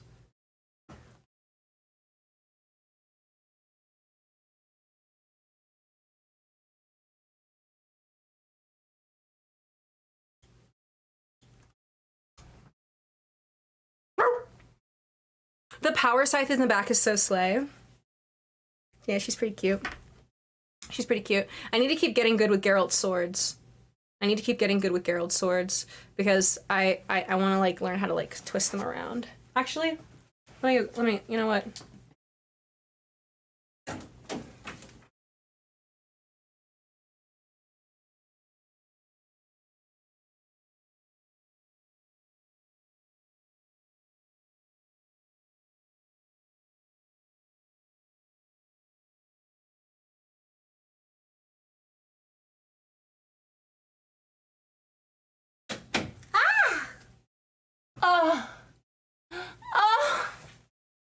When people ask me what my favorite music is, I don't know how to tell them. It's just MEOWDALYN'S Twitch background music. That's like the nicest thing you could ever say to me, and you know it. You're so cute. Thank you. I also love it.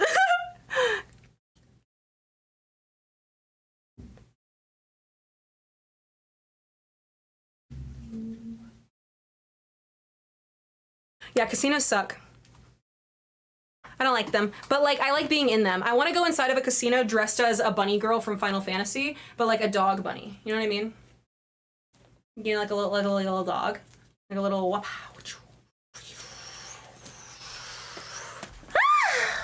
Knowing how to play some games is basically cheating in some places. That's like how it feels. And I know that people who have worked at casinos know like the tricks and stuff too, so like they can get like in trouble and like banned from places. What happened to your finger? What do you mean? You can't see it. Guys, tell me.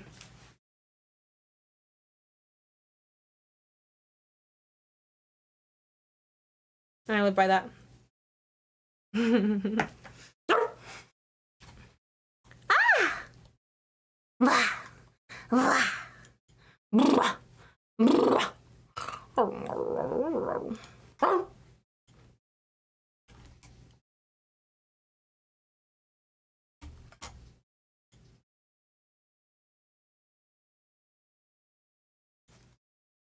Oh, I thought I saw a band-aid. Nope, no band-aid here. What that blade do? Fucking not much right now. I need to go out into a fucking, like, open area, bro. That's why I need to go outside. I need to go fucking touch grass so I can fucking have room to swing this bitch. You know what I mean?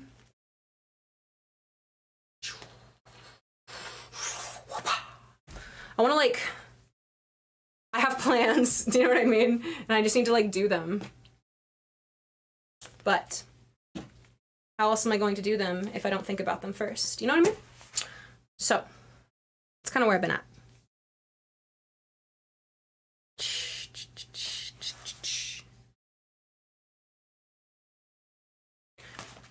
Anyway. Hey guys! Anyway.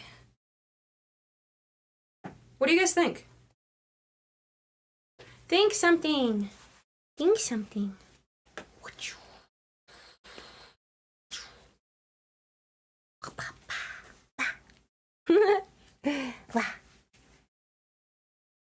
I've had my friend come over and fuck with these like once. I'm so sorry. That sounded so I've had my friend come over and fuck with these. Yeah, they like shoved it inside of their whole asshole. And they're way better at it than me. Like they can do the thing where it's like just like the first time they picked it up, they could do like the fucking like hand twist thing. And I was like, how the fuck do you do that? And they were like, you just roll your wrist. And I was like, can you just shut up? Like, the audacity? Bro, have you ever been going, it's like whenever you go bowling. Y'all, I hate going bowling with people and then they're good at bowling. That shit pisses me the fuck off. Like, why? Why the fuck are you good at bowling? And like, why does it make me feel bad? I've been there. That's how I feel with this sword. But it doesn't make me feel bad. It's just like inspiring. You know what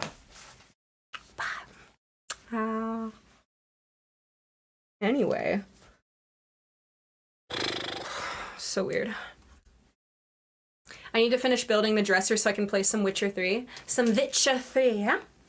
I really like Witcher. I think it's fun. I really want to play the third one, but I know I'm not going to play it under my current circumstances, like in life, because I don't play games, and I want to. Ask Fang for some for some tips. Oh, true. This is just like flow, isn't it? It's just like bow staff flowing, right? Isn't that like the same thing of like what this would be? I guess bow staff would be more in the middle though, so it'd be more like, that's probably like way easier to, rather than over here. It's top heavy.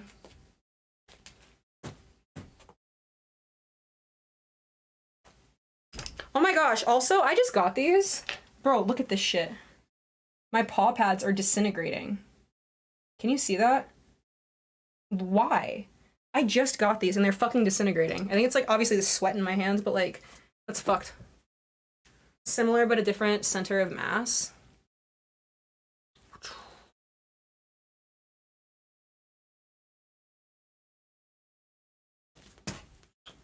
Man. Can I please get a waffle? Can I please get a waffle? Stay. Ah! You stay. Allie, that hurt. I hate stepping on things. It hurts. I can't like, I don't know.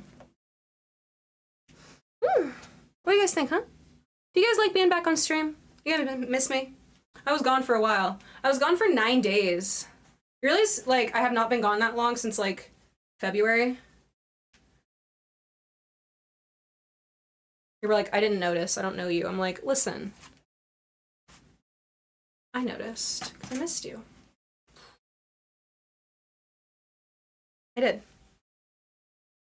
It was nice waking up to the notif when you were live. Aww, you're so sweet. I don't think that's how you're supposed to hold a sword. I know, I have this, like, I have this really intrusive thought of, like, every time I see a blade, I think about grabbing it with my hands and then it cutting in and, like, I think that's my problem, though. You know what I mean?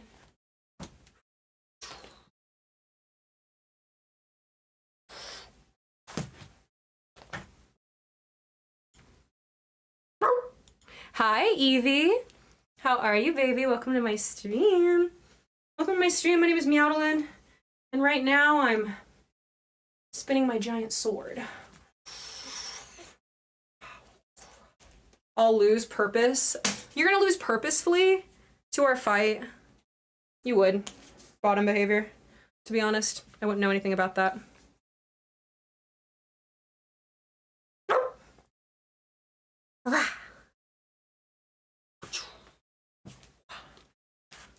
I need to like, oh my god, you know what I'm gonna do? I'm gonna look up a fucking video. Why not?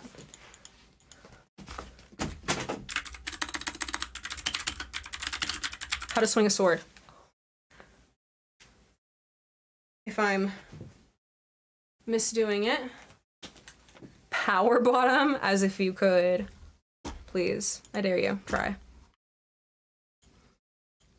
All right, let me watch you. Let me just watch you swing the motherfucking sword.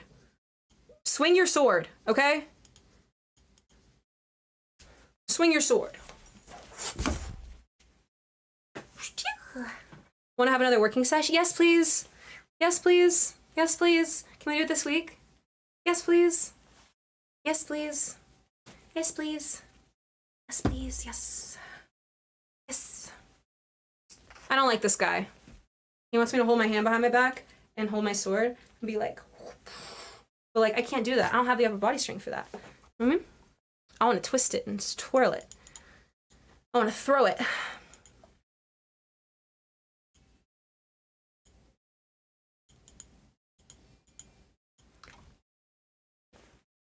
Maybe if I just think of it like a lightsaber. Zoom, zoom, zoom, zoom, zoom. Like, I should hold it right here, right? That makes sense. Zoom, zoom, zoom. How the fuck do I do this? How the fuck do motherfuckers do this? I know how they do it, but I can't, like, I don't have enough, like, room here. You know what I mean? Is Geralt's silver sword your favorite style of sword? Yeah. So, out of the ones I have right now, yeah. I'm gonna get real ones, but I wouldn't fuck with those unless I could, like, actually fuck around with it and, like, do well. But, like, I can't do the thing that so many people can do. They, like, put it back, and then they, like, roll it on their hand, like, up, like, they flip it. Do you know what I mean? I'm like, I don't know how to do that. I want to.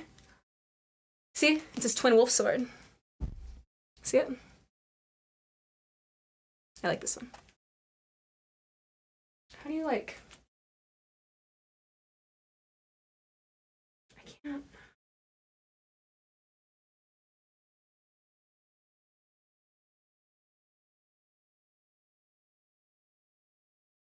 Oh, am I just... Am I... Did I do it? Am I really? No. No, see, it's not like, I don't think that's it. That's like, am I really? Am I really doing that? Guys, I'm using the viewfinder as a fucking like mirror right now to do this shit. Bro, like what, this is like such the vibe of like, what do you do when you're home alone? Like this. This is what I do when I'm home alone. How do I like? Is that what I was trying to do this whole time? It's pretty similar to the way that you flipped rifles. Oh my god, these things. Where it's like that. Where it's like, did you ever throw the rifles? Like, you know what I mean? I don't know sword, but I have a gun. Well, Marting, aren't you cool? Wah. Wah. Wah. My god, what if I just like... Sorry. I know, they were all so robotic. Hi, June Shroom. I like your vibe, little shrooms. How you doing, darling?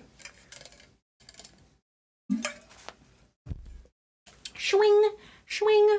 See, like... I don't know if this is like okay, but I have these like intrusive thoughts of like, what if I grab a knife and just like hold it like this by the blade? What happens? Can I cut to my bone if I squeeze hard enough? I feel like my brain would stop me. These are my questions that I have.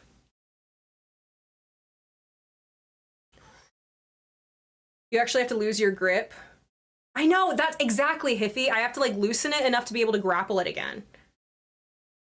Which is annoying.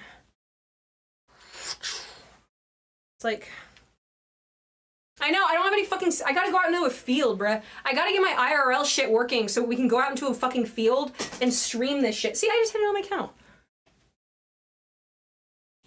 I will literally... I will... No suicide stream? What the fuck are you talking about? What on... Girl, you... I was like here and you went there. Like what? Girl, get a grip. Get a grip.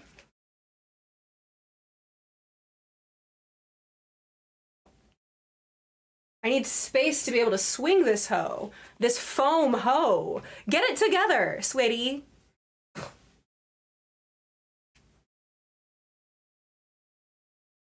I don't like it. I don't like how it looks. Like, it feels fine, but I don't like how it looks. Like, how do I make it look better?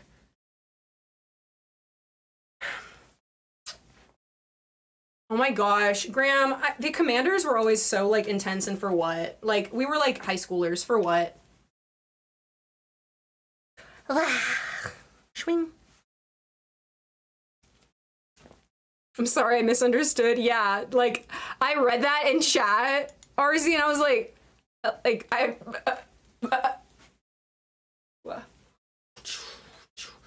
I know anybody can use a gun, but everybody has, you have to have skills to be able to do stuff with your hands. That's why I like bow hunting. Whenever I go hunting, I only ever use my claws or my bow. I don't use guns to hunt. I think it's cheating. Like, okay, you killed an animal with a gun. Congratulations. My friend's in there. Congratulations. It's just like pathetic. Like, if the Native Americans did not need to use guns in order to, like, live a very, like, sustainable life off the land, I don't need to either. I thought I was gonna burp and then I didn't. I did. Hi, Lucky. Arr! Arr! Arr! Bring the balls back.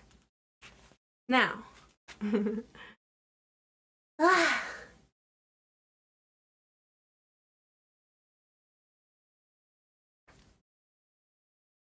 Like this? No.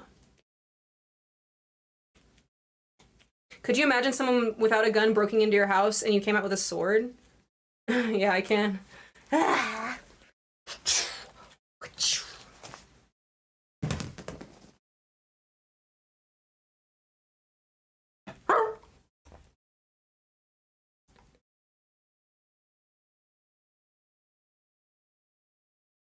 Wow, 9mm? Speaking of which, crazy you say that.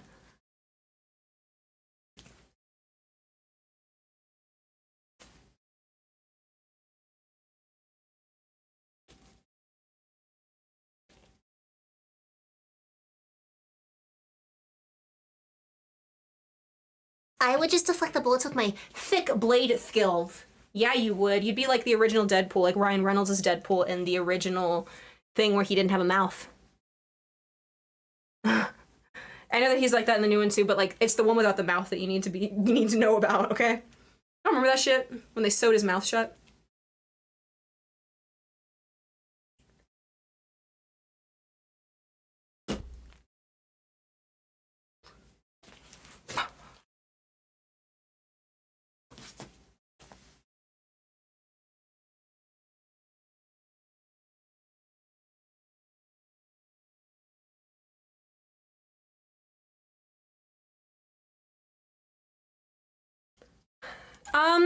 Let's see. Marting, do you have, like, another personality trait besides owning a gun? I was raised in the South. Like, I know all about it. You know what I mean? No! You can still be a Star King, Skojo. You have it in you. Yeah, he did have weird lines. The tiniest bean, welcome to my stream. Oh my gosh, thank you for being here. I hope life's been treating you well while we're apart. Mwah, welcome back.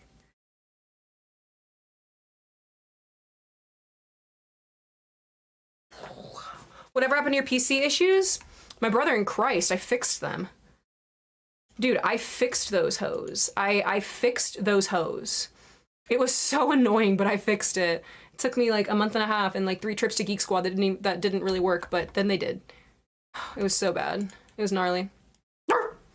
There were a couple of issues. One of them, yeah, was the power supply. It wasn't strong enough. It didn't, like, it needed like another 100 watts. I bought like an extra 600, but that's beside the point. Y'all, this shit, listen to this mix right now. This is orgasmic. Listen to this. You're welcome. Sid, I love you very much. Thank you so much for gifting. Thank you for gifting to Bean. Bean, welcome home, baby. Welcome back to the doghouse, the tiniest boop. Boop.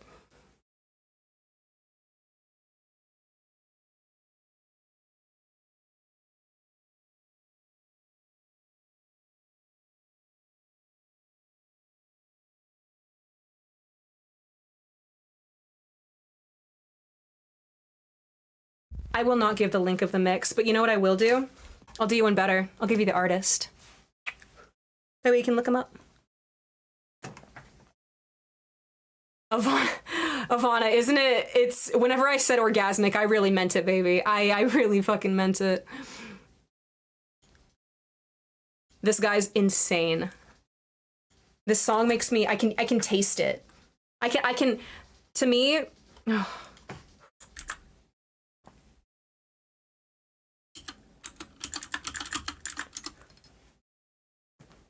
There's the artist, Aaron Hibel. Of course. Of course.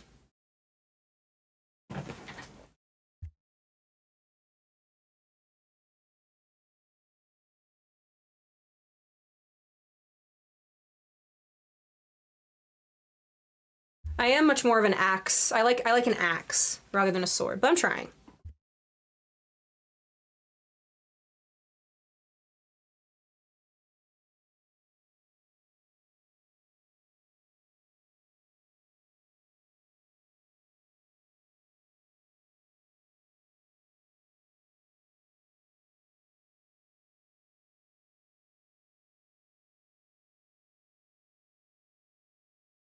Okay, so this one, I have to watch out for these fuckers. For these, and then this. Whenever I swing it. Oh, there's more.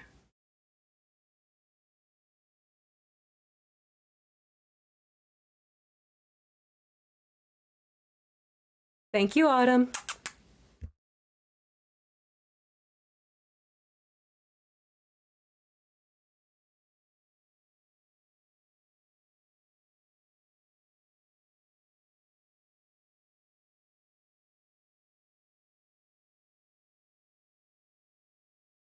I can fix that.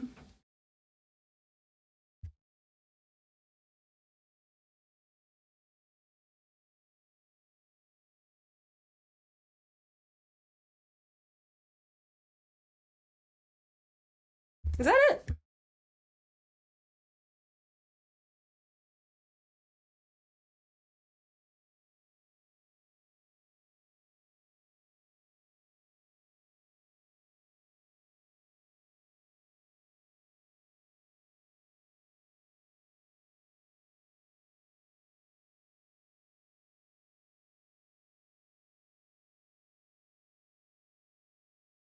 Ready, fight!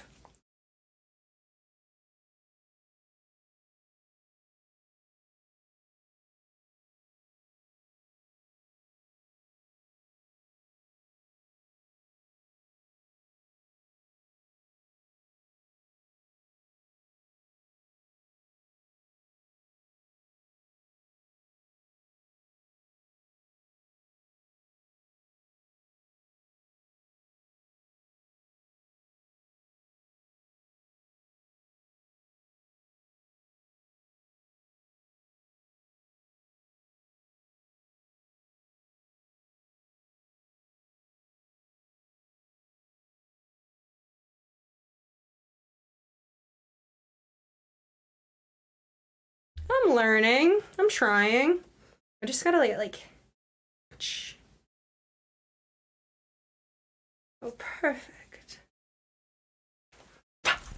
Get Loki. Baba. Good job, Justin. GG's.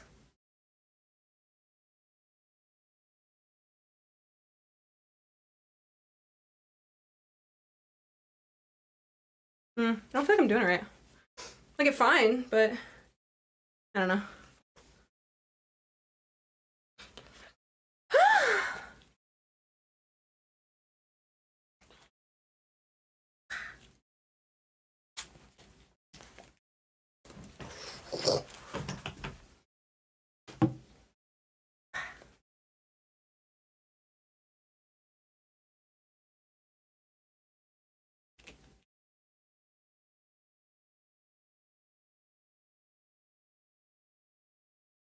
Huh?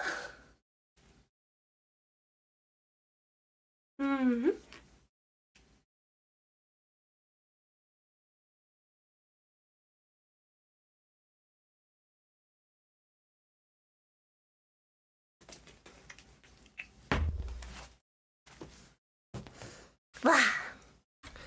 I don't know, chat. Hmm?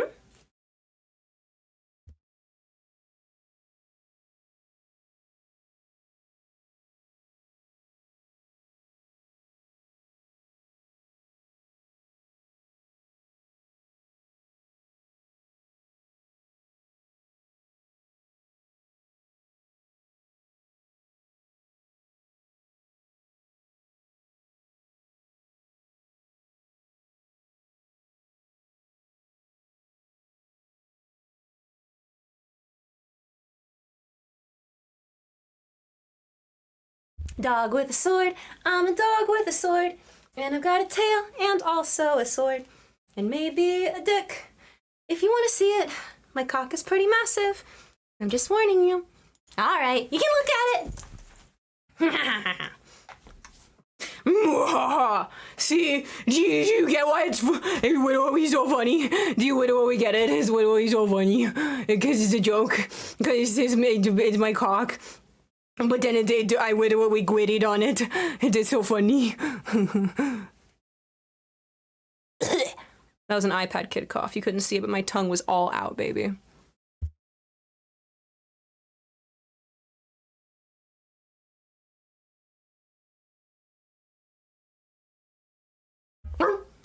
Giving me a bone, brother? Giving me a bone, brother? Oh, fuck, how do I... Huh? Huh?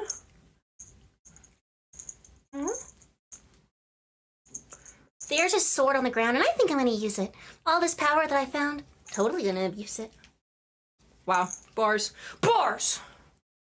Fucking bars. Any highlights from your most recent excursion? Hmm?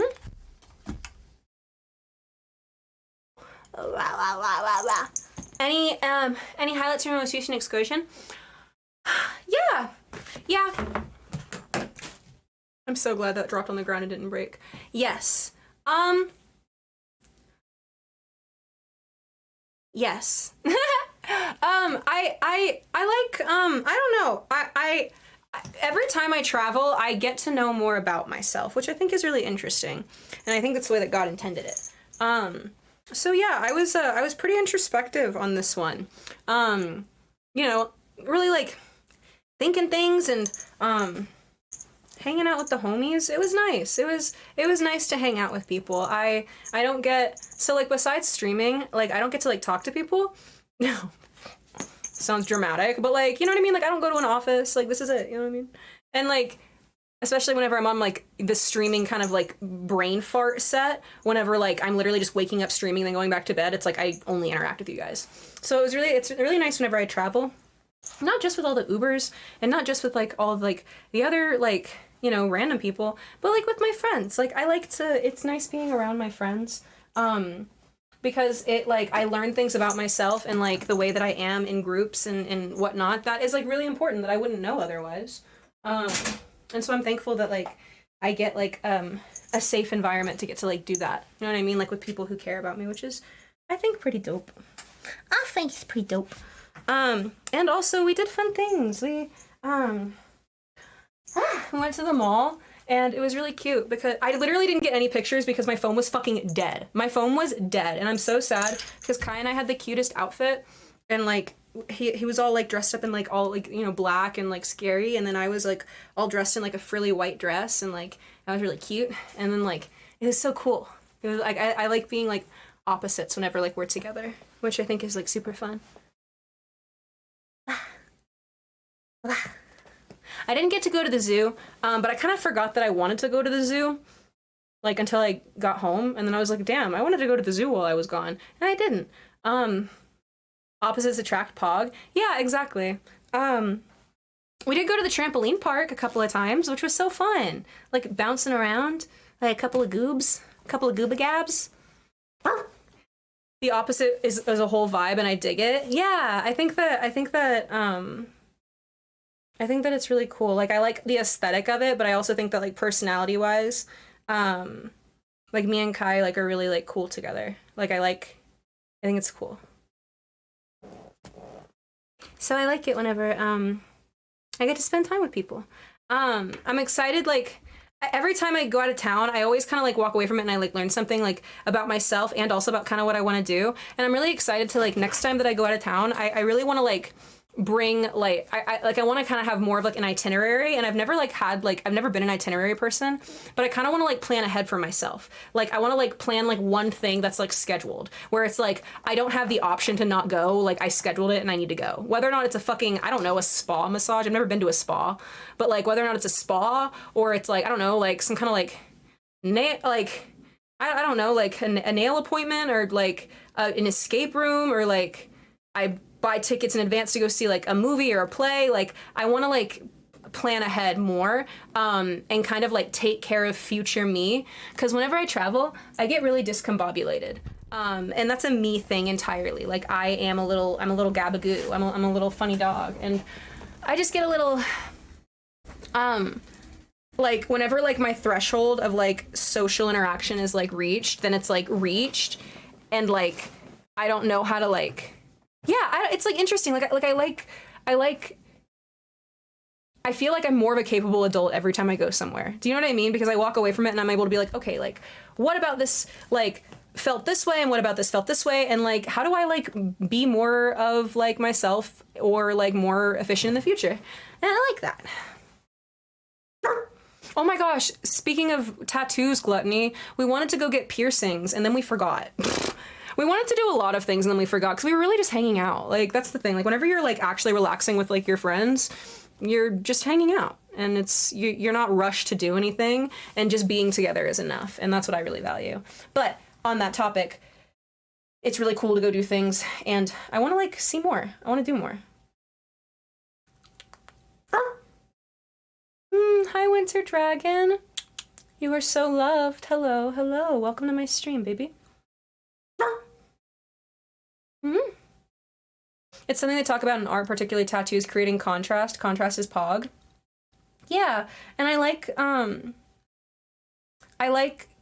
getting like I like being around people who have like lived different lives and like had really different life experiences. Like I feel like I'm more like I feel like I'm more efficient at like interacting with the world around me whenever I am, you know,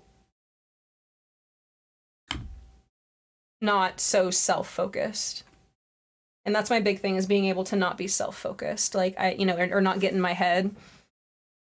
Because like I'm not like I kind of mentioned it before, like I'm not an anxious person, but like I was really socially anxious as a kid, and so there are times when it can flare up and like kind of like chokehold me, and I feel like it happens a lot whenever I travel, and it's because I'm, you know, like dysregulated usually, like emotionally, like physically, because like I'm in a new place. I'm either eating way more than normal or way less. It just depends on where I am and who I'm with and what we're doing, because if we're running around, like, you know, chances are we're just grabbing something and going, versus if we're hanging out at home, maybe we're getting food like delivered or just like whatever.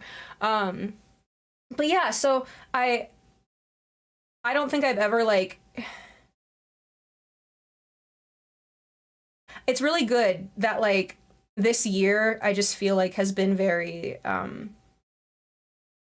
like, hey, wake up, hold on, like don't fall into habits that you don't like or don't identify with, like don't identify with themes in your life that aren't actually you or that you don't believe in. Like I've had a lot of like moments where I'm like, hey, like to myself, like been like, yo, like are you good? Like I'm excited. It's exciting. I like traveling. Like whenever I get home and like I'm able to like recuperate, then I like am like really like happy about it, and like I like think back on like my trips really positively and stuff. But then sometimes when I'm in the moment, I do this thing. Okay, I do this thing. You guys, I do this thing whenever especially whenever I'm traveling and hanging out with friends. I picture the end whenever like it starts. So I'm like, oh my gosh, it's so nice everyone's together. Damn, too bad I like, you know, leave and will like not see these people again ever, or like too bad like, oh my gosh, we're having so much fun, too bad like we're only here for like another hour, or like, you know, like I always do that. I always like think like that, and I don't mean to. It's just, bro, it's the simulation you run, you know what I mean? Like it's just, it's not my fault. It just happens. But it doesn't have to happen, and it doesn't have to like take hold of the situation. We were talking a lot about it earlier, and like the idea of kind of like taking hold of like your thoughts and like holding them captive and being like, no, like I am going to tell you what you think, not the overthinker in your brain telling you what you think. Do you know what that makes sense? Yeah, it's hard for me to stay present. I get very disassociative, but with traveling, and especially traveling by myself, I feel like I get more like conscientious and aware of like being present. And it's less of like, oh, I need to be safe because I'm a woman traveling by myself and somebody could pick me up and, you know, walk away with me as I'm walking down the street. Like it's more, it's like actually experiencing the world around me in the moment, like in the moment, like actually, and not like, there's so many times I'll be in like a room full of people and I just like, it's like I leave. It's like I go somewhere. It's like I just fucking like, bro, it's like a different like channel gets flipped in my brain, and like suddenly like I'm just like staring off at something and like thinking so hard, and I can like tell on my face that it probably looks like I'm thinking too, and then I like kind of snap into it. I'm like, oh fuck. You know what I mean? Like you know what I mean? And so that's something that happens like no matter where I go. Like I am just very like that in general. And so like traveling, I feel like is helping with that and kind of teaching me, at least teaching my body, training my mind and my body to be like, hey, you go on a trip and it starts, and trips are always going to end. Exactly, Scojo. They always end, and it's okay that it's ending. It doesn't have to be bad. But, you know, being like, I gotta be nice to the dog in here, you know what I mean? Hi, Barbie. Hi, Barbie. Hello, I love the Barbie movie. Hi, Barbie. Did it get a little political? Yeah, but like, so does everything. Hi, Barbie. Again. I need to message somebody about something relating to Barbie because I'm scared.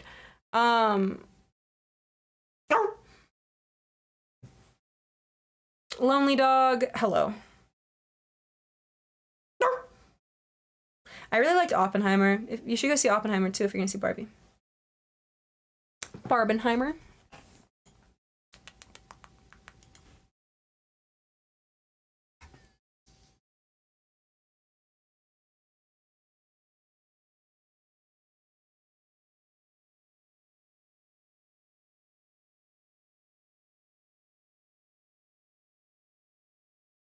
Oh my gosh, I'm surprised it's still in theaters. Glad I can say I spent a 9/11 watching Barbie. Honestly, like there's nothing that's gonna build up the nation like the Barbie movie, like the MCU, the Mattel Cinematic Universe. And I'm just glad that you could be a part of history. Yeah.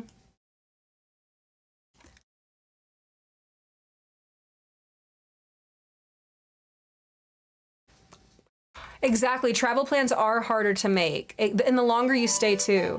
Yeah, I also like, I think that if I like plan stuff too, then I wouldn't feel pressure to stay long, so that like I could experience things and then like go. You know what I mean? Rather than like dragging them out over like a long time, I think it'd be more efficient. I'm just like, I like learning about like efficiency. You know what? The stream needs more fly. Fly. Why? Guys, I'm sorry about the redeems. I'm kind of silly and I didn't really pay attention to them very much. I'm really sorry.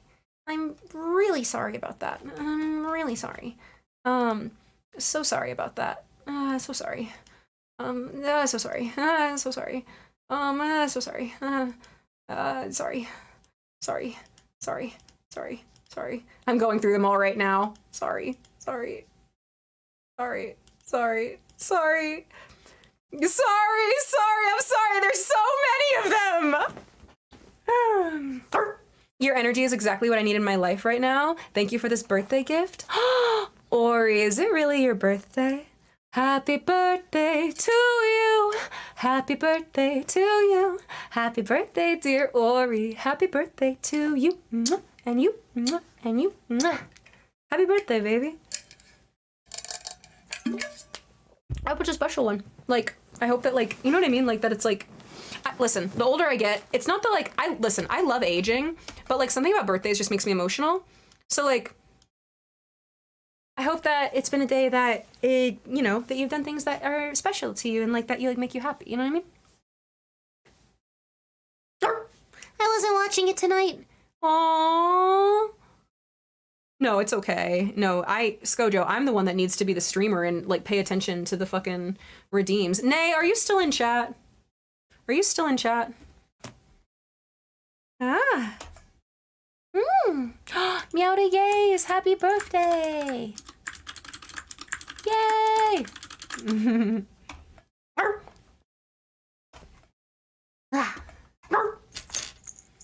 Yeah. I got red phone. I don't think Nay's in chat, so I'm gonna return their channel points. So next time, I will sing.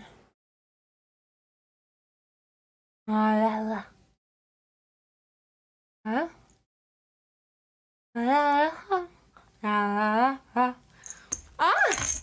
right, you want me to go grab Fry? I can go grab him if you want. Excuse me, who is popping fireworks outside of my window? Hello, hello.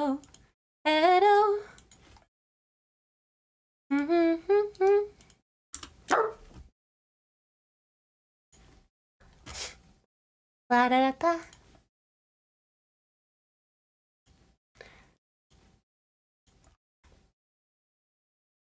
I'll go get Fry.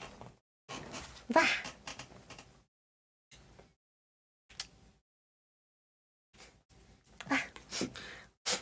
I gotta get all unplugged, you know?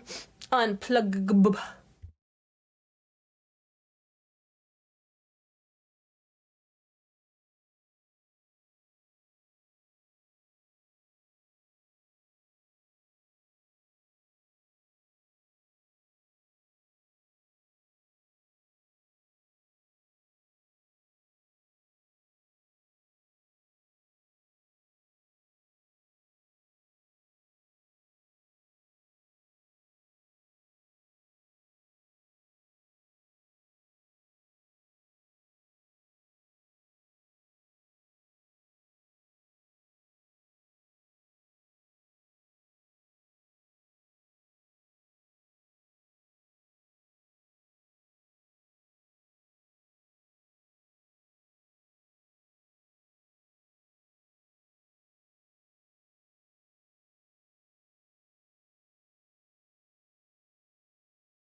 I got the fly.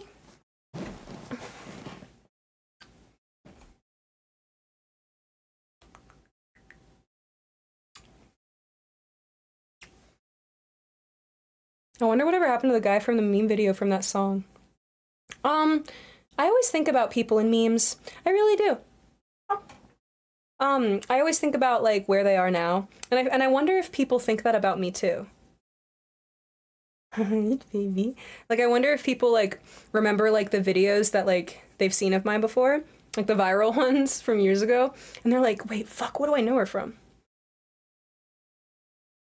Hey, man, I don't know about you, but, like, I'm waiting for another tennis ball to be thrown. This is my little guy. His name is Fry. Do you have viral videos? What should I look up? Don't worry about it. Whenever I upload all of my shit to YouTube, I'll let you know. I got a bunch of old stuff I gotta archive. You see how he doesn't flinch? It's because this is normal. I am a dog and I bark all the time. Hey, Wayne. Wayne's here. Hi, Wayne. Here. Hello, Wayne. These are my homies. These are my ladies. This is Jen, Amy, Teresa. You know why we call her Teresa. Do y'all remember that audio? It was a TikTok audio from like years ago. And people would like show their collections of things to it. You know what I mean.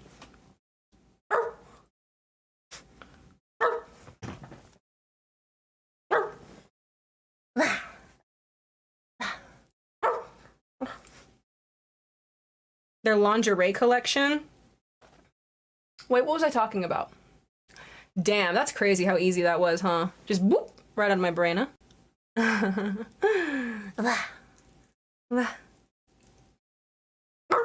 You came back at the right time? Why do you say that? Because I was done swinging my sword around?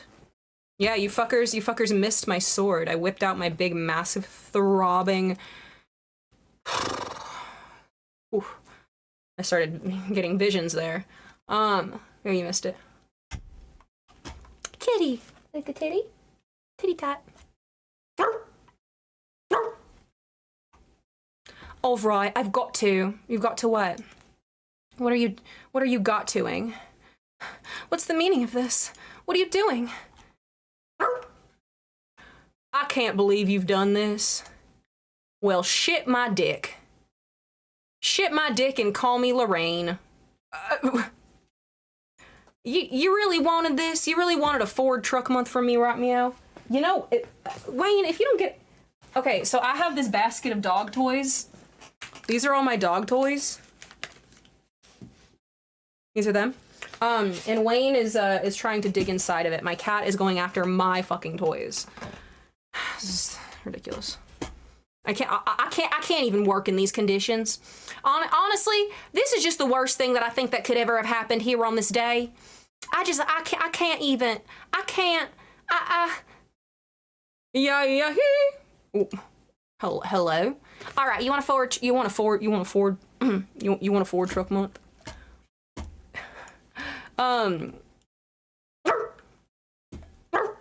know what I mean? Let's see.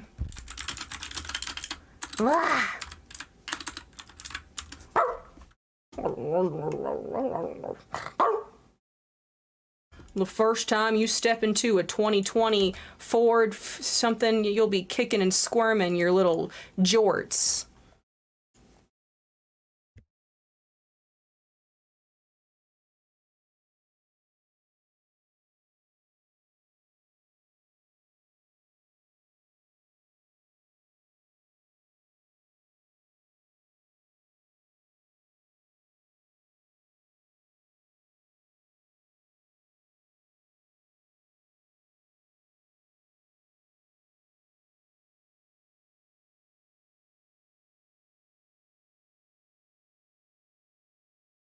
Vroom, vroom, baby.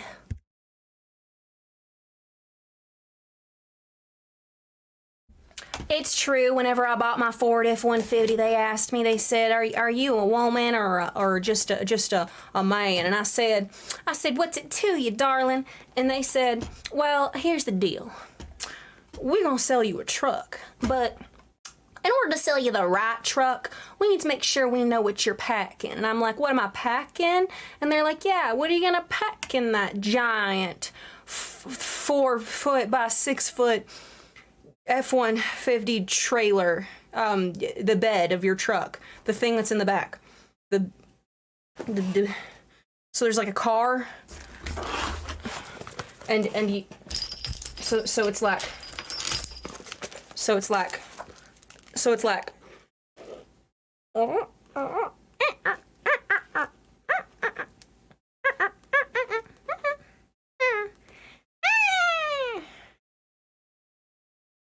you know what I mean? Yeah, it's like that. So, you know, y'all can get in line or whatever, but this is gonna be a while because I gotta pay extra money for my truck, which means I gotta count out more dollars than I expected to bring in.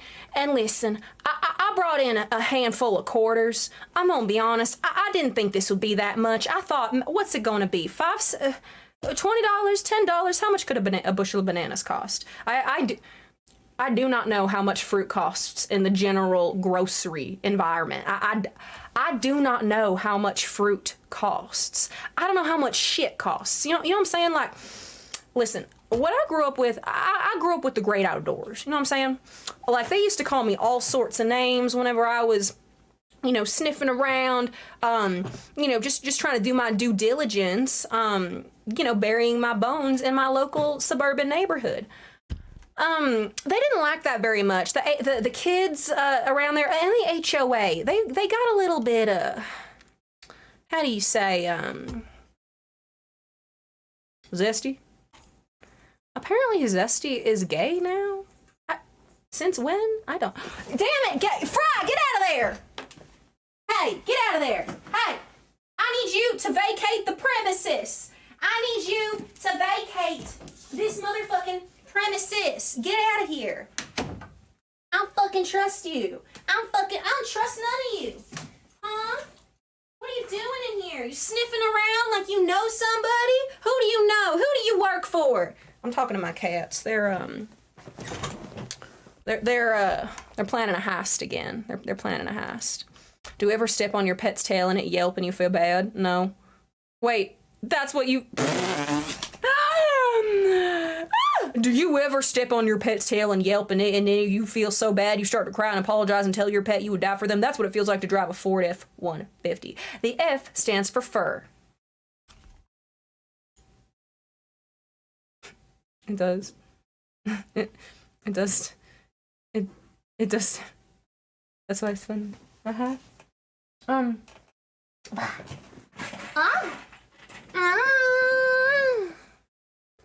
Not the 50%. A bigger cock than all the salesmen put together, and they still hit her with that 50% markup. It's just the way the world works, you know what I mean? This is my role as a woman in this atmosphere. In the what now? I don't believe in the atmosphere. I don't believe in space. I actually have a lot of really listen. 50%. What do you think? Take it or leave it. You ever see the guy on TikTok? No, I have not used TikTok since I posted things on there and then I stopped. I don't use the application. The firmament.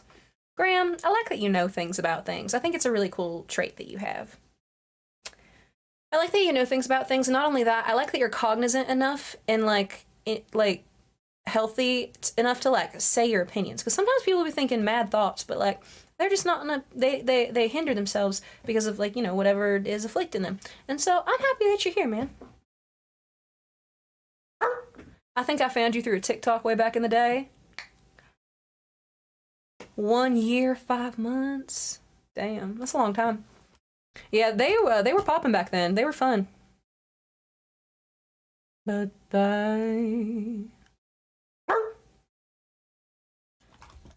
La da da da da da da. La da da da da da da. Baby, I got you, baby.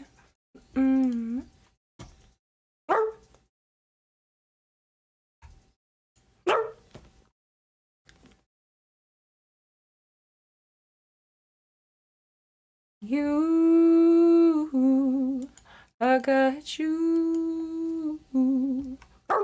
I was told I'd get mocked, and I gotta say, they was right. They weren't lying. What are we talking about? Oh, no, wait. Who told you that you were gonna get mocked? I did, or somebody told you about watching me? You're so funny. Give me the Carfax. Mia, what's your favorite drink? Dog water.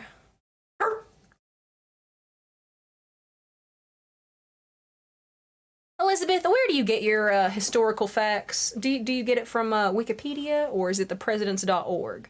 Did you talk to President Lincoln themselves to comment on this story? God did? You will be persecuted and get mocked? Wait, for what?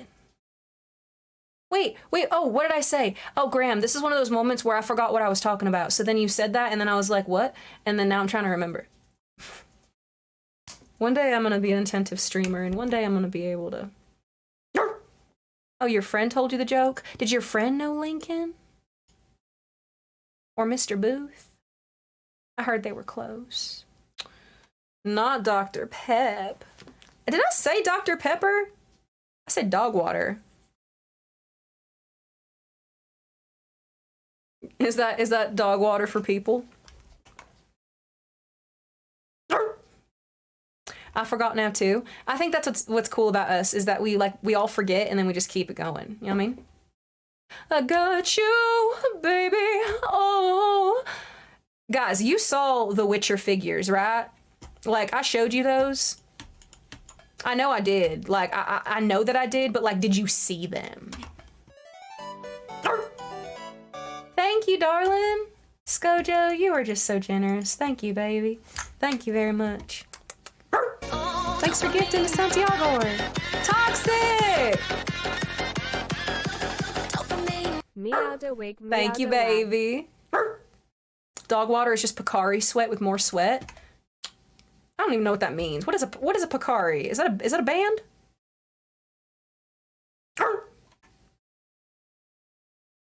Aww. Elizabeth, that's what you told your girlfriend? Guys, look at these figures. I want it. It's Garrot. It's Garrot as a woman with boobs. That's me. It's me, Garrot. Isn't it perfect? And then look, it matches Sadie's.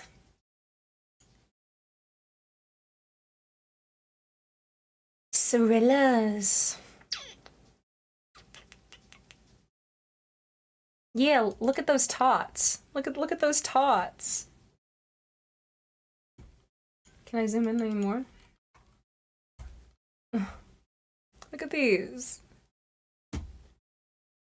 Winter Dragon, I'm gonna be honest, I didn't finish it. Like, I watched the Cotillion episode and fucking died through the whole thing because I hated it so much. And then I did not turn it on again. I know that they released more, and then I think they got Liam in there. I have not watched it, and I don't know if I want to. I'm a little nervous. I think I've been having a lot of fun reading the books. I'm reading them. So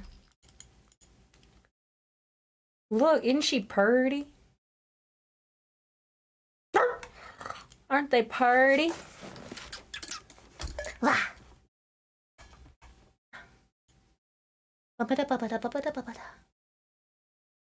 Guys, we've been like this quiet this whole time, and like we could have like brought the energy like up here. And by energy I mean light. I'm trying to find time to read every day. It's hard. Read in the morning, Winter, whenever you're waking up. Like, after you know for a fact you're not going back to sleep or dozing. That's whenever I would read. I think it's really healthy for your brain to give your brain something tactical to do and accomplish, rather than like staring at a screen or something, or like turning on lights and stuff. Like, going outside and reading a book is literally like my favorite. I love sitting outside on the grass. Y'all, I sat on the grass. Oh my gosh. Guys, I did something scary. Whenever I was traveling, I went on a walk by myself, which like it wasn't scary. Like, I wasn't scared, but I forget that I'm a dog that can do that. Like, as long as I got a collar on, like, they know where to return me, you know, if I'm found. So yeah, I had a lot of fun with that. I like explored some city, and it was fun. I read physical books, Ori. I can't focus on a Kindle. I need the pages.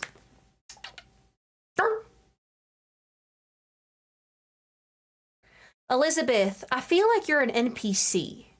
You're giving NPC right now. Ice cream's so good. Y'all, look what happened. One of you, Winter redeemed Ford Truck Month 15 minutes ago, and I've been stuck in that. Okay, we need to move on. I can't though. It's how I was raised. Mm-hmm.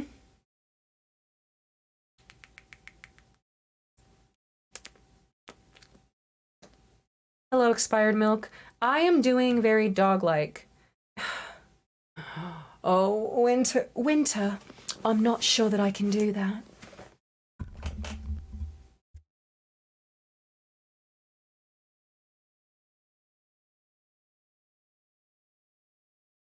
Winter, I'm not sure that I can, I'm not sure that I can accomplish that. If I could just see some meowda tea, some meowda wee, that would be lovely. Let's show some respect to the Queen, shall we? Yeah.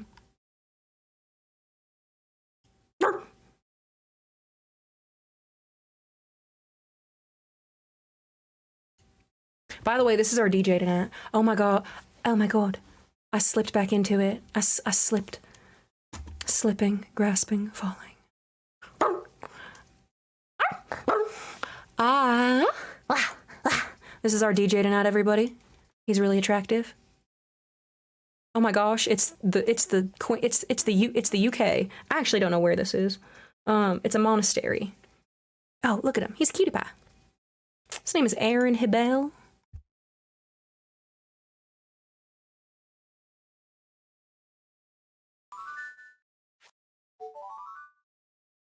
Please stream his music. It's fucking insane. Ori, I'm gonna kiss you on the forehead. Thank you, darling. Thank you so much for subscribing. Now you get to be a little dog on the screen there and run around. Thank you, baby. Thank you for subscribing. Thank you. Oh my god. Guys, look, that's how you know I was really born in the South, because I like can't control it. Oh, now we have some Post Malone, some Posty. The Boulder. Subscribe to Tier 1. The Boulder. Did you hear that? That was me licking you on the nose. That's right, your little nose. Thank you for subscribing. Thank you very much. Thank you. You get to be a little dog on screen also. And you get access to so many emotes. And you get a lot of stuff. Okay.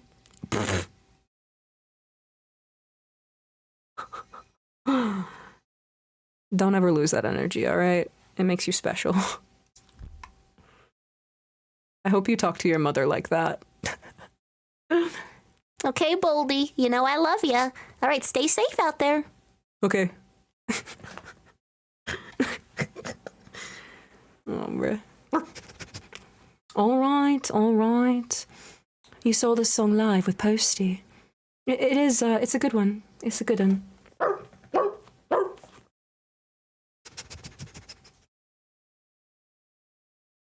Oh, I did.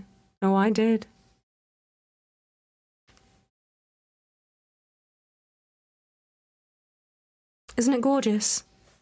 Isn't it absolutely gorgeous? You're like, yeah, she is. That's what I think whenever I see myself. That was my first thought, and I just narrated it whenever I hopped back into this tab.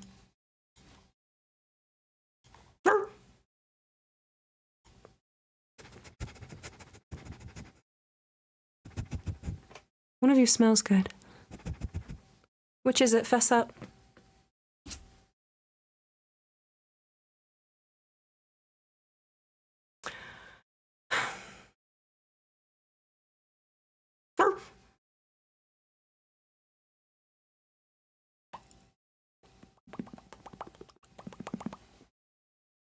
Is it you? Amesy? Is it Amesy? Is that how I say it? I'm a fan. Stick around. I like this smell.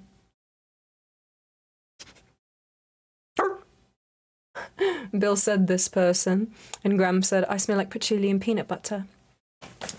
You know what? I can literally smell that, and I believe that you smell like that. I do. I smell very sweet. I love walking into intense eye contact. I know, I like felt it. I felt it in the atmosphere. You're still on 80. Oh, it's like a face. I have a dragon fruit candle. Ah, I like dragon fruit. I like dragging these nuts across you more.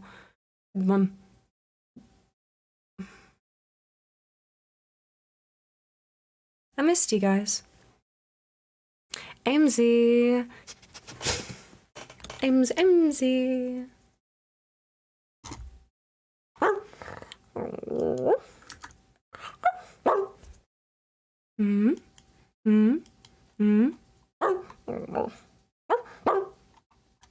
British Bork. I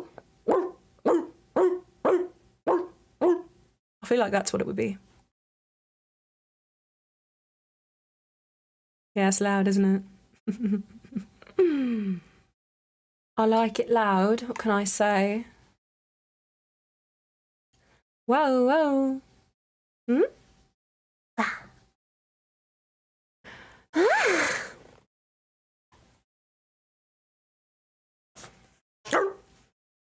I'm glad you had a nice trip. Me too. Me too. I'm excited for my next one already. I'm very happy to be home.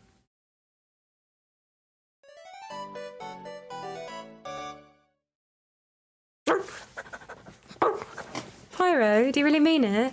You really, really mean it? Really, really? Thank you. Thank you for gifting, honey. Thank you.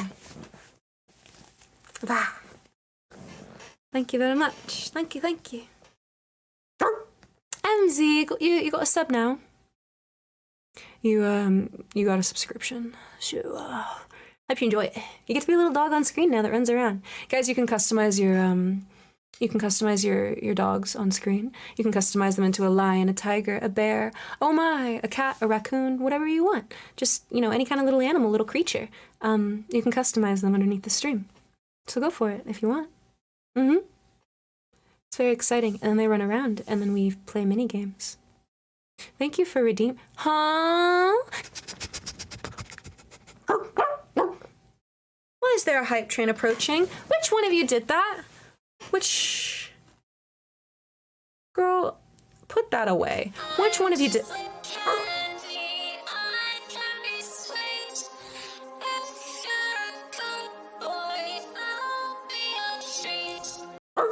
Thank you!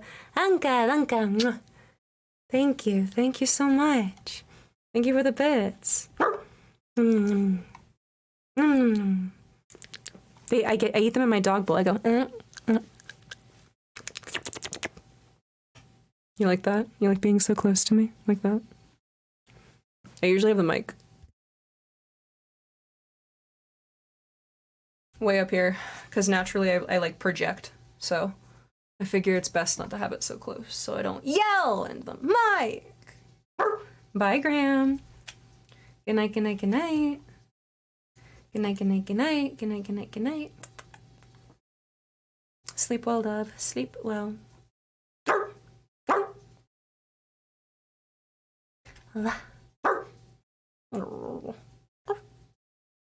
Pyro, thank you so much for gifting. That was really nice of you. That was really nice of you. Pyro, you are just the coolest. Do you know that?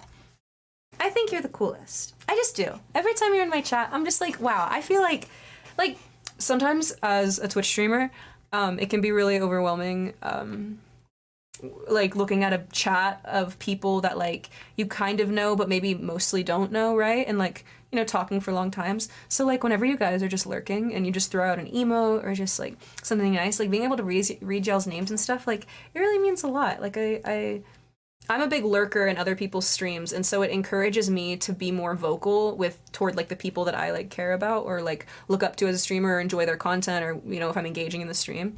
And so yeah, just like no matter like the amount of interaction that you like have on my channel, I just want to say thank you. And I think Pyro is a great example of that, because they're just like down for the mad hangs, mad vibes. Always have something good to say, and just being a part of it and just being supportive is nice. You think I'm a trash bag? That's so kind of you. Thank you, Barbie. I love that. Well, I think your job as Beach is very brave, Ken. Thank you, Barbie.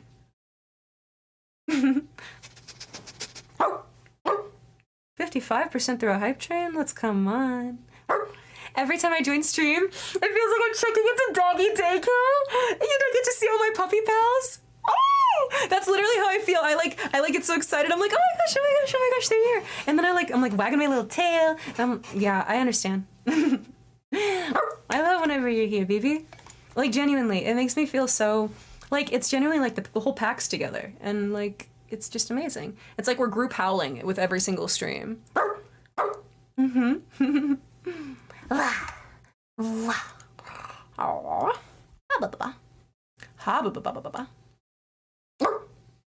She's the tail in my heart. I'm alive.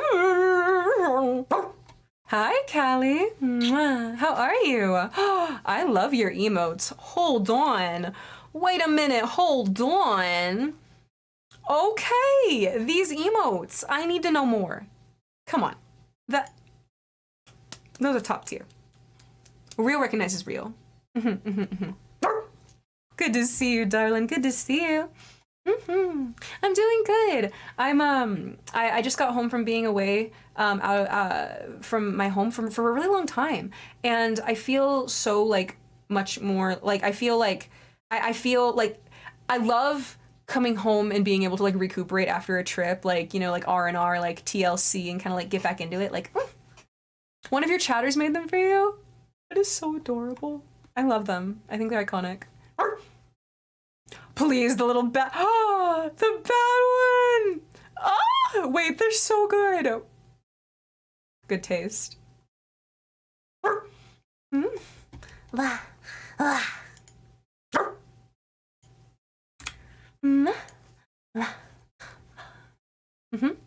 These are my thoughts, you guys. I know that, like, I know that you I'm a dog girl, and I know you expect me to have really hot takes.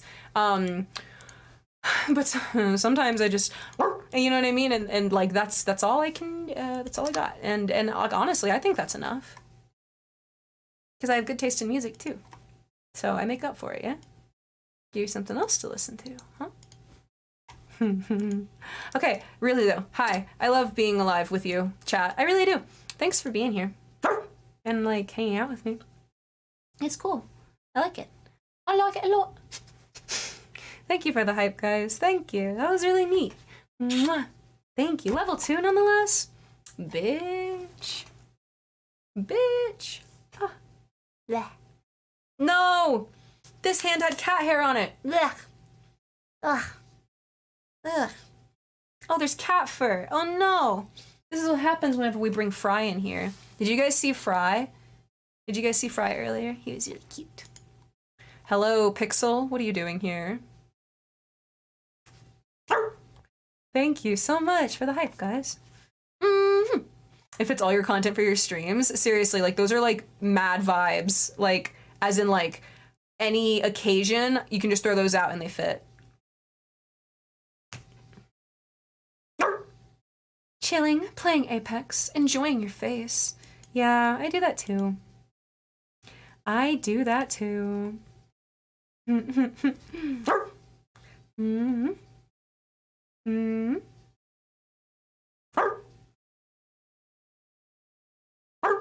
I'm heading to bed. Mwah. Have fun on your busy day tomorrow. I hope you take care. I have a busy day tomorrow too. I think I have a couple of appointments and that I have to make, and then I think I'm like doing dinner with family maybe. I'm doing a lot of things. It's cool. I like it. Being more active during the day, like, it makes me feel more alive. And I know that sounds like stupid, but like genuinely being in like the sunlight, getting that vitamin D. It's just ain't nothing like it. Ain't nothing like it. You know that woman? Y'all know who I'm talking about. The girl on Instagram. She's like, there ain't, you know, let me do it. Ain't nothing like a handful of matches. Ain't nothing like it. The sun scares me. You can't even stare at it very long. I'm about to. There is a giant floating light source above your head at all times that you can't stare directly at. and you don't question that, that's the kind of wavelength I'm on. And if you're not there, I'm not saying that I'm like more enlightened than you. I'm just saying I don't understand why you're not questioning it too. You know what I mean? Oh, you seem like the type to try, Pixel. I like that about you.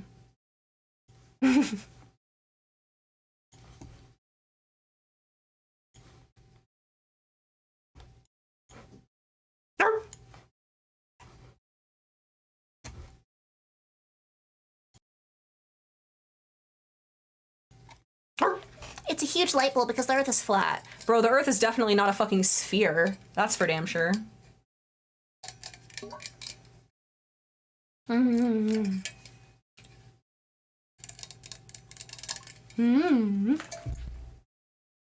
Ah. It's a cube. You think it's a cube, paranoia? Sometimes I think it's a giant UFO and the sun is its power source. Really? Especially when the rainbow circles it and makes you feel like it's reflecting. Yeah, what is static electricity? Bro, that's the shit that goes off between me and you. These sparks that you see, that's what static electricity is. You want to find out what friction really means? What it really means to get to the center of a Tootsie Pop?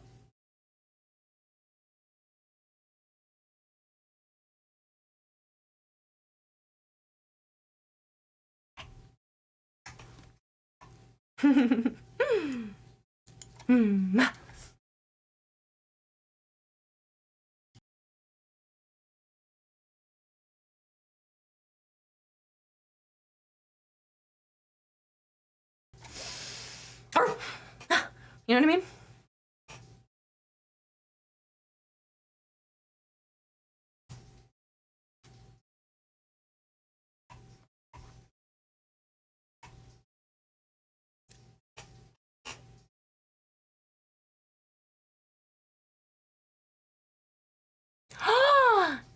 Did you know that the largest litter of puppies ever recorded was birthed by a Dalmatian? Her name was Melody and she gave birth to 19 puppies. Bro, that's had to be what they based the 101 Dalmatians off of. Put some respect on our queen's name, Queen Melody. What kind of puppy did you get? Paranoia, tell me their name, tell me their breed, tell me everything. I wanna know. I wanna know. Can you show me? Good night, Skojo. Thank you for spending so much time with me. Thank you, thank you, thank you. It means a lot. Yeah, I wanna schedule a work time. Wednesday, maybe? Question mark? I don't remember if we continued on with that thought, but I got a fruit roll up. I love fruit roll ups. Well, I can't wait to eat a fruit roll up after the stream. Well, I would do we have them in dead kitchen. I would do we do. I will eat it all. On the Gwitty. The sun scares me. It should. There is a giant thing in the sky.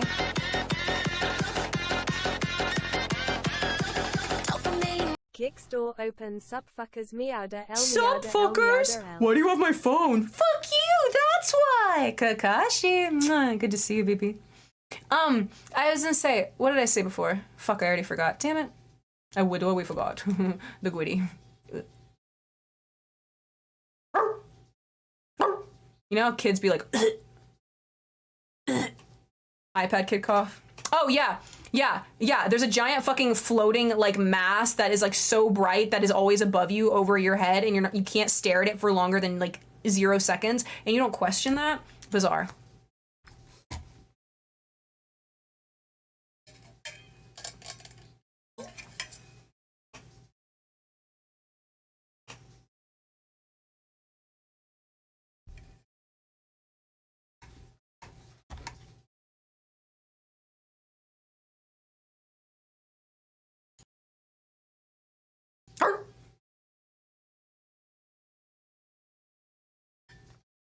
Bah.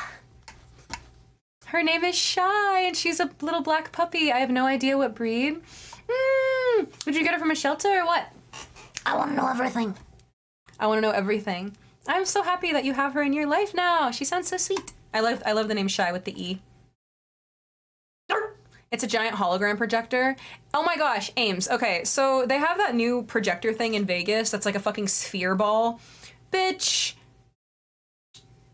And now the US government is trying to tell us, oh, guys, aliens actually are real. Fuck you. Fuck you. Guys, if an alien invasion ever happens or something happens and I am ever gone, if like something happens and something happens to me, and then there was talk of like, oh my gosh, there was like aliens or like something like that, y'all know the government got me. I need you to understand, I mean this very earnestly, if anything ever happened to me, the government did it. Just saying. I'm just saying.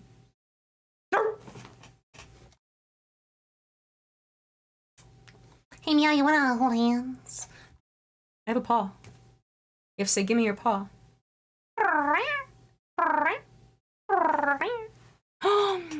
My aunt's pup had a litter, and so we kidnapped one. Best thing that she'll get to see her mom all the time. That's so sweet. Oh, I'm so excited for you. So she's like a baby, huh? Ooh, ooh, ooh.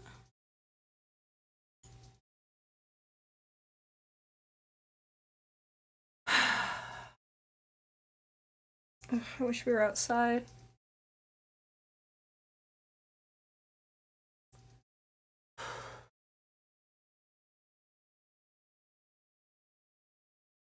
Meow, where do you meet all your hoes? Everywhere. The last hoe that I met was at Claire's, and I did get her number. Her name is Des. She's gorgeous. Yeah, I everywhere. I'm really Riz-tastic. I pick up women like Pokemon. Like, it's a problem for me because I don't text back. And that's me being an asshole. But, like, it's not because I don't like them. It's because I don't use my phone ever. I literally don't. I don't text anybody. I don't even text my family. Like, I do not use it. You know what I'm saying?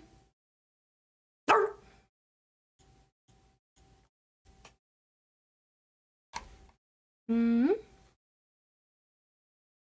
Yeah, if she's pretty, man, I gotta let her know. That's kind of my rule of thumb when it comes to women and like interacting. Same thing with men. My rule of thumb interacting with people is you gotta tell them what you're thinking. Like when it comes to like something positive, especially if like, you know what I mean, they're attractive or something. You know, they might not hear it, or they might think differently about themselves, and that's really sad. They need your perception in that moment.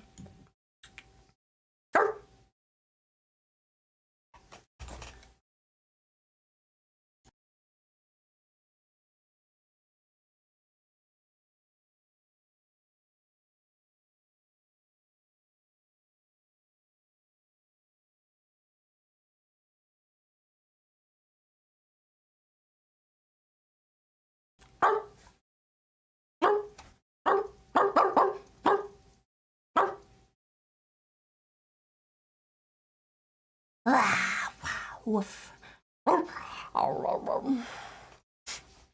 If aliens try to probe me, I'm snatching the shit out of their hands. Ain't no way I'm letting them do something I can do way better.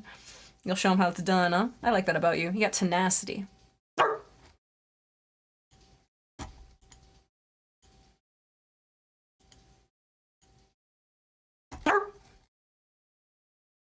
Da, da, da, da. It should just be discord.gg/doggirl, dude. It should just be discord.gg/doggirl. Hoo, hoo, hoo. Ah.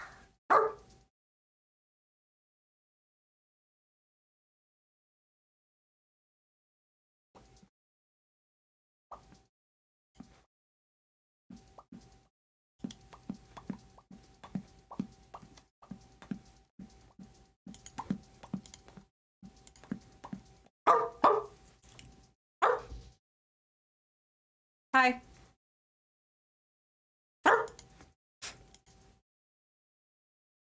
Don't probe Meowdalyn or anybody else, aliens, okay? Don't do it.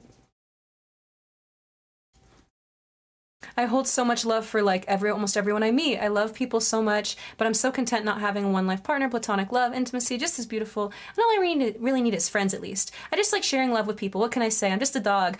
Dude, that's literally how like I feel like for the most part. Like I literally feel like I am a dog. My job is to like love people. Like it is so like like I am so like I just want to make people happy, and like it's to a fault, because sometimes that's why like people pleasing gets in the way of that, because I'll plan ahead thinking that somebody wants something out of me without communicating to them, and then I'll find out that they didn't even want that, and they didn't even like, maybe they were thinking the same thing that I was, but because I, you know, didn't want to ruin the vibe or something, I didn't bring it up, and so then they don't bring it up, and then it's like, bro, I literally feel that so fucking heavily, like so crazy, and like I need to like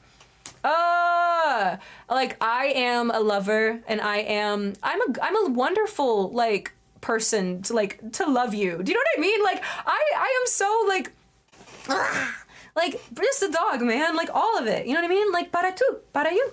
Like literally, I just like I will do anything. I'll do anything for you, you know? So it's like I need to make sure that like I take like I do that, I use that responsibly, you know? I might be a dog, but you know, gotta have a little bit of a standard. People can't just be treating me like an animal all the time. You can treat me like a dog all the time, but you know, treat me with a little bit of humanity sometimes. I'm like 14% dog, or wait, am I? I'm 69% dog. What is the other math for that, for person? You know what, scratch that. I'm 100% a child of God. That's what I am. And that is on God. Mm-hmm. Yeah, exactly, POS. Like, I totally hear that. A lot of people do.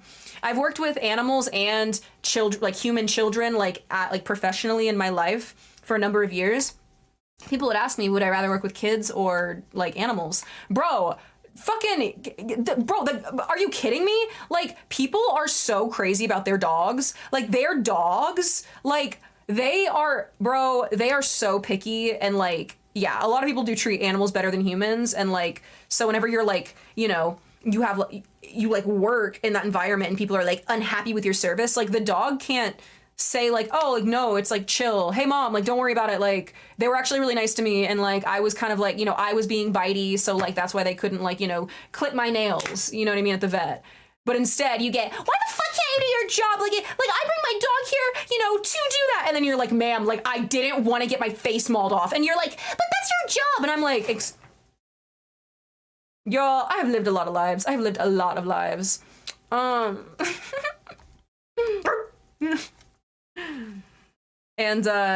working with humans, it seems to be the lesser of the scaries when it comes to just general behavior. 69% dog, 69% human. How does that math add up?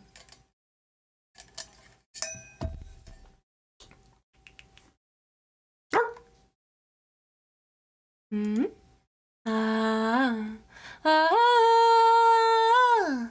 Ah. Ah.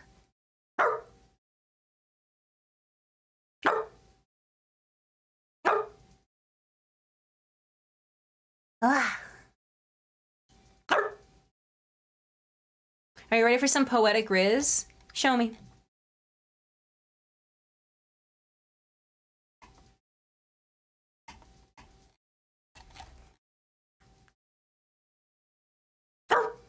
All right, I'm logging off for today. Good night, Barney. I'm glad I could be the last thing you see on the internet before you go nighty-night. Mwah. Without a doubt, I can imagine the sadness in a sailor's hearts, as they do not have a star to follow that is as beautiful as you.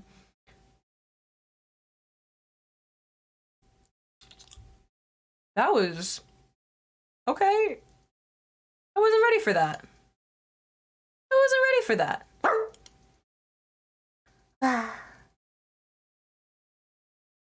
La da da da da, la da, la da da da da. Mm-hmm. Mm-hmm. Mm-hmm. Mm-hmm. La da da da. Da, da, da. Da, da, da, da, da, da. La, da, da, da, da, da. La, da, da, da, da, da. Mm-hmm. Mm-hmm.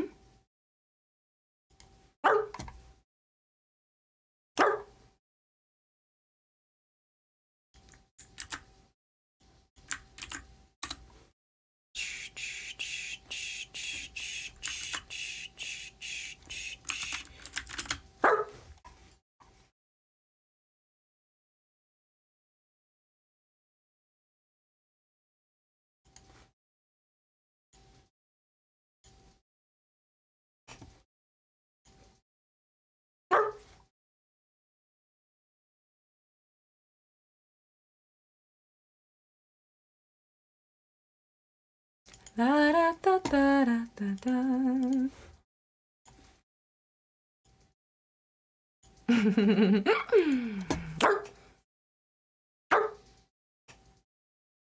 Hi, James. Good to see you.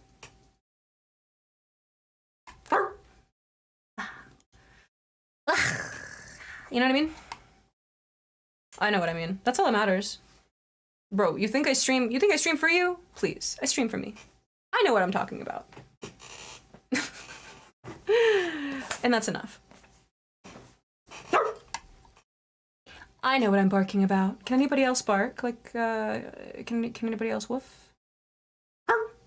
Hey, who's in my chat? I know it's like almost 11 p.m. on a Sunday night, but I did want to specify that even though it's 11 p.m. on a Sunday night, wait, damn it, it's midnight. I can't read, so if it's 11:50, then it's not 11. It means it's almost midnight. So if it's midnight and you are watching, then you should wash your face and brush your teeth and then come back. But you know, you should get kind of cleaned up. You know? Mm-hmm.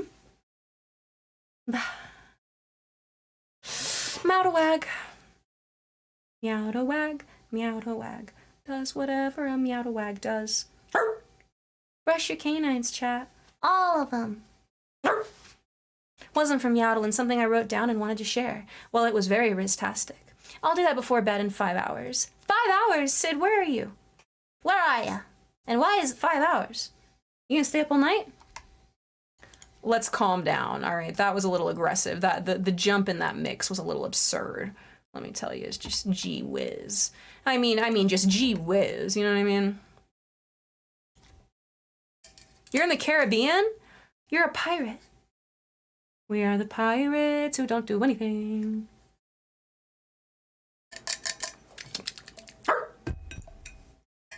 You won my heart in this moment, Blackgate 511. Allow that to be enough. Don't worry about the 9%. Nah, who cares if you're breedable? We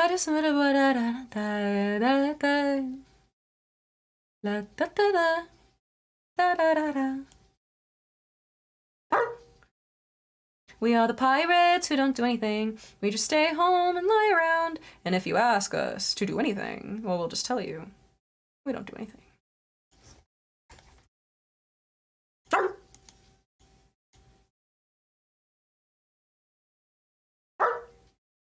Huh?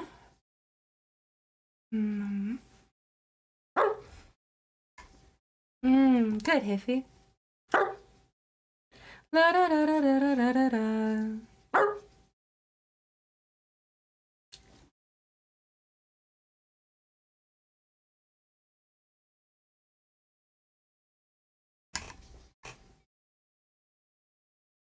I was looking for that sword, just shove in there, and I don't know where it is. Oh, damn, it's behind me. Ah, it always happens like this. The Templar Knights. How did you know Assassin's Creed is my favorite game franchise? It might be replaced by The Witcher, I don't know. Maybe not, though. I think Assassin's Creed 3 is just an unrepeatable thing. It was so good. So yummy. The Hatham Connor arc, I gotta go. Like, Connor is legend. My baby. Well, not mine, but like... a baby.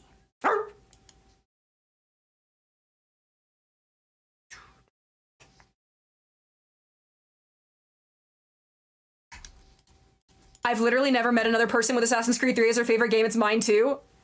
I'm gonna throw up. Ah! You're gonna get the tomahawk tattoo, I literally started throwing tomahawks because of that fucking game as a teenager. Like I loved that game. So just running around the woods, I felt like a little creature running in the trees.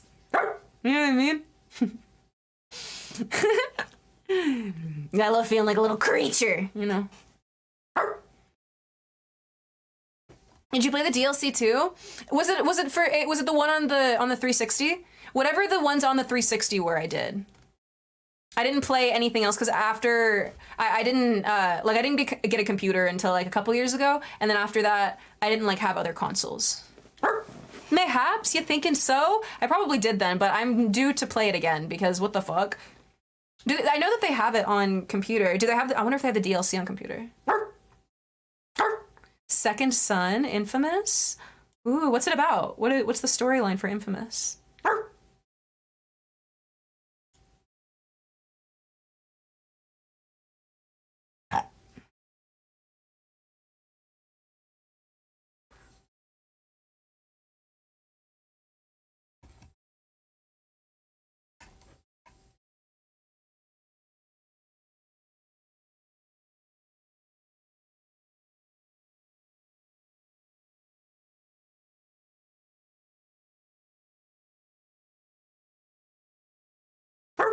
Bro, like the character, but also fetching sticks, I'm dead. Like the hunting in that game, being able to drop down on top of these little creatures to like take them out, like from the trees, and then like and then like strike. Bro, that playstyle was intoxicating to me. Are you kidding? We would all like a girlfriend like Meowdalyn. Is that true? I don't know if that's true. Y'all need a husband like me. Let's skip the girlfriend shit. Y'all need a life partner like me because like I'm an alpha. I'm here to take care of you. Okay, to my death, not my detriment, to my detriment. Yeah, I'm loyal to a fault, unfortunately. So if I like attach to you, even if like you're not like good, like if I attach to you, even if it's like good or like bad, I'm like, damn, I owe this person everything. But that's the dog. That's the part of me inside that I just cut out. You know what I mean?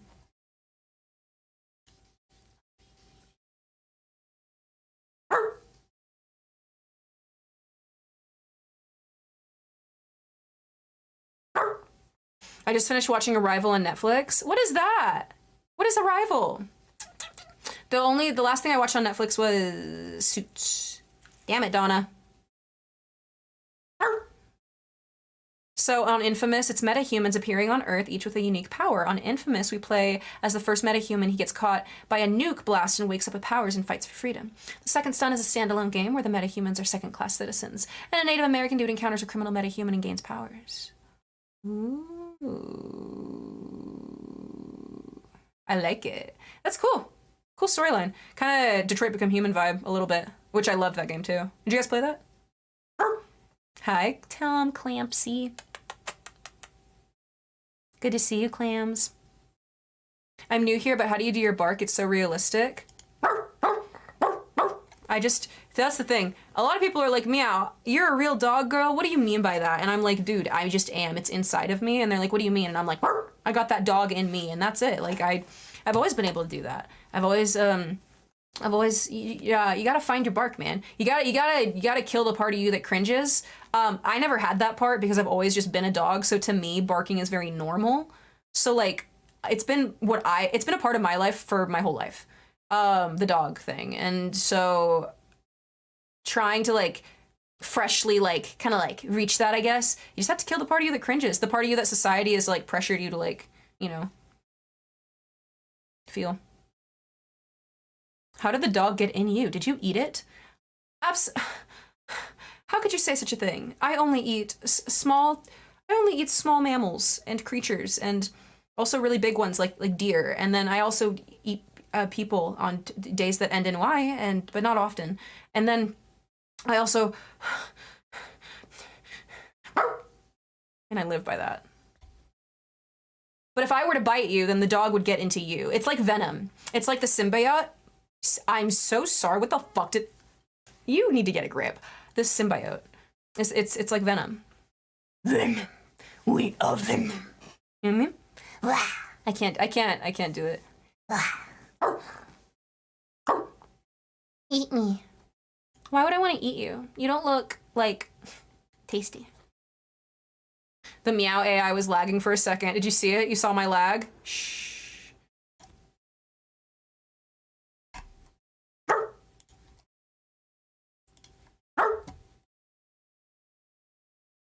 Won't let you go. Actually, this one.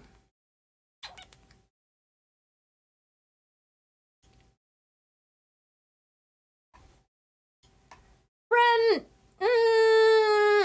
try again. Just say anything else other than that. I'm right in front of you. I don't have to be in your dreams. I'm right here, man. I'm right here, man. Hey.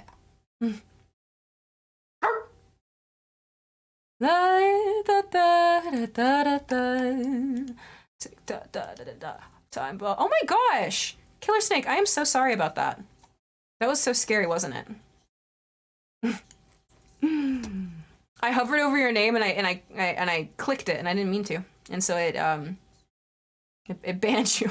Sorry. I undid it. I swear. Okay. Da da da da. Da da da da. Ba ba da ba da da da.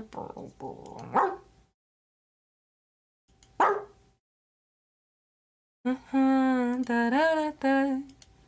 La da do.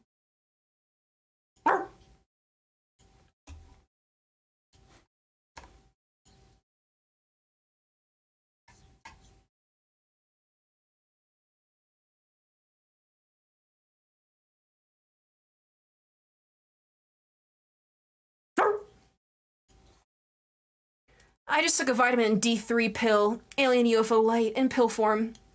Whoa, you're about to blast off, dude. I hope you keep it safe, man. Stay safe. I'm just saying, don't take it so seriously. Ren, all I can do is take it seriously. I'm a dog. That's all I can do is take you at face value, buddy. La da da da da da da. Da, da, da, da, da, da, da. Let it off like a time bomb.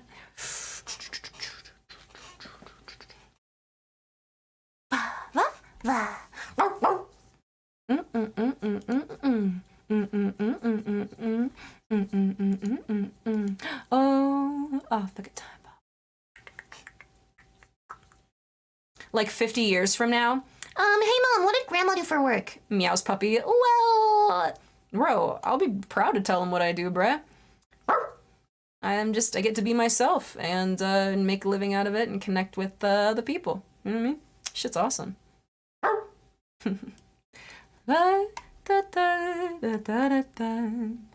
La da da. You know what I mean?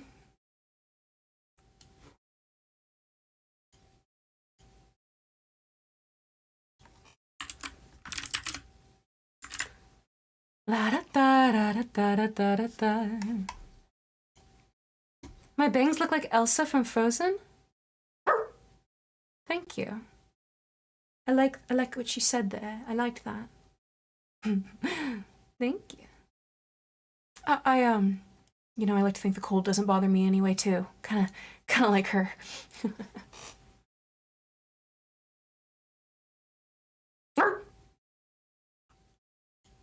Da da da da la da da da da da da da da da da da.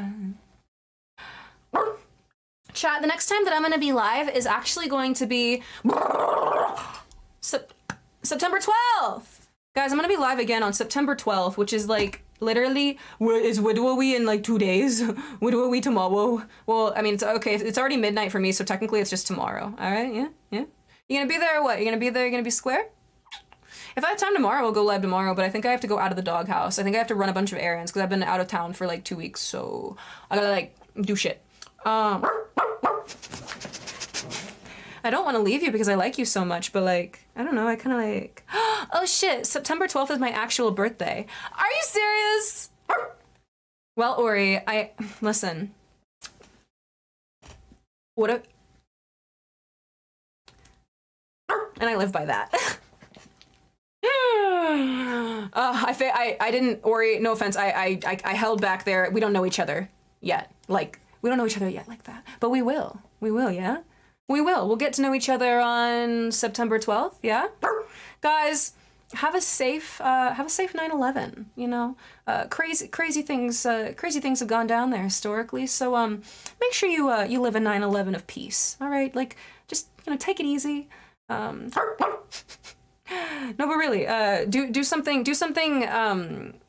fun tomorrow. Do something to treat yourself. Whether or not that's stopping at the gas station and getting a little treat after work, or I don't know, going to the store, going to a movie. Y'all, there's some good movies out right now. Oppenheimer and shit is still out. Hello said that they're gonna go see Barbie tomorrow. Hi Barbie. Hey Barbie. Hey Barbie. Hi Barbie. Oh, hey Barbie. Hi. La da da da da da. La da da da into sweet red wine. La da da da da da. La da da da da da. Come on, fill your cup up, looking for some good luck. Good luck, good luck to you. Da da da da da da. Ori, is this a frog of yours? That a stray frog?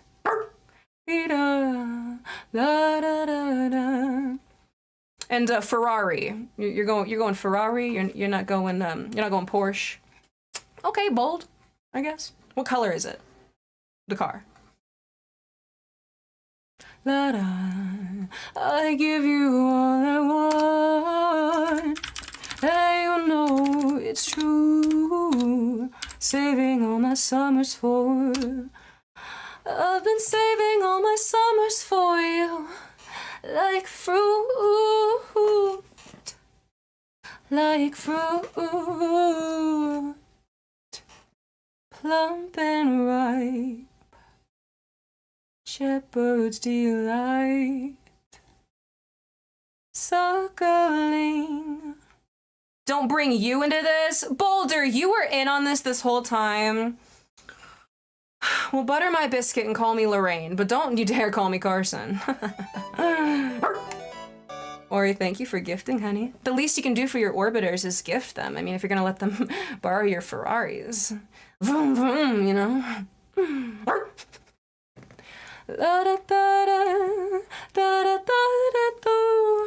Copy and paste the raid message, yeah? We're gonna go say hi to Ghoulikin. She's a really pretty woman on the internet, and she just moved, so she's got a new setup. Come on, fill your cup up, looking for some good luck. Good luck, good luck to you. And da-da-da-da.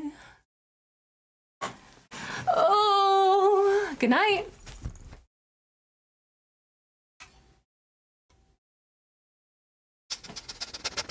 I'll miss you. Good night.